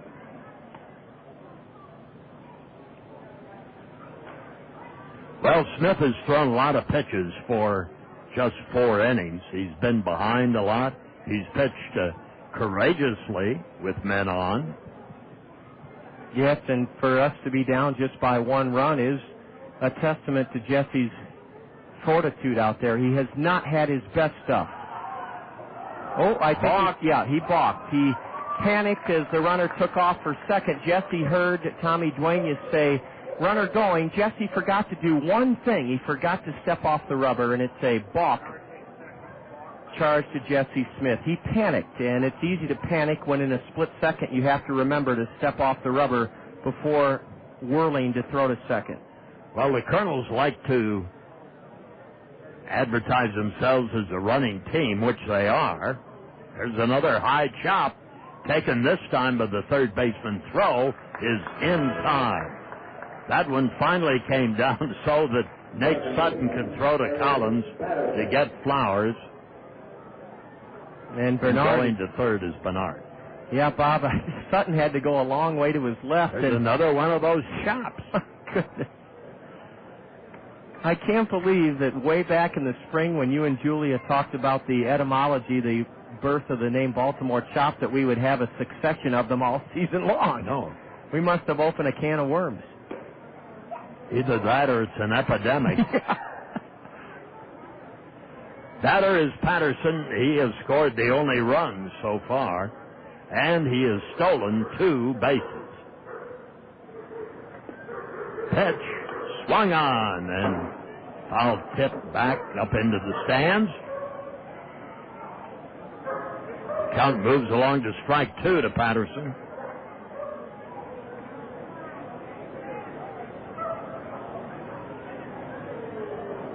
Sky Dog is still here. Barking somewhere. At the belt, here's the pitch. Swung on. Cracked it foul. 1-0. Peoria over Cedar Rapids here in the first half of the 4th. Kernels won the first game 4-3.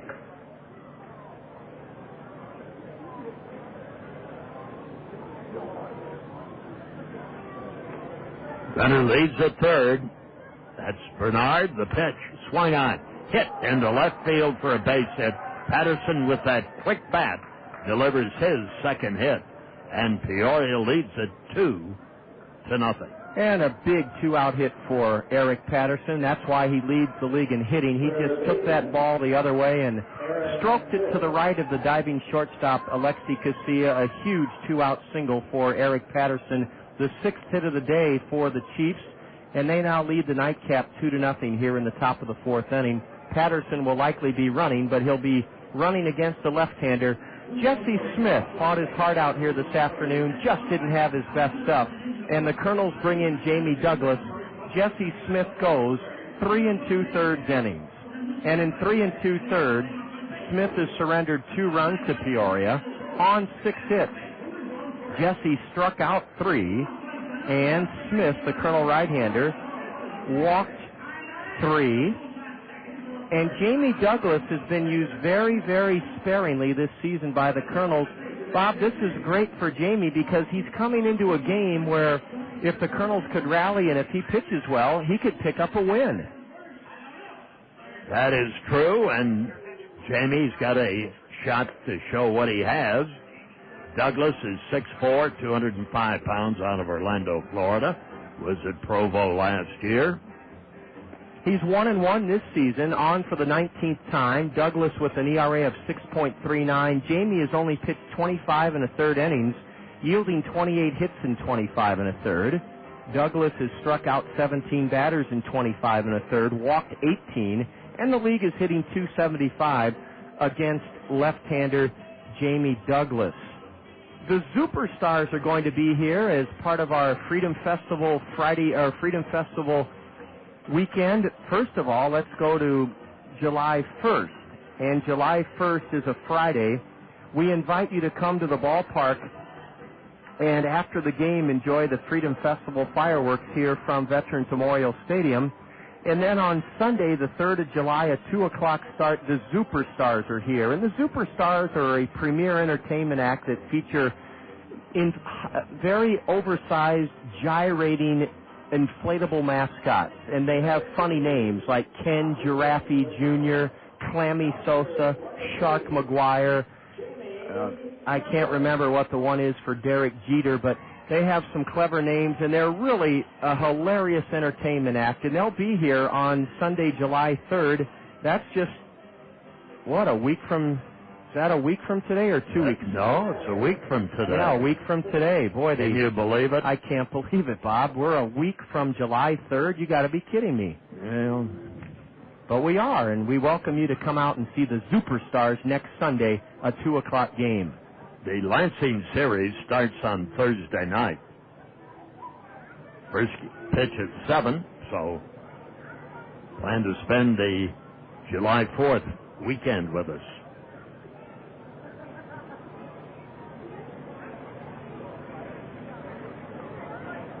Throw to the first base, the runner's back in time.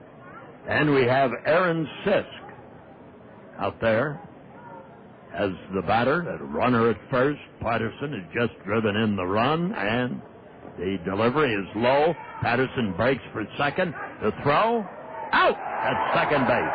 Tommy Duenas threw to the shortstop covering on the play.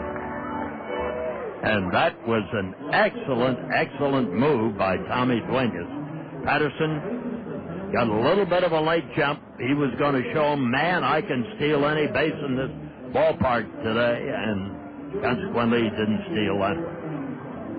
And that retires the side, but not before the Chiefs pick up yet another run and lead 2-0. They scored a run on a couple of hits. There were no errors and one man left on. So, after 3.5, it is 2-0 Peoria. You're listening to Kernel Baseball in the Zone. Do dragonflies really breathe fire? Maybe we can't answer a thought-provoking question like that. But Phil Andrews, your Pekin insurance professional at Weidenhammer Andrews Agency, can answer all your insurance questions. Phil Andrews is an insurance expert, and he can help you with all kinds of protection: auto, home, life, health, and business. Phil Andrews, your Pekin insurance agent at Weidenhammer Andrews, has all the right answers for the right insurance coverages for you and your family. Coffee works when it's important to you. Coffee works, let your work shine through. When you think of copies, think of CopyWorks. High-speed copying, color copies, oversized copies, manuals, booklets, graphic design, posters, banners, and presentations. CopyWorks does it better. When it's important to you, CopyWorks lets your work shine through. When you think of copies, think of CopyWorks.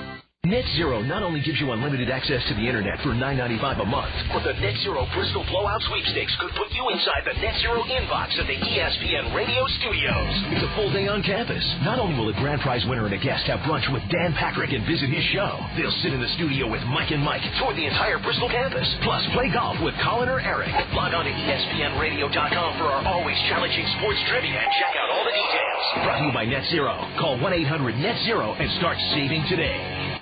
There's a drive deep into left center field. It is going. It is gone. A home run by Drew Toussaint. His 9th home run of the year. That'll wake up the bats a bit. And it's a 2-1 ball game. Peoria leads. One fastball, one rip, one out, and you touch them all. One out of the park, that is. He is such a good-looking prospect. Drew Toussaint with those lightning-quick hands a la Hank Aaron and George Hendrick. He's a wrist hitter, and he belted that one to the deepest part of left center field over the Tri-Vision signs near 8th Avenue. Now we get Michael Collins, who flied out to center field. That time, the center fielder, Sam Full, didn't. Oh, maybe he ran 5 yards. That was about it. That's how well Drew belted it. Here's the pitch. Curve, swings, low and away. 1 ball, 1 strike. So it's a 2-1 game now on Peoria. 2 runs, 6 hits, 1 error. Cedar Rapids, 1 run, 3 hits, and no errors. And Polanco fires.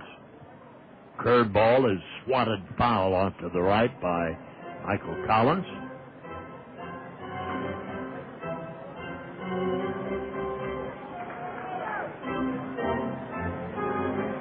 $2,830 at the ballpark this afternoon for this doubleheader.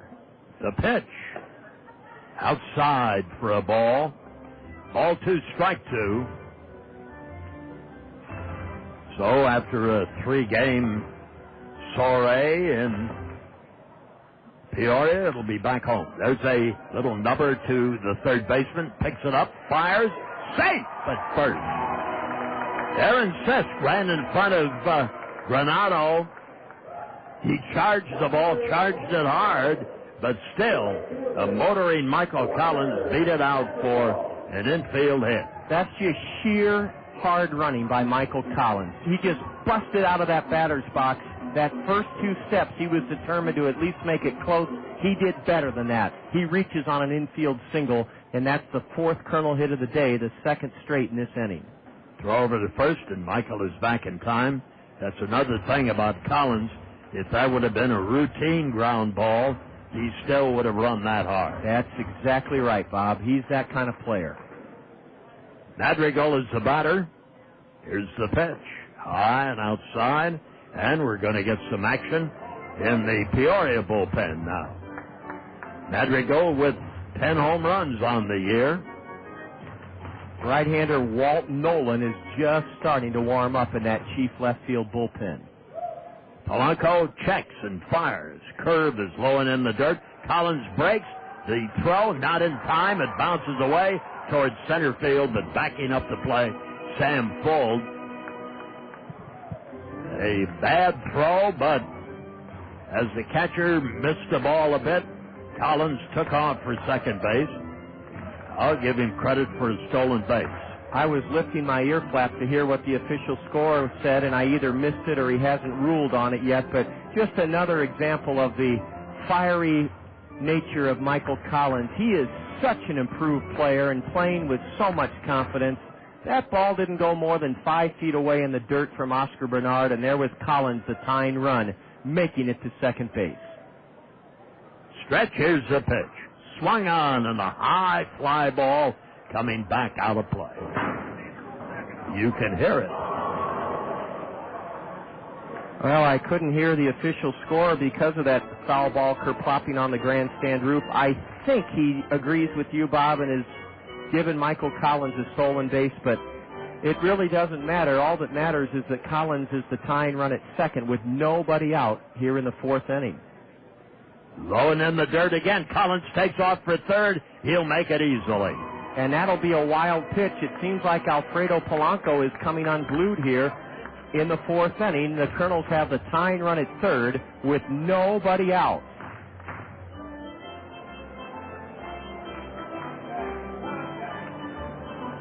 Warner Madrigal now has a chance to drive in the tying run with a long fly ball. And the infield's playing back, so even a ground ball would likely tie this game. The pitch. Swung on and missed. Went for a curve or a slider. Give him credit for an 87-mile-an-hour slider. Polanco on that one. Ball 3, strike 2.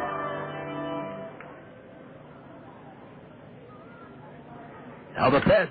Swung on, line drive, base hit, left field. This game is tied, and Madrigal rounds first and holds as the lead run. Did he ever light into that pitch, Bob? It was up in his wheelhouse, let her high, and I mean Madrigal sliced it into left field. He hit that ball hard. Here comes Ricardo Medina, and we're going to change pitchers for the Peoria Chiefs now. And as Nolan, the right-hander, comes in, let's enjoy our Colonel Did You Know question this afternoon. It goes back to 1968 and 69. Remember when the Milwaukee Braves left that great city and moved to Atlanta after the 65 season? The Chicago White Sox filled the void in 1968 and 69. The White Sox played 20 of their home games, 10 each season in 68 and 69 at County Stadium in Milwaukee, and they drew pretty well. They averaged 23,125 fans in 68 and 69. The White Sox went 1-8 in 1968, so it wasn't much of a home field advantage at County Stadium. In 1969, however, the White Sox went 9-3 at County Stadium in Milwaukee. The White Sox played 20 of their home games at County Stadium in 68 and 69. In 1970 at Comiskey Park, the White Sox, believe it or not, they only drew 495,355 in 1970 at Comiskey Park. So maybe they had their reasons for going to Milwaukee in 68 and 69. Well, I saw them play a game up there, John. Wow. Bob, I wouldn't have thought of that. I was a little kid. I'd tune in and I'd think, why are the White Sox playing in Milwaukee? It was kind of a good marketing tool. Yes, it was, and I remember the night very well because it was in July and it was just as cold as could be. Cold in July in Milwaukee? It was. There was a wind off the lake at night. It was just uncomfortable. Well, I would imagine that the Milwaukee fans rooted for the White Sox, even though it was kind of an odd match. I believe it's probably about 95 to 100-mile drive from Comiskey Park to Old County Stadium. But that's interesting, Bob, that you were there either in 68 or 69. Yep. Well, Walt Nolan has come on in relief. He's 6'1", 180. He's 23 years old, and he's out of Alexandria, Louisiana, a right-hander, pitching to Jordan Renz. All right, here we go. Back to action with the Kernels and Peoria tied at 2-2, and it's delayed while the batter steps out, and Nolan gets himself set again. Madrigal at first. Stretch. Usually, Bobby Magianis doesn't care what your foot speed is. He will send you anyway, but we'll see what the strategy is here. There's nobody out. 2 runs are in. There's a swing and a miss by Rentz, who again gave it that home run cut. Remember, he had a double and home run, 2-run homer in the first game today. 4-3. The Kernels won that one over Peoria. Walt Nolan is 5-2 out of the Chief bullpen this season, but his ERA is over 5. Curve gets away from the catcher, goes back, and we don't have to worry about foot speed and Madrigal because a wild pitch puts him at second base. Now the go-ahead run in scoring position, still nobody out here in the Kernel 4th inning in a 2-2 game.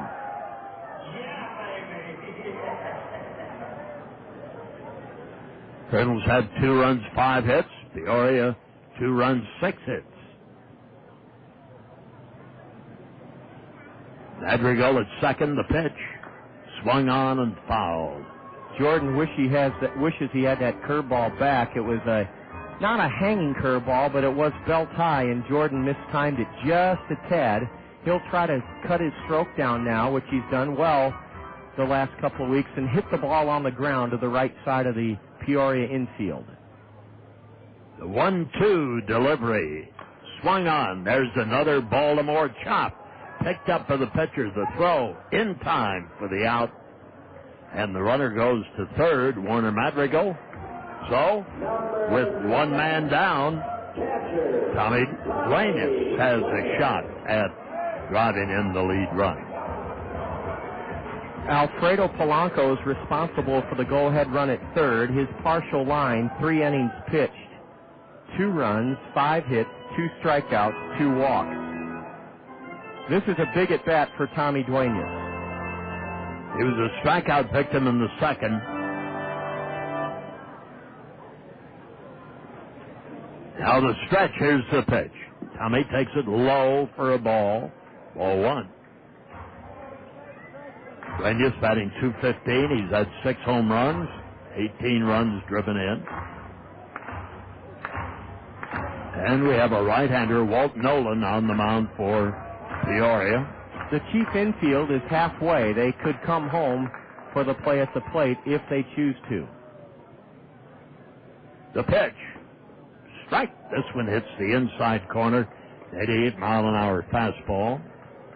Nolan, 6'1", 180 pounds, Lake Charles, Louisiana, his home. He was at Mesa and Lansing. Now in Peoria. Stretch, here's the pitch. Inside. That one tried to hit the same spot inside at the knees, but this one missed the mark. 2 balls and a strike. Duenas is standing in shadows being cast by the grandstand roof, and Walt Nolan, the right-hander, standing in bright sunshine here as we approach 6 o'clock. At the belt, here's the pitch. Swung on. He gave it a rip, gave it a guess, and missed. Tommy's a little bit rusty, not having played in a week. Ball 2, strike 2. The lead run at third. 1 out. And Jason Ramos will be next.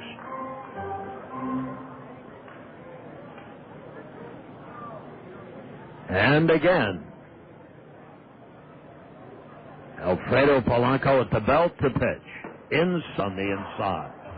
No one and no strikes. Oh, excuse me, Bob. Nolan has only given up 34 hits in 37 2/3 innings, and he struck out 34 batters in 37 2/3. Now the pitch. Curve, too low for a ball. Ball 2 and no strikes. But he's walked 33 batters in 37 2/3. Well, it's been kind of a mixed bag for him then. He has 5 wins to his credit. Here's the pitch. Curve, hits the corner at the knees. Good, solid 89-mile-an-hour fastball. 2 balls and a strike.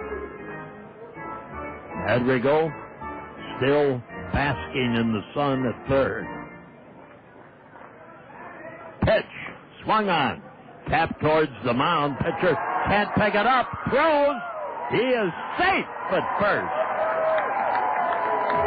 The lead run scores, and I would think that would be an error on the pitcher, but we'll wait and see what they call. It was one of those little choppers we've been talking about.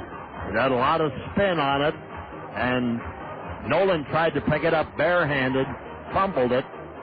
Then he reached for it again, and by that time, in a little backhand throw, it was too late. I would rule it an error as well, Bob. Nolan had a clean shot at it and couldn't come up with it, and the go-ahead run is scored. The Kernels with a 3-run 4th inning. They haven't made a ruling on it yet. It could go either way, but I'd rule it an error on the pitcher. It's a play he could and should have made. Well, there goes for my judgment. It's an infield single and an RBI for Jason Ramos. Well, let's can't help it. Help along the home team a little. That's right. As you said, it did have some spin on it, and Nolan had to come in and to his left, but again, I would have charged him with an error, but that's just one voice. The official scorer chose to look at the difficulty of the play and award Ramos with a RBI infield single. Now the stretch. Here's the pitch.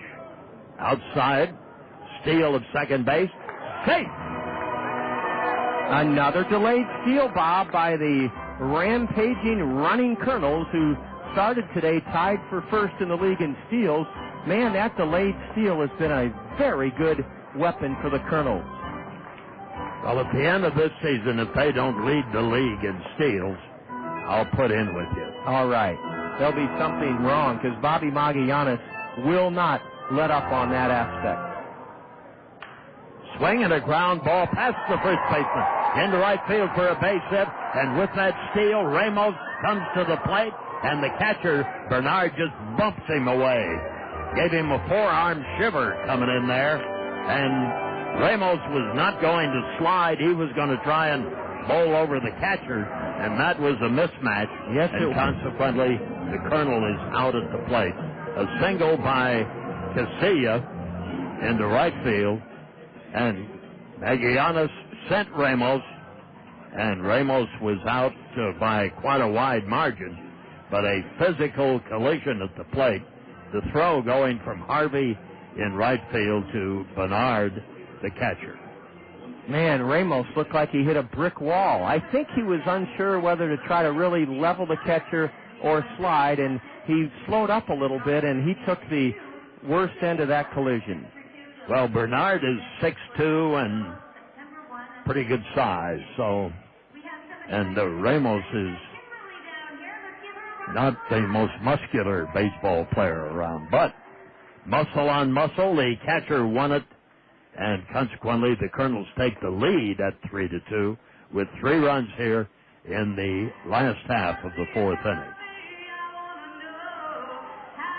And in the inning, there were 5 base hits. And there was 1 man left on. You're listening to Colonel Baseball in the Zone. The Cedar Rapids Kernels want to give your child a chance to hit a home run. By picking up a free reading scorecard at the Kernel Stadium gift shop, kids can keep track of their minutes and earn great rewards. Along with Toyota Financial Services and the Gazette, the Kernels encourage you to open the world to your children by reading with them. If your kids hit a home run this summer by reading 1,000 minutes, the Kernels will recognize their accomplishments on the field at Reader Recognition Day in August. We've been telling you for some time that Greg's Lawn Service is a cut above the rest when it comes to caring for your lawn. However, Greg's experienced staff does so much more than lawn care. They offer complete landscape design and installation, concrete curb edging, grading, sodding, and hydro seeding.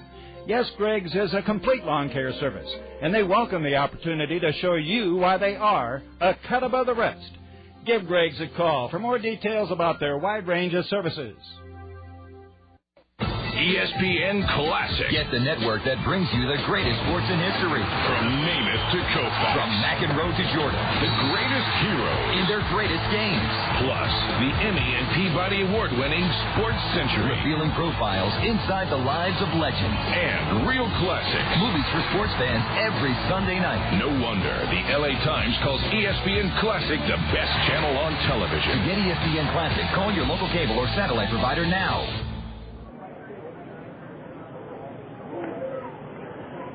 Jamie Douglas' first pitch to Sisk is inside for a ball, and this pitch is really fouled hard down the left field line.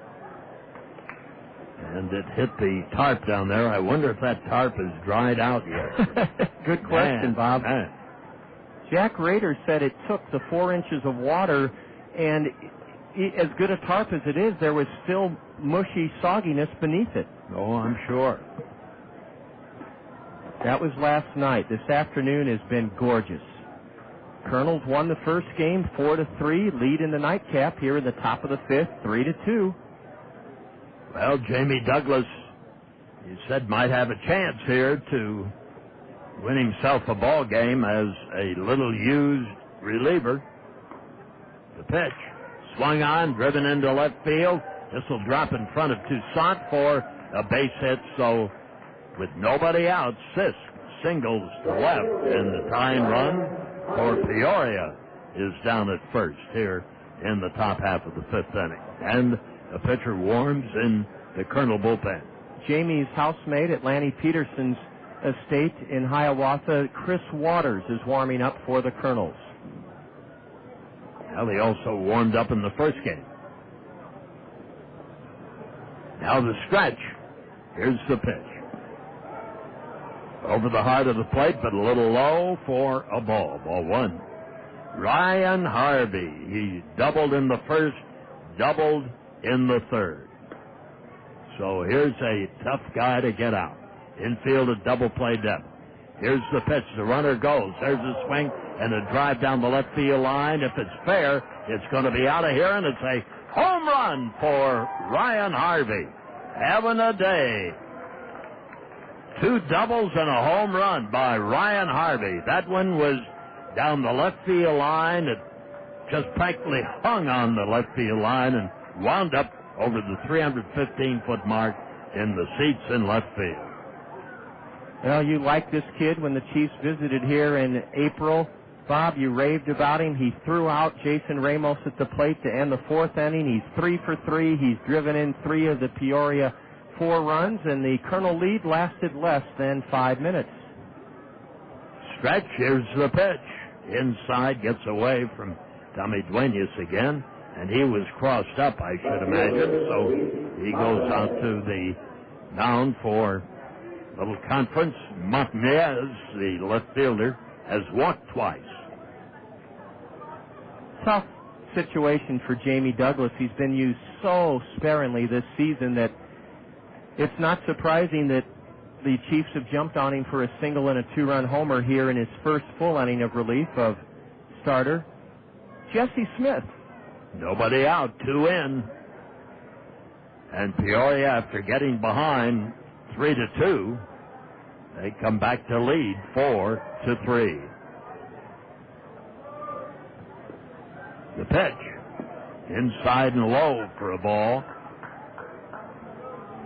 Ball 3 and no strikes. Now, hey, Smith started the game.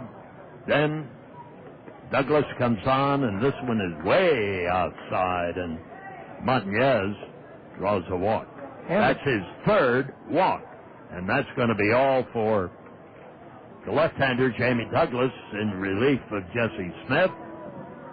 He goes a third of an inning. So far, Jamie has surrendered 2 runs on 2 hits, no strikeouts, 1 walk, and tough outing for Jamie Douglas. I know he wanted to help this ball club win this nightcap to sweep the Chiefs, but he's rusty. He just hasn't been used much this season, nor has he been used in big situations. The Colonel dugout is spewing towards the entrance to try to lift Jamie's spirits. It's Chris Waters coming in with Peoria leading this game 4-3. Waters is 1-3 on the year. He's out of the Colonel bullpen for the 25th time. Chris has an ERA of 5.29. The right-hander has pitched 32 1/3 innings, surrendering 38 hits in 32 1/3. He's struck out 31 in 32 1/3, walked 15. Chris Waters, with the league hitting .288 against him, will try to keep this a 1-run game in the top of the 5th inning. The Colonels won the first game 4-3, led this nightcap going into the top of the 5th inning 3-2, but that lead did not last very long. Certainly didn't, just as long as Harvey got to the plate. Well, we talked the other night about whether or not the rabbit might be just a phantom. Well, Harvey is the real deal, in my view. Ed Lynch ought to be rather impressed with some of the players the Peoria Chiefs have in the Cubs farm system, because Harvey would be one of those.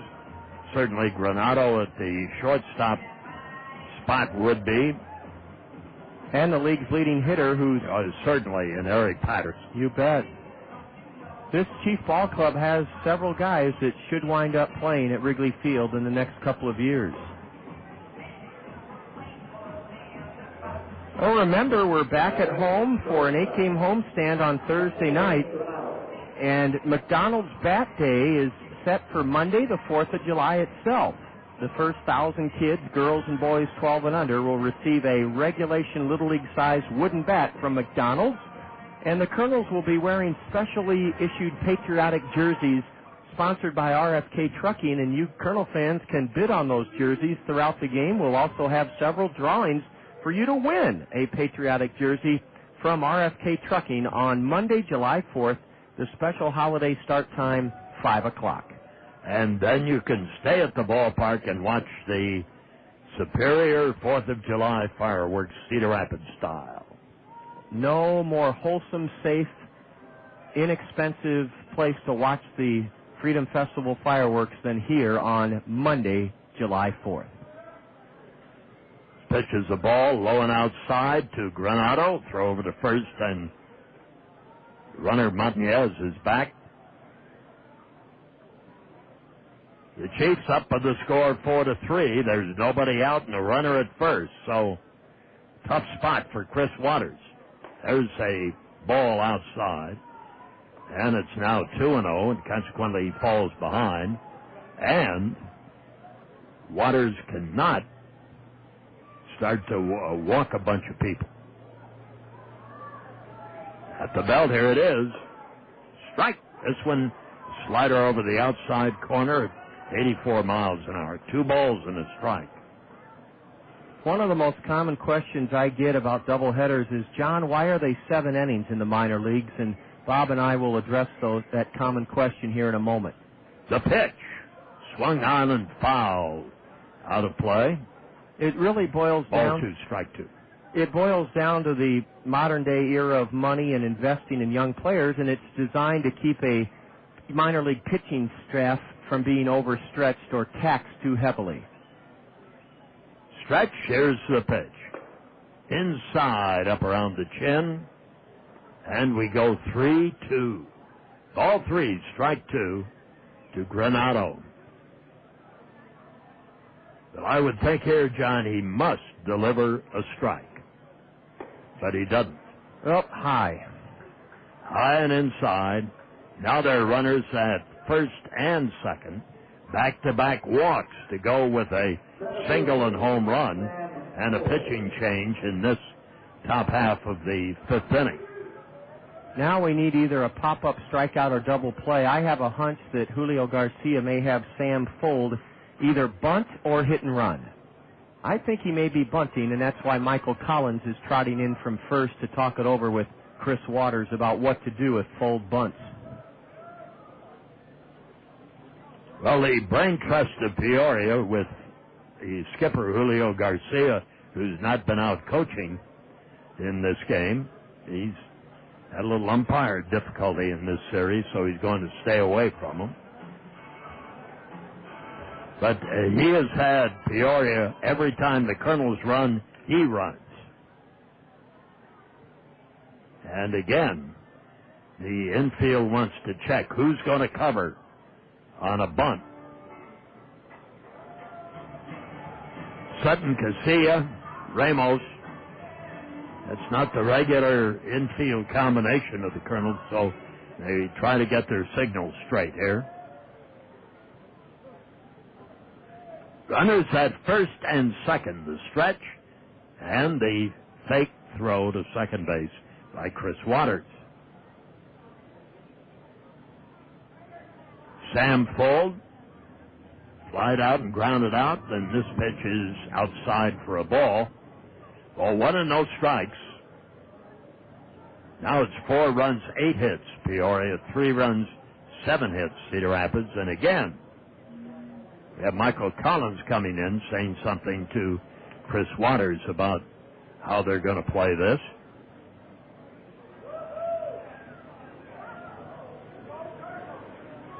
Now the stretch. Here it is. Outside and high for a ball. Here comes Bobby Magianis. And he's running out to the mound with a sense of purpose. And he's calling his entire infield in. The Kernels are trying desperately to find the right combination or roles for their bullpen. It's been a mess ever since the start of the season.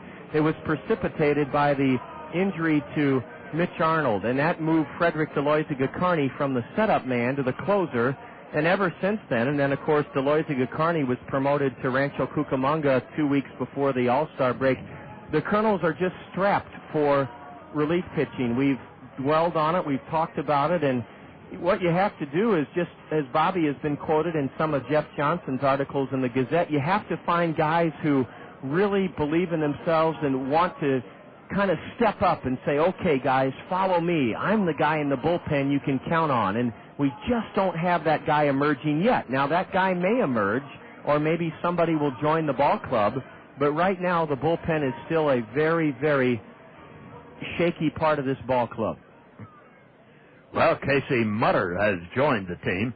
There's a swing and a drive into center field for a base hit, and Peoria does not try and run out of an inning because LeBlanc made the pickup of that solidly hit ball. He made it very quickly, got it back in there quickly, and consequently the Peoria Chiefs fill the bases here.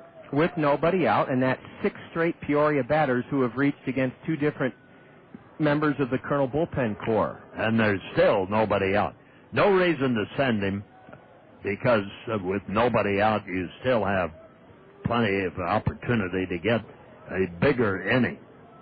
There's a ball that's low and inside, and from the looks of Waters, he seems to me to be laboring out there, John. He's not fluid. No, and it may be because he hasn't pitched in over a week. There's a strike. 1 ball, 1 strike. The good part for Chris is he doesn't have to look over his shoulder. There is no one warming up in the Colonel bullpen with the infield in for the play at the plate. The pitch swung on, foul right up here above us. Well, it conked some fella in the back of the head, or a lady, and she is, well, it hit her in the forehead, and I'll keep an eye on her. We need to get assistance to her immediately. Lady. There's a curve low. Oh, boy, the lady is really hurting. We need an usher down there immediately with a radio. And some ice. An elderly lady hit in the forehead on a ricochet. Stretch the pitch. Curve, low and in the dirt. Tommy Duenas blocks the plate. Ball 3, strike 2. The batter is Drew Larson. And good. A first aid team member is being dispatched right now to help out that fan. She is conscious. At the belt, here's the pitch. Swung on, ground ball to the third baseman. Throw to home 1. Relay to first. Not in time, but they get the lead man, the most important one. That was Montanez. He tried to score on the contact ground ball. Picked up sharply by Sutton. Through to Duenas. Duenas' throw to first was not in time. Nate Sutton had one slight bit of hesitation. For some reason, he thought about stepping on third, and that cost the Kernels a real chance for a 5-2-3 double play, but they did get a big out. Now the pitch. Low and outside for a ball. Ball 1 and no strikes. Thank goodness the first aid team has arrived, and the woman does have a bloody nose, but she, all things considered, is going to be okay. There's a curve in the dirt again.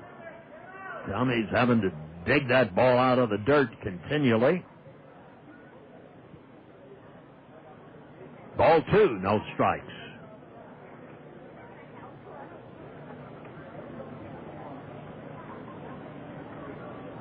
Now the stretch. Here's the pitch. Swung on and fouled back out of play.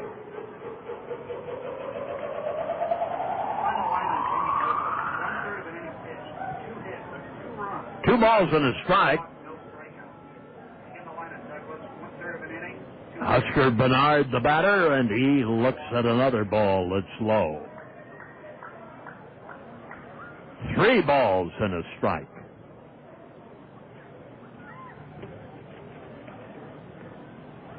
Bernard is ready. Here's the delivery.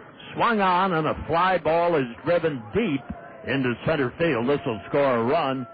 Sunglasses shining. LeBlanc makes the catch, throws it into Casilla, the cutoff man, and Peoria goes up now 5-3. And that run is charged to Chris Waters. He's given up a run now on a walk, a single. But all things considered, Fold went to third on that play on which Granado scored. All things considered, if Chris Waters can get Bo Flowers, the 8th man to bat here in the inning, the Kernels would still be in the game, only trailing by a pair.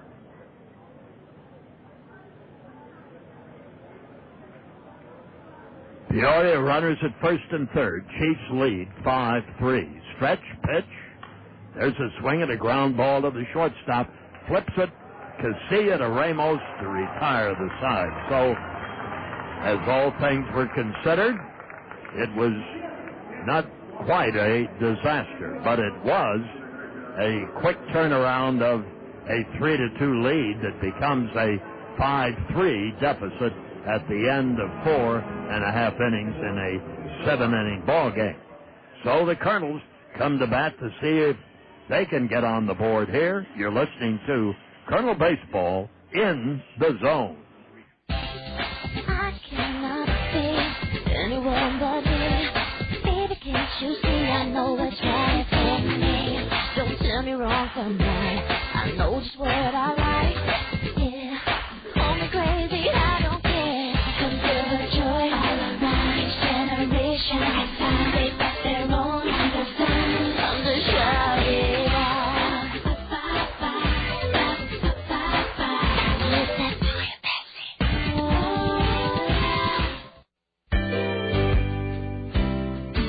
At Lasso E, summer is here and we've got the fever. Are you ready for camping season? If so, head to Lasso E and gear up with tremendous savings on 2005 models and brand new 2006 models. With over 200 new and pre-owned campers, fifth wheels, and travel trailers, Lasso E has something for everyone. Lasso E has over 45 years of experience and has something for everyone's budget. Remember, Lasso E finances as well, and you can always lasso yourself a great RV at Lasso E RV. It's all here, you will see. Break away with Lasso E. Lasso E Campers, northeast of Anamosa, Highway X44, Amber, Iowa, under the Big Tower. Break away, Lasso E.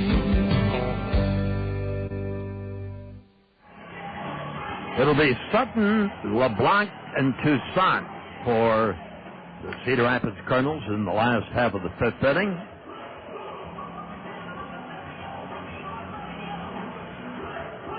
Five runs on 9 hits now for Peoria. 3 runs, 7 hits for the Kernels.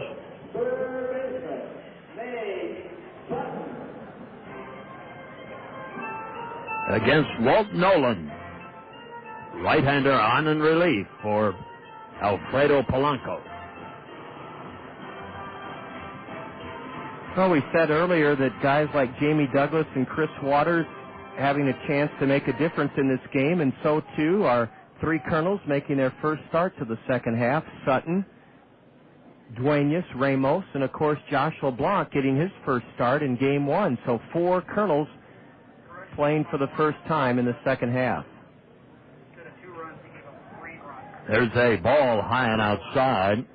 Ball 1 and no strikes. I want to correct myself. Chris Waters was not charged with a run in that 3-run fifth inning. All 3 runs charged to Jamie Douglas, the lefty. Strike over the outside corner. 1 ball, 1 strike, and Kernels in arrears 2 here. 2 runs back. 5-3 Peoria. First game went to Cedar Rapids 4-3. Thursday night, Cedar Rapids won 9-2. They had one in their pocket Friday, but lost it 5-4 and won the first game 4-3. Ground ball to deep short, fumbled by Granado. Throw, it not in time. It'll be an error. Granado kind of nonchalanted that one at short. He didn't make a clean pickup. The ball flipped out of his glove. Then he just kind of lazily picked it up, and he thought, well, I've got the arm strength. I can get this guy. But a hustling Sutton beat it out, and it'll be an error. First, the mistake he made, Bob, is that he tried to backhand it instead of get in front of it, and then, as you said, he didn't really pounce on it as quickly as you thought he would. Now the pitch. Swung on, and a fly ball down the left field line, and this one drifts into the pavilion seats and then bounces back on the playing field. Josh LeBlanc slide out and hit into a double play, left-handed batter. Back in the Kernel lineup for the first time in a couple of months.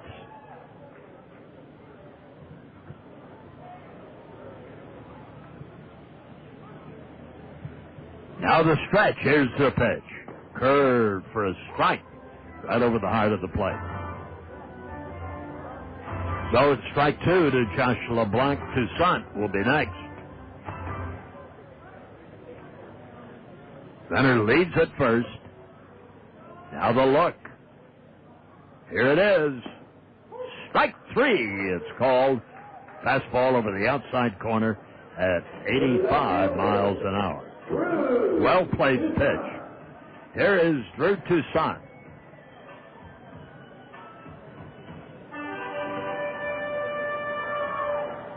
And we're going to get a little more action down in the Peoria bullpen. Jerry Blevins will go down there. A lefty. 6'6".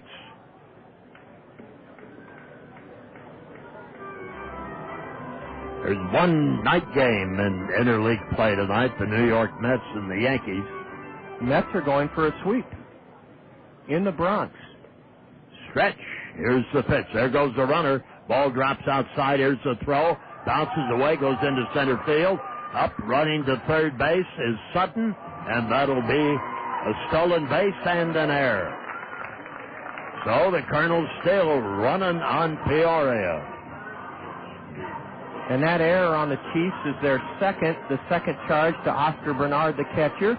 The stolen base for Nate Sutton, and he's at third with only 1 out. The Kernels could make it a 1-run game if Drew Toussaint could either ground the ball on the infield or lift a fly ball to the outfield. That's all it would take for the Kernels to make this a 1-run game again. Boy, I like the spunk of this ball club. They are playing with the sense of urgency and lack of fear that you like to see in a team. There's a curve for a strike to Toussaint. 1 ball, 1 strike from Walt Nolan.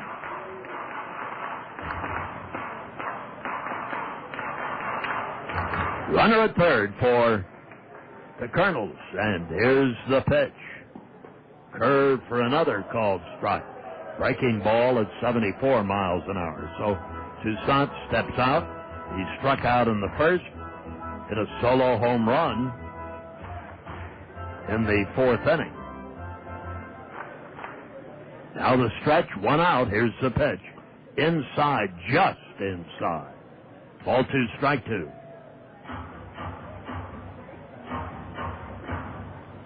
Now Toussaint from Compton, California gets ready again with that runner at third. At the belt, here it is.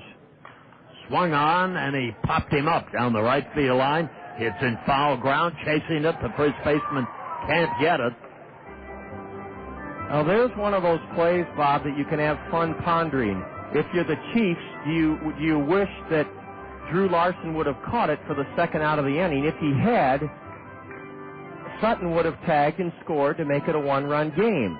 He missed the ball, so you don't get the out, but you could still get Drew Toussaint without a run scoring. It's just interesting to think about. Yes, the first baseman, Larson, lost that one, and he would have had to make a quick pivot and a quick throw. Swung on, ground ball to the third baseman. That'll score a run. The throw to first in time for the out, and it's a 5-4 ball game. Terrific at bat for Drew Toussaint. He put the ball in play. He drives in his second run of the day, and the error committed by Anthony Granado, plus the stolen base and throwing error by the catcher, helped the Kernels make it a one-run game. I like the way this ball club is fighting back to make it a one-run game here in the nightcap. A Kernel win would mean a doubleheader sweep. We won the opener 4-3. Here's the wind-up in the pitch. Too low for a ball to Michael Collins. Slide out. He singled, stole a base, went to third on a wild pitch and scored. Here's the pitch. Swung on, fouled back towards the Peoria dugout. 1 ball, 1 strike. Well, the object here in a 5-4 game is that if you don't get any more here in the 5th, you've got to hold them off in the 6th.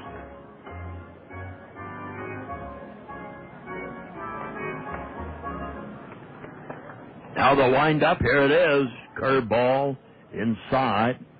2 balls and a strike.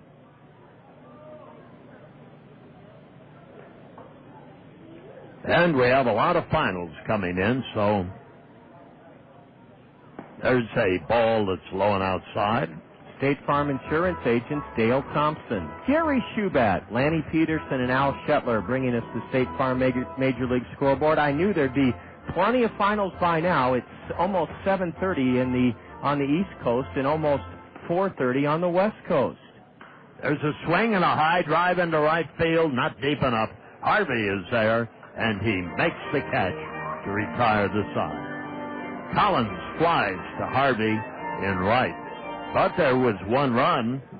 There were no hits. There were 2 errors. And nobody left on. So at the end of 5, it is 5-4 Peoria after Cedar Rapids wins Game 1 4-3. You're listening to Kernel Baseball in the Zone. KCRG TV9 gives you more local news from around eastern Iowa. The important news of the day from where you live. And you get more live news from the scene of breaking stories, bringing you the news as it happens. Plus, with news updates on the hour and more local newscasts throughout your day, 7 days a week, you get more depth, more detail, more complete story coverage. More news, more often, from KCRG TV9 News.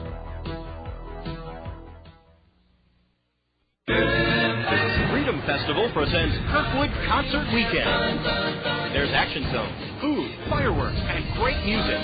See the Beach Boys Friday, June 24th at Wells Fargo Concert Night.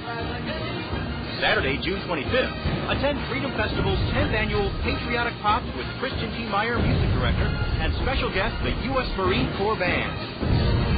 Preferred stage-front seating available for both shows. Visit freedomfestival.com for details. Hey, hon, got the grill ready? The grill. Yeah. No grilling tonight. Too messy, too hot, maybe rain, bugs the size of pterodactyls. Fine, then I'll grill. No rain, no hassle, no cleanup, no pterodactyls. Well, if I'd known you were going to grill in La La Land. Not La La Land. North Country Steakhouse. North Country Steakhouse on Blair's Ferry Road in Cedar Rapids. Grill inside and beat the heat or take it outside for lunch on Tuesdays, Thursdays, and Fridays. North Country Steakhouse, home of the best steaks around. The first man up is the leading batter in the Midwest League with a .360 average, Eric Patterson. He's had 2 singles, has scored a run, and there's a ball that's low and outside. In the Cub-White Sox game today, it was 0-0 after 5 innings. There's a ground foul off to the right with Pryor against Garland, and then the Cubs got a run in the 6th, a run in the 7th, and Pryor gets the victory. He's now 5-1 on the year.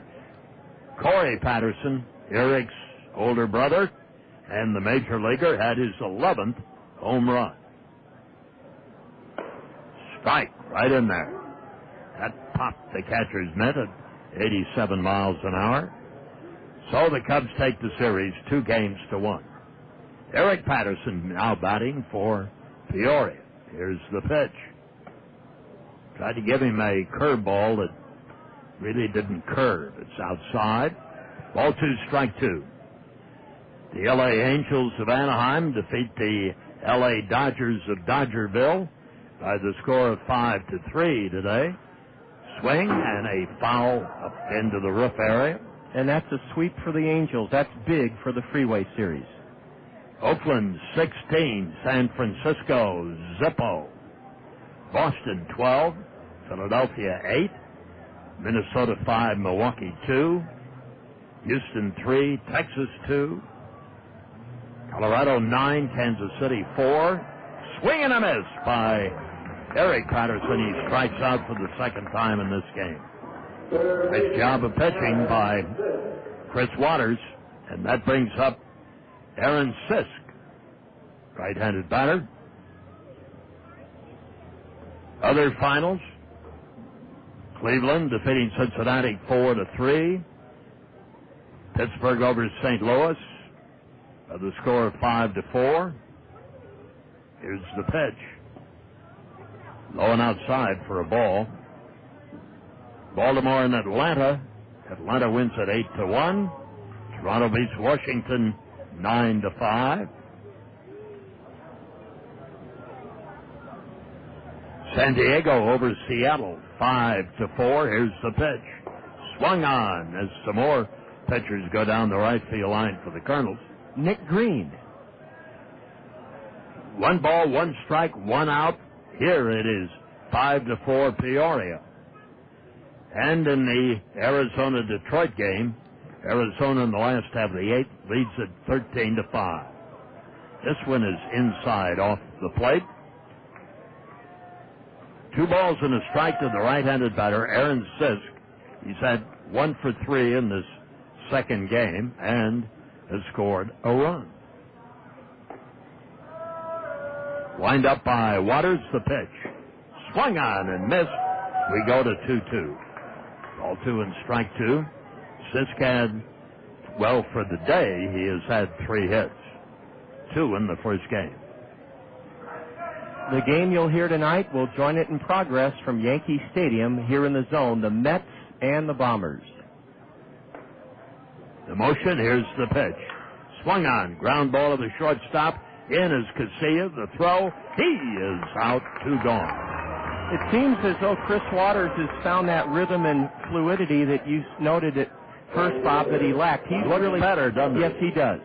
He looks like he's found the right arm angle and that he's much more comfortable out there. And thanks to him, the Kernels are only down by a run here in the top of the 6th inning, excuse me. Well, here's the fella you've got to work on. Ryan Harvey, 2 doubles and a home run. The pitch, curve, strike on the inside corner at the knees. Harvey has been a star in this 2nd game. both in the field and at the plate. 2-run homer and a run-scoring double. There's a swing and a drive to the shortstop. Casilla catches it to retire the side. Harvey tried to line one to left field. Instead, he lines out to the shortstop, Casilla, and it's 3 up and 3 down. Nice job of relief pitching by Chris Waters. No runs, no hits, no errors, and none left. And we go to the last half of the 6th inning of this second game of 2. You're listening to Colonel Baseball in the Zone. There's a reason Dick Ramsey is the #1 home seller for the #1 real estate company, Skogman Realty. It's because Dick Ramsey works harder for you than anyone to make selling your home easy for you. Take Dick's one-of-a-kind home trade program. Buy one of Dick Ramsey's homes and Dick will buy yours. Dick Ramsey provides 2 other unparalleled services: a free 1-hour telephone loan approval and a free 1-hour telephone appraisal on your property. Dick Ramsey of Skogman Realty, the #1 home seller for the #1 real estate company. It's all over. You ate, you voted, and now a champion has been crowned. The winner of the Zone Bar and Grill Tour is Chuck and Dale's Bar and Grill. 2 Bricks Bar and Grill, Cabo Sports Bar and Grill, the Cedar Brewing Company, Chappie's Safari Lounge, the Chrome Horse Clubhouse and Saloon, CJ Sports Bar and Grill, Cocktails and Company, Moose McDuffie's, 3rd on 1st Sports Bar and Grill, Tornado's Grub and Pub, and the 33rd Avenue Sports Bar and Grill in Sauce's Clarion Hotel. We offer a conciliatory round of applause. With spatulas raised high, we salute you, Chuck and Dale. And Lucky Luncher Steve Mesher is the winner of the trip to Vegas. Congratulations to Steve and to Chuck and Dale's, and thanks to everyone who soiled a fork or sold a side of fries in this year's competition. The 2005 Bar and Grill Tour, proudly sponsored by your Coca-Cola Bottling Company, The Guide, and the best damn sports station anywhere, The Zone, ESPN Radio, 1600 AM. It's the last half of the 6th inning in a 5-4 game in which the Peoria Chiefs have the lead. And Warner Madrigal, who has singled and scored a run and has walked. He did not play in the first game. Madrigal, 225 batter. And Jerry Blevins is on the mound, a right-hander, or left-hander rather, 6'6", a skinny 185 pounds. Here he is. They ought to call him Bones out there. He's 1-5 with an ERA of over 6, but he leads Peoria with 11 saves. So it's kind of been feast or famine for the Venezuelan Jerry Blevins. And the first 2 pitches to Madrigal are outside. Well, he's a lefty and he wears number 13, so no wonder he's 1-5 with 11 saves. He's unpredictable. Outside for a ball, and it's 3-0. Now the idea here for Madrigal is to at least take 1 strike and possibly 2. Blevins, the pitch. A little low over the height of the plate. Madrigal didn't know how the plate umpire was going to rule that, but he ruled it a ball, and Madrigal is the tying run at first here in the last half of the 6th inning. Now it's Jordan Rentz. And the question will be, will he bunt? Yes. Walt Nolan went 2 innings, gave up a run unearned on 2 hits, struck out 2, walked none. Walt Nolan still could be the winner in this game. Now the pitch. Low and inside for a ball. Makes it ball 1 and no strikes. So, we've seen this from the Colonel bullpen. Maybe we're seeing it from the Chiefs bullpen. Wren squared the bunt and took that first pitch low. Now let's see what he does. The delivery swung on. He was trying to hit a home run. And he fanned the breeze here at the stadium. 1 ball and 1 strike, where the temperature is now 84.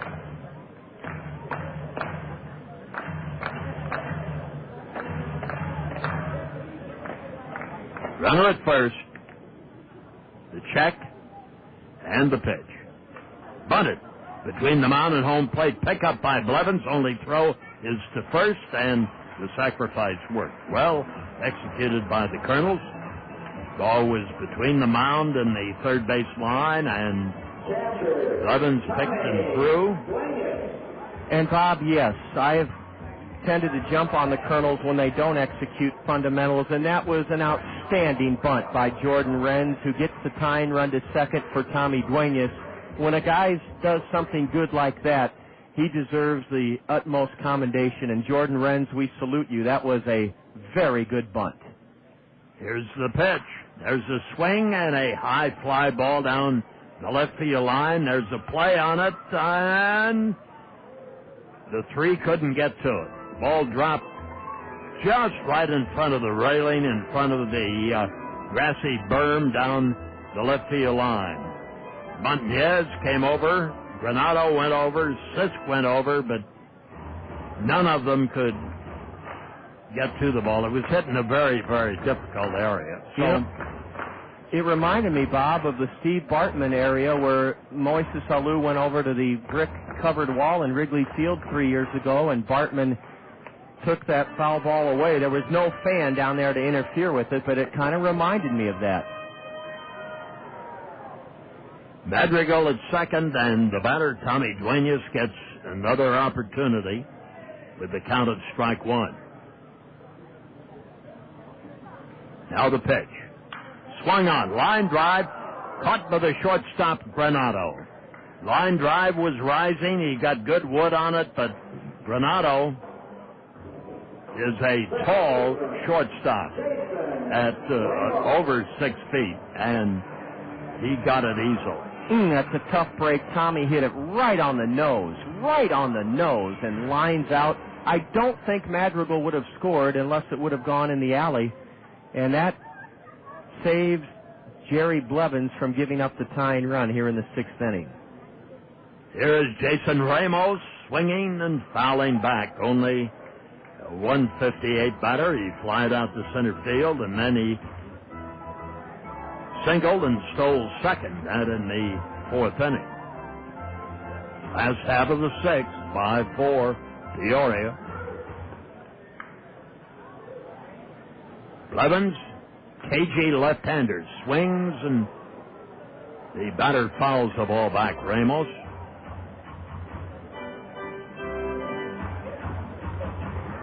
Blevins at 6'6", but he hunches his shoulders over before he throws. He kind of looks like the mad magician out there.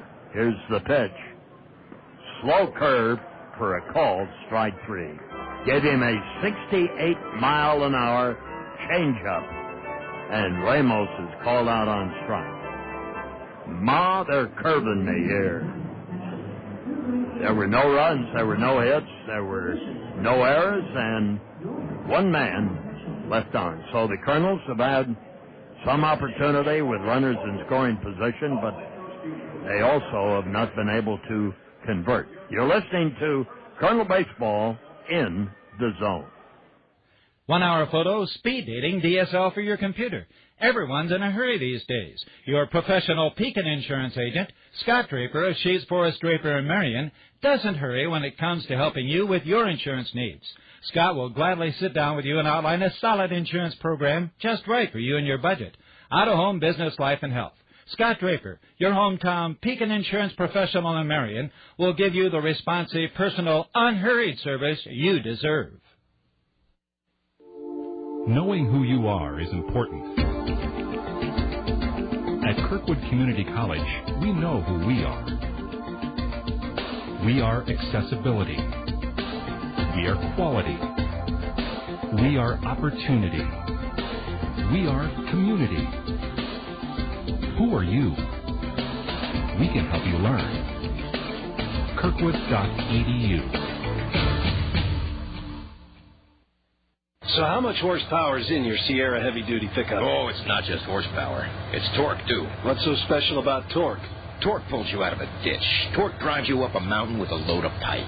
Torque calls your wife to tell her you'll be late because you and Torque are busy ripping stumps out of the ground. Wow, Torque sounds great. Yeah, I think you and Torque would hit it off. The Sierra Heavy Duty with 605 pound-feet of torque. No matter how you use your GMC truck, we engineer them all to the highest standard. Professional grade. Torque number available when equipped with Duramax engine and Allison transmission. the first Colonel pitcher in the nightcap of this doubleheader to set the side down in order. He did it in the top of the 6th inning, and his first pitch is a fastball high to the cleanup man, Luis Montañez. Montañez has walked 3 times in a row, and now he pops one in the air foul. Tommy Duenas could not find it, and now he does, and he overruns it. Well, that play was out of sync from the beginning. Tommy Duenas couldn't find the ball in the shadows being cast by the grandstand roof. It should have been caught, but in Tommy's defense, nobody really helped him enough for him to get to it. When he did get back, he overran it, and it's strike 1 to Montañez. He should be out, but Tommy just couldn't find it, and as I said, I think his teammates let him down a little bit. Chris Waters with the 1-1. He drops a curveball over but low for ball 2. Chris Waters is now set down 6 straight Peoria batters. We're in the top of the 6th inning, in the top of the 7th, rather. The Kernels trail 5-4. They won the opener 4-3. A high drive to deep left, way back at the wall, and it's going to leave the park for a home run. So Montañez has walked 3 times, and now he belts a very devastating home run leading off the 7th that gives Peoria a 2-run lead. The Chiefs now are on top 6-4. It's Luis Montañez belting, I believe, his 9th home run of the year. That's right, and he's 42nd run driven in, so 306 hitter, and he got all of that pitch. Whew, he sent it soaring over the Trivision signs in left center. Toussaint went back, but had to look up agonizingly as it sailed out of here. And Peoria leads it by a pair now. They've out-hit us 10-7 in the second game. So that does erase a fine relief performance by Chris Waters. He gives up his first run of the day. Ball 1 is outside to Granado. Now Anthony swings hard and misses. Strike 2. Want to remind you that Jessica Ferguson, our director of suites, has a few prime dates remaining for you to say thanks to the people most important to you, your employees, your customers and clients, your friends, by renting a suite, a diamond suite. You can literally enjoy the suite life here at the ballpark by calling Jessica Ferguson of our staff at 896-7608. 896-7608. The suites hold up to 20 people. The food is gourmet style. A ground ball bashed past the diving third baseman Nate Sutton. It's a base hit for Anthony Granado, and the hits are starting to pile up now for the Chiefs. That's their 11th of the second game, and Granado's first. A valiant effort by Sutton as he dove to his left at third, but it was a base hit into left for Anthony Granado. The suites include 12 seats on the outside that hang down, and then 8 on the inside. It's a climate-controlled luxury experience that your clients, friends, family, employees will cherish for a long time if you treat them to the sweet life by renting a Colonel Diamond suite here at the ballpark. Call Jessica Ferguson, 896-7608. And now Nick Green is back on his feet in the Colonel right field bullpen. That's how desperately Bobby Magallanes wants to keep this a 2-run game. A throw to first, and Granado's back safely. Bob, you used to have to do these doubleheaders home and away, and I don't use the word have. That sounds like it's an imposition. You did the doubleheaders on your own, and I love doubleheaders. The only harrowing part of a doubleheader is getting those lineups in the book between games, but we teamed up this afternoon thanks to Todd Brummelkamp and Julia Jansen, and we got her done. That was the worst thing. Absolutely. You had to go down to the dugout and get one lineup, then go across, get the other lineup. It's a challenge. Yes, it was. But we've had a lot of fun here this afternoon and this evening. The Kernels won the opener 4-3, down in the nightcap 6-4, but hanging tough, trying to keep the Chiefs from scoring more here in the 7th. There goes the runner, Granado, and a tap up the middle, deflected off the glove of Waters. Casilla has it, steps on second and fires to first. He didn't get the guy at second. Okay, he was safe at second, and boy, that would have been some spectacular double play. I thought that he beat the runner Yeah, he was. His foot, he never was able to get to the bag. Okay, Granado was running on the pitch, which would have made it even a more magnificent double play. It's not a double play. Granado stays out of a double play, but Waters did get a glove on it, so it's a 1-6-3, pitcher to shortstop, first base out, and Granado's at second in scoring position as Drew Larson swings and misses, strike one.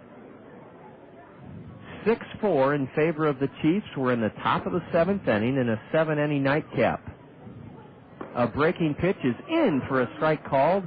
I told you I'd check on our three-game series at O'Brien Field. In all three games, according to our colleague Nate, the voice of the Chiefs, are 7 o'clock starts, Monday, Tuesday, and Wednesday nights. The 0-2. Outside, Waters reached back for a little extra on that pitch and missed with it. Well, that's what you need is a tour of downtown Peoria. It is a terrific city. A changeup and a swing and a miss. Larson down on strikes.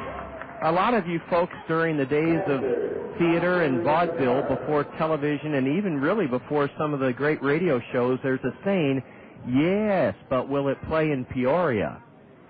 And from what I gather, Bob, that really means that if it is a hit in the middle of Illinois where you're not going to fool anybody, a chop to third, and Nate Sutton's long throw retires Oscar Bernard. And a leadoff homer is all the Chiefs get, but it's a big home run by Luis Montiez. One run on 2 hits in the seventh for the Chiefs. There were no Colonel errors.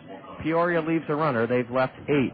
We'll pick up our thoughts about that old phrase, yes, but will it play in Peoria, when the Kernels try to rally against Peoria in the home half of the seventh inning. It's been a long day and evening of baseball, a lot of fun. The Kernels won the opener 4-3, and as we go to the bottom of the seventh in Game 2, the Kernels trail the Chiefs 6-4, and you're tuned to Colonel Baseball in the Zone. Does this sound familiar? Let the dog out. Start the coffee. Hop in the shower. Ask yourself why you stayed up so late. Again. Look for that clean shirt. Get dressed. Make sure your socks match. Take a couple aspirin. Pick up the Gazette. Read In the Know for a quick look at the top local and national news. Look at your watch. Chug your coffee. Grab the Gazette as you run out the door. Hey, join the club. That's how a lot of us live today. 2 speeds. Fast and way too fast. Fortunately, the Gazette's ready when you are. At home or at work, during breakfast, or with lunch in the park. Get the news, sports, and entertaining information you need to keep pace. You want to know what's happening? Check out the Gazette every Thursday to know where to go. From live music to movies to great deals on drinks and meals, the Gazette Weekend section is your place to go. The Gazette. Now you know. Looking for a deal on Hahn office furniture or metal shelving? Look no further than Welter Storage for your office and storage needs. We have new and used office furniture, including Hahn, one of the world's largest manufacturers of quality, innovative office furniture. We have hundreds of brand-name desks, files, and partitioned workstations, all in our showroom. Welter Storage Equipment, featuring Hahn office furniture, with 4 locations to serve you in Monticello, Cedar Rapids, Dubuque, and Des Moines. The Kernels will try to rally to sweep this doubleheader. They trail 6-4, but the good news is they have the top of the order up to face lefty Jerry Blevins, a 1-5 record, 11 saves though. Jerry walked the first man he faced in the 6th inning on 4 pitches.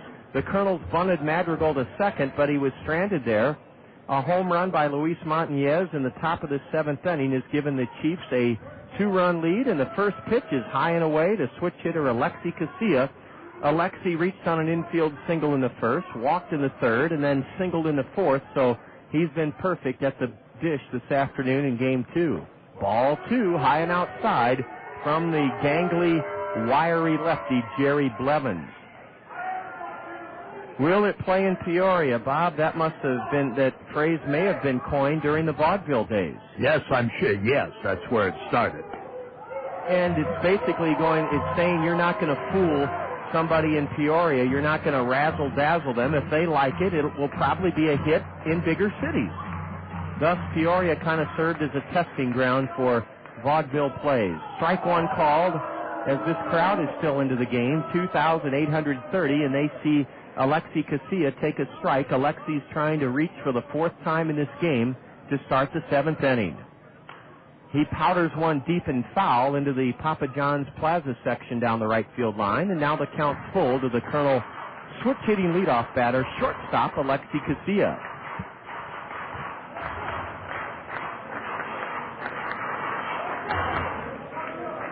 The outfield plays Casilla straight away.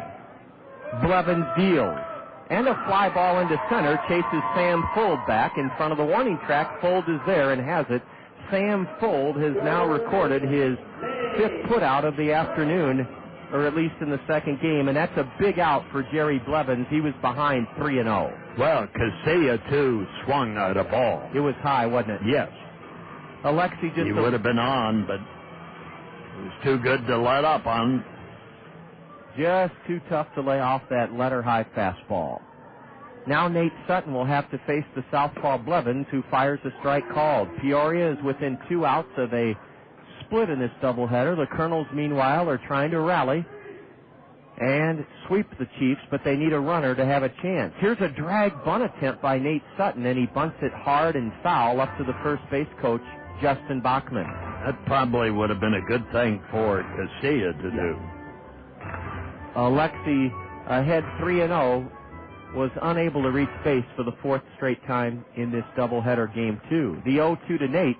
Swing and a miss, and Nate looked overmatched by the lefty Jerry Blevins, and suddenly there are 2 out here in the Colonels' seventh inning. 6-4 Chiefs. They've out-hit the Colonels 11-7, and Peoria has made 3 errors. Blevins is trying to save it for Walt Nolan. Well, another thing, too, about Blevins being a left-hander, he faces 2 left-handed hitters here. That's right, and he gets ahead of Josh LeBlanc, the left-handed batter, for a strike. The Colonel pitcher of record is Jamie Douglas. The 0-1. Strike 2 called, and Jerry Blevins is making it look very, very easy here in the ninth inning, protecting a lead of 6-4. Well, old Bones has it rolling here. Yes, he does. And he misses with the 0-2 pitch outside. 6-4 Peoria. They're trying to gain a split not only in the doubleheader, but in the 4-game series, which will continue as part of a 7-game marathon series tomorrow night at O'Brien Field. A swing and a tip foul, and it's held by the catcher, and Peoria wins the second game. I don't think they know they've won it yet. They're reacting slowly, but they have won it 6-4. Josh LeBlanc is gone on strikes as he tipped it into the mid of the catcher, Oscar Bernard, and the Colonels go down without much of a fight in the bottom of the seventh inning. 1-2-3, nothing across. Jerry Blevins notches his 12th save of the year and gives right-hander Walt Nolan his 6th win of the year, and Peoria and the Colonels split this doubleheader. The Colonels winning 4-3, and the Chiefs taking the nightcap 6-4. Totals, highlights, and more coming your way next on the Colonel Curtain Call. This is Colonel Baseball in the Zone. This is The Herd with Colin Cowherd. Let me tell you what was Army-Navy, not relevant. What is today? Conference championship game. What was men's tennis. What is women's tennis. What was your son was a good Little League. What is your daughter is now more athletic than your son at 6 years old and on. What was quirky? Wide World of Sports. What is quirky? The X Games. What was Network Game of the Week? What is DirecTV Sunday Ticket? What was heavyweight boxing. What is smaller guys? He used to keep score at games. That was what was. Guess what? What is outfield restaurants and interactive ballpark games? I'm not saying you can't love what was, but understand what is, because often what is now is the same as what was guy thought was innovative and cool 30 years ago. But now, suddenly, he's above it and thinks it's stupid and irrelevant. Don't be left out of the herd. Only on ESPN Radio. It's time for the Colonel's Curtain Call, right here on The Zone, ESPN Radio, 1600 AM. with a recap of all the action, the State Farm Major League scoreboard, plus a look ahead to the next Kernels game. Let's rejoin the voice of the Kernels, the one, the only John Rogers, here on The Zone, ESPN Radio, 1600 AM. And with Hall of Fame sportscaster Bob Brooks, I am John Rogers, and we are going to tell you about a doubleheader split between the Kernels and Peoria Chiefs. The Kernels won the first game 4-3 behind a terrific pitching performance by starter Michel Simard and 3 RBIs from Jordan Renz. The nightcap, the Kernels erased a Peoria 2-0 lead with a 3-run fourth inning, but the Kernel bullpen wasn't quite strong enough in Game 2 to keep that lead, and Bob, the Kernels have to settle for a split. You said earlier in the nightcap this has been a highly entertaining series that will continue in the heart of Illinois tomorrow evening. Well, the Cedar Rapids Kernels have shown, at least at the start of the second half of the Midwest League season, that they can be competitive. They should have won this series something like 3-1, but they also suffered a bad break last night in that rainout. And when you not only lose the crowd, and a big crowd was expected, maybe more than 4,000, you also lose a chance to keep your progression going and to win a game and then follow it up and win another game. The heavy percentage is that baseball doubleheaders, no matter whether they're major league or minor league, no matter how you figure it, no matter who's playing, they're split. Really, the best you get out of a doubleheader is usually a split, certainly a majority of the time, and that was the story today. The Kernels, though, did get some pretty good pitching out of the bullpen. They got a sensational performance out of Simard in the first game and won that one 4-3, as they got 9 hits, and they also had a 2-run homer in that first game that was important for Jordan Renz, plus he had a double.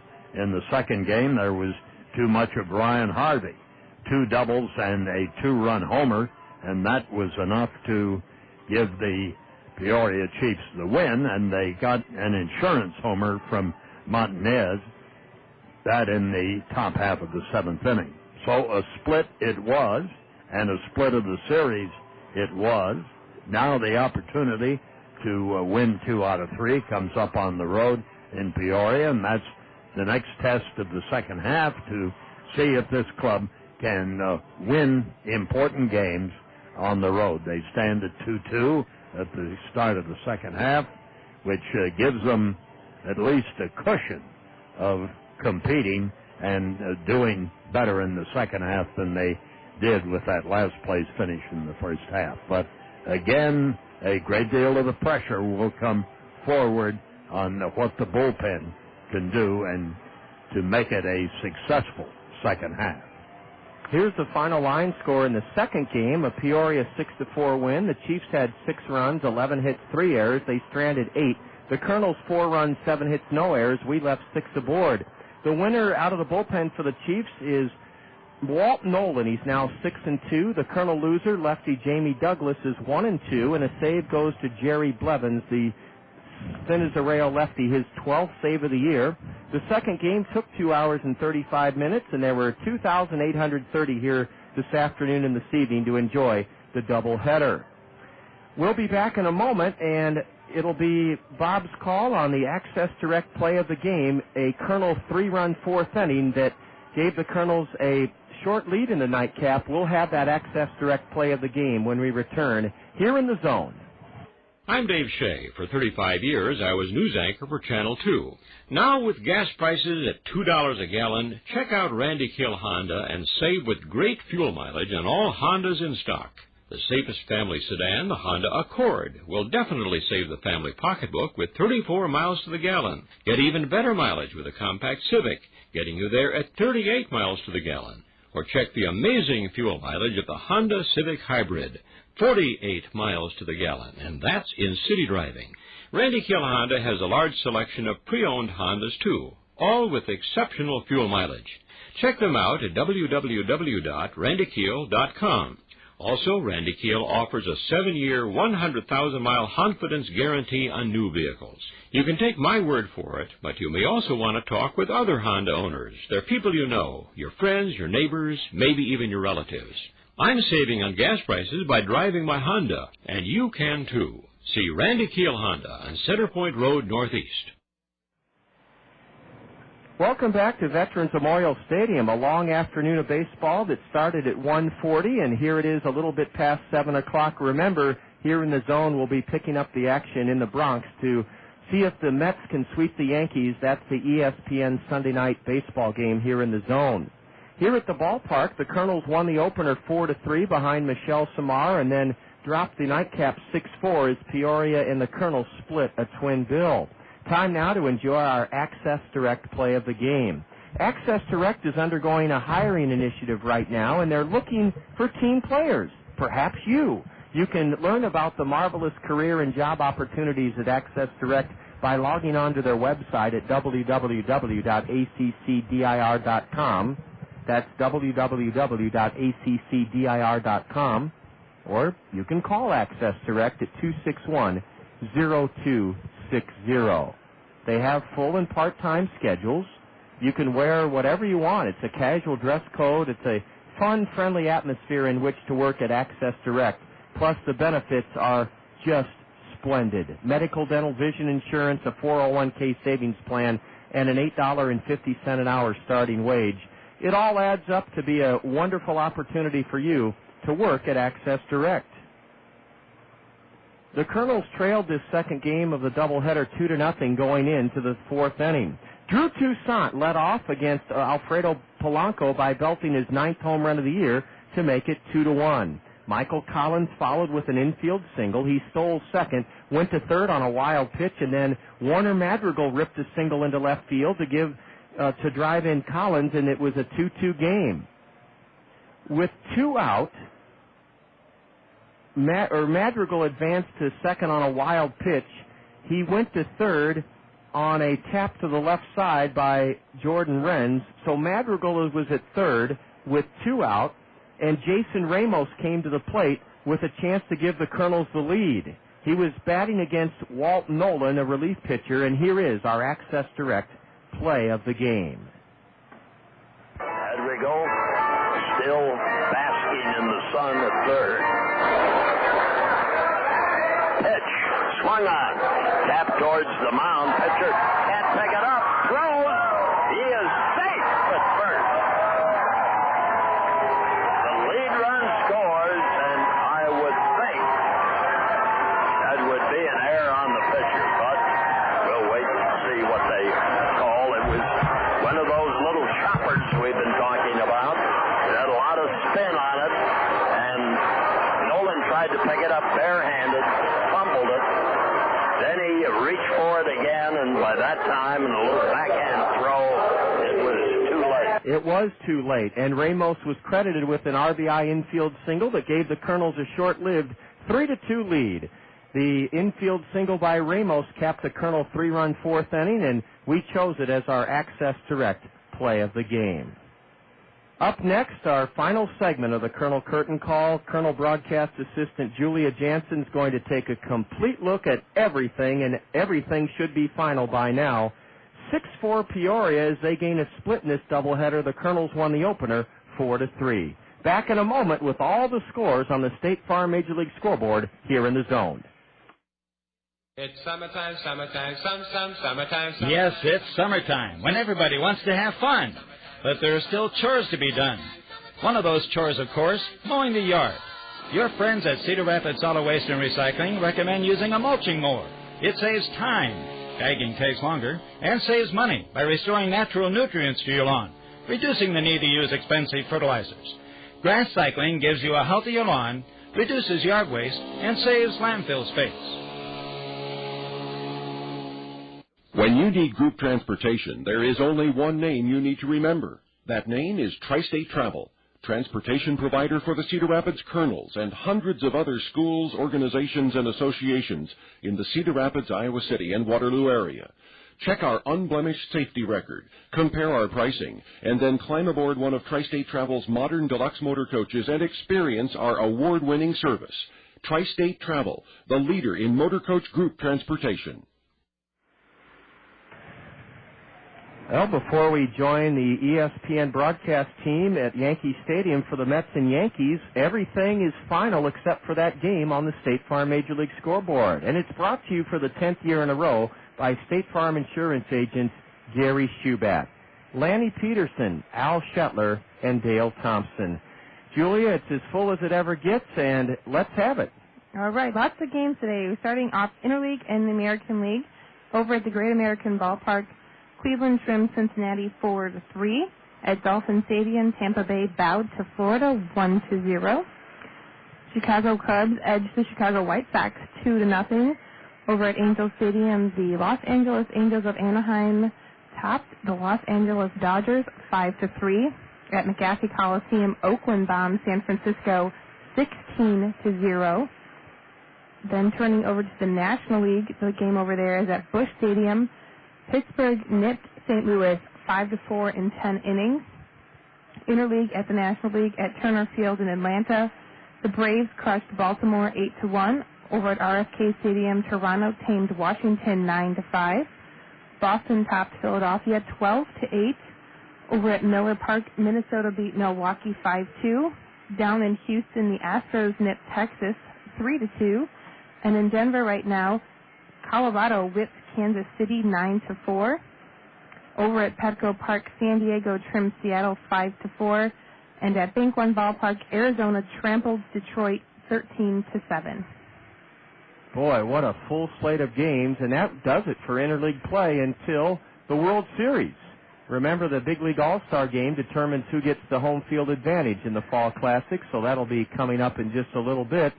Julia Jansen, Colonel Broadcast Assistant, thank you so much. Now, Julia, if you do make it over to Peoria in the middle of the week, are you going to take a cruise on your uncle's Harley-Davidson? Well, my uncle that has the Harley doesn't live in Peoria. Oh, okay. I thought he did. No, but that would be nice. Yes, it would. It was a nice day for baseball here this afternoon, and not only want to thank Hall of Fame sportscaster Bob Brooks and Julia for all of their great work this afternoon, but also Jake Lentz, our in-studio engineer. Jake has been with us all afternoon, and he'll be ready to send us out to Gotham, New York City, for the Mets and Yankees in just a moment. Thanks to everyone who was a part of this fabulous kickoff to the second half of the season, a split between the Kernels and the Peoria Chiefs today, and in this 7-game marathon series, each club has won 2. For Bob Brooks, broadcast assistant Julia Jansen, I'm John Rogers, wishing you a wonderful rest of your Sunday evening. We'll kick it off. We'll resume this series in the land of Lincoln in the heart of Illinois on the banks of the Illinois River tomorrow evening. South Slope Communications triple play show time, 6:40. First pitch from O'Brien Field, 7 o'clock. 4-3 Kernels, 6-4 Chiefs, and so long from Veterans Memorial Stadium. This has been Colonel Baseball in the Zone. This has been a special sports presentation from The Zone, ESPN Radio, 1600 AM, Cedar Rapids. Now back to our regularly scheduled ESPN programming already in progress.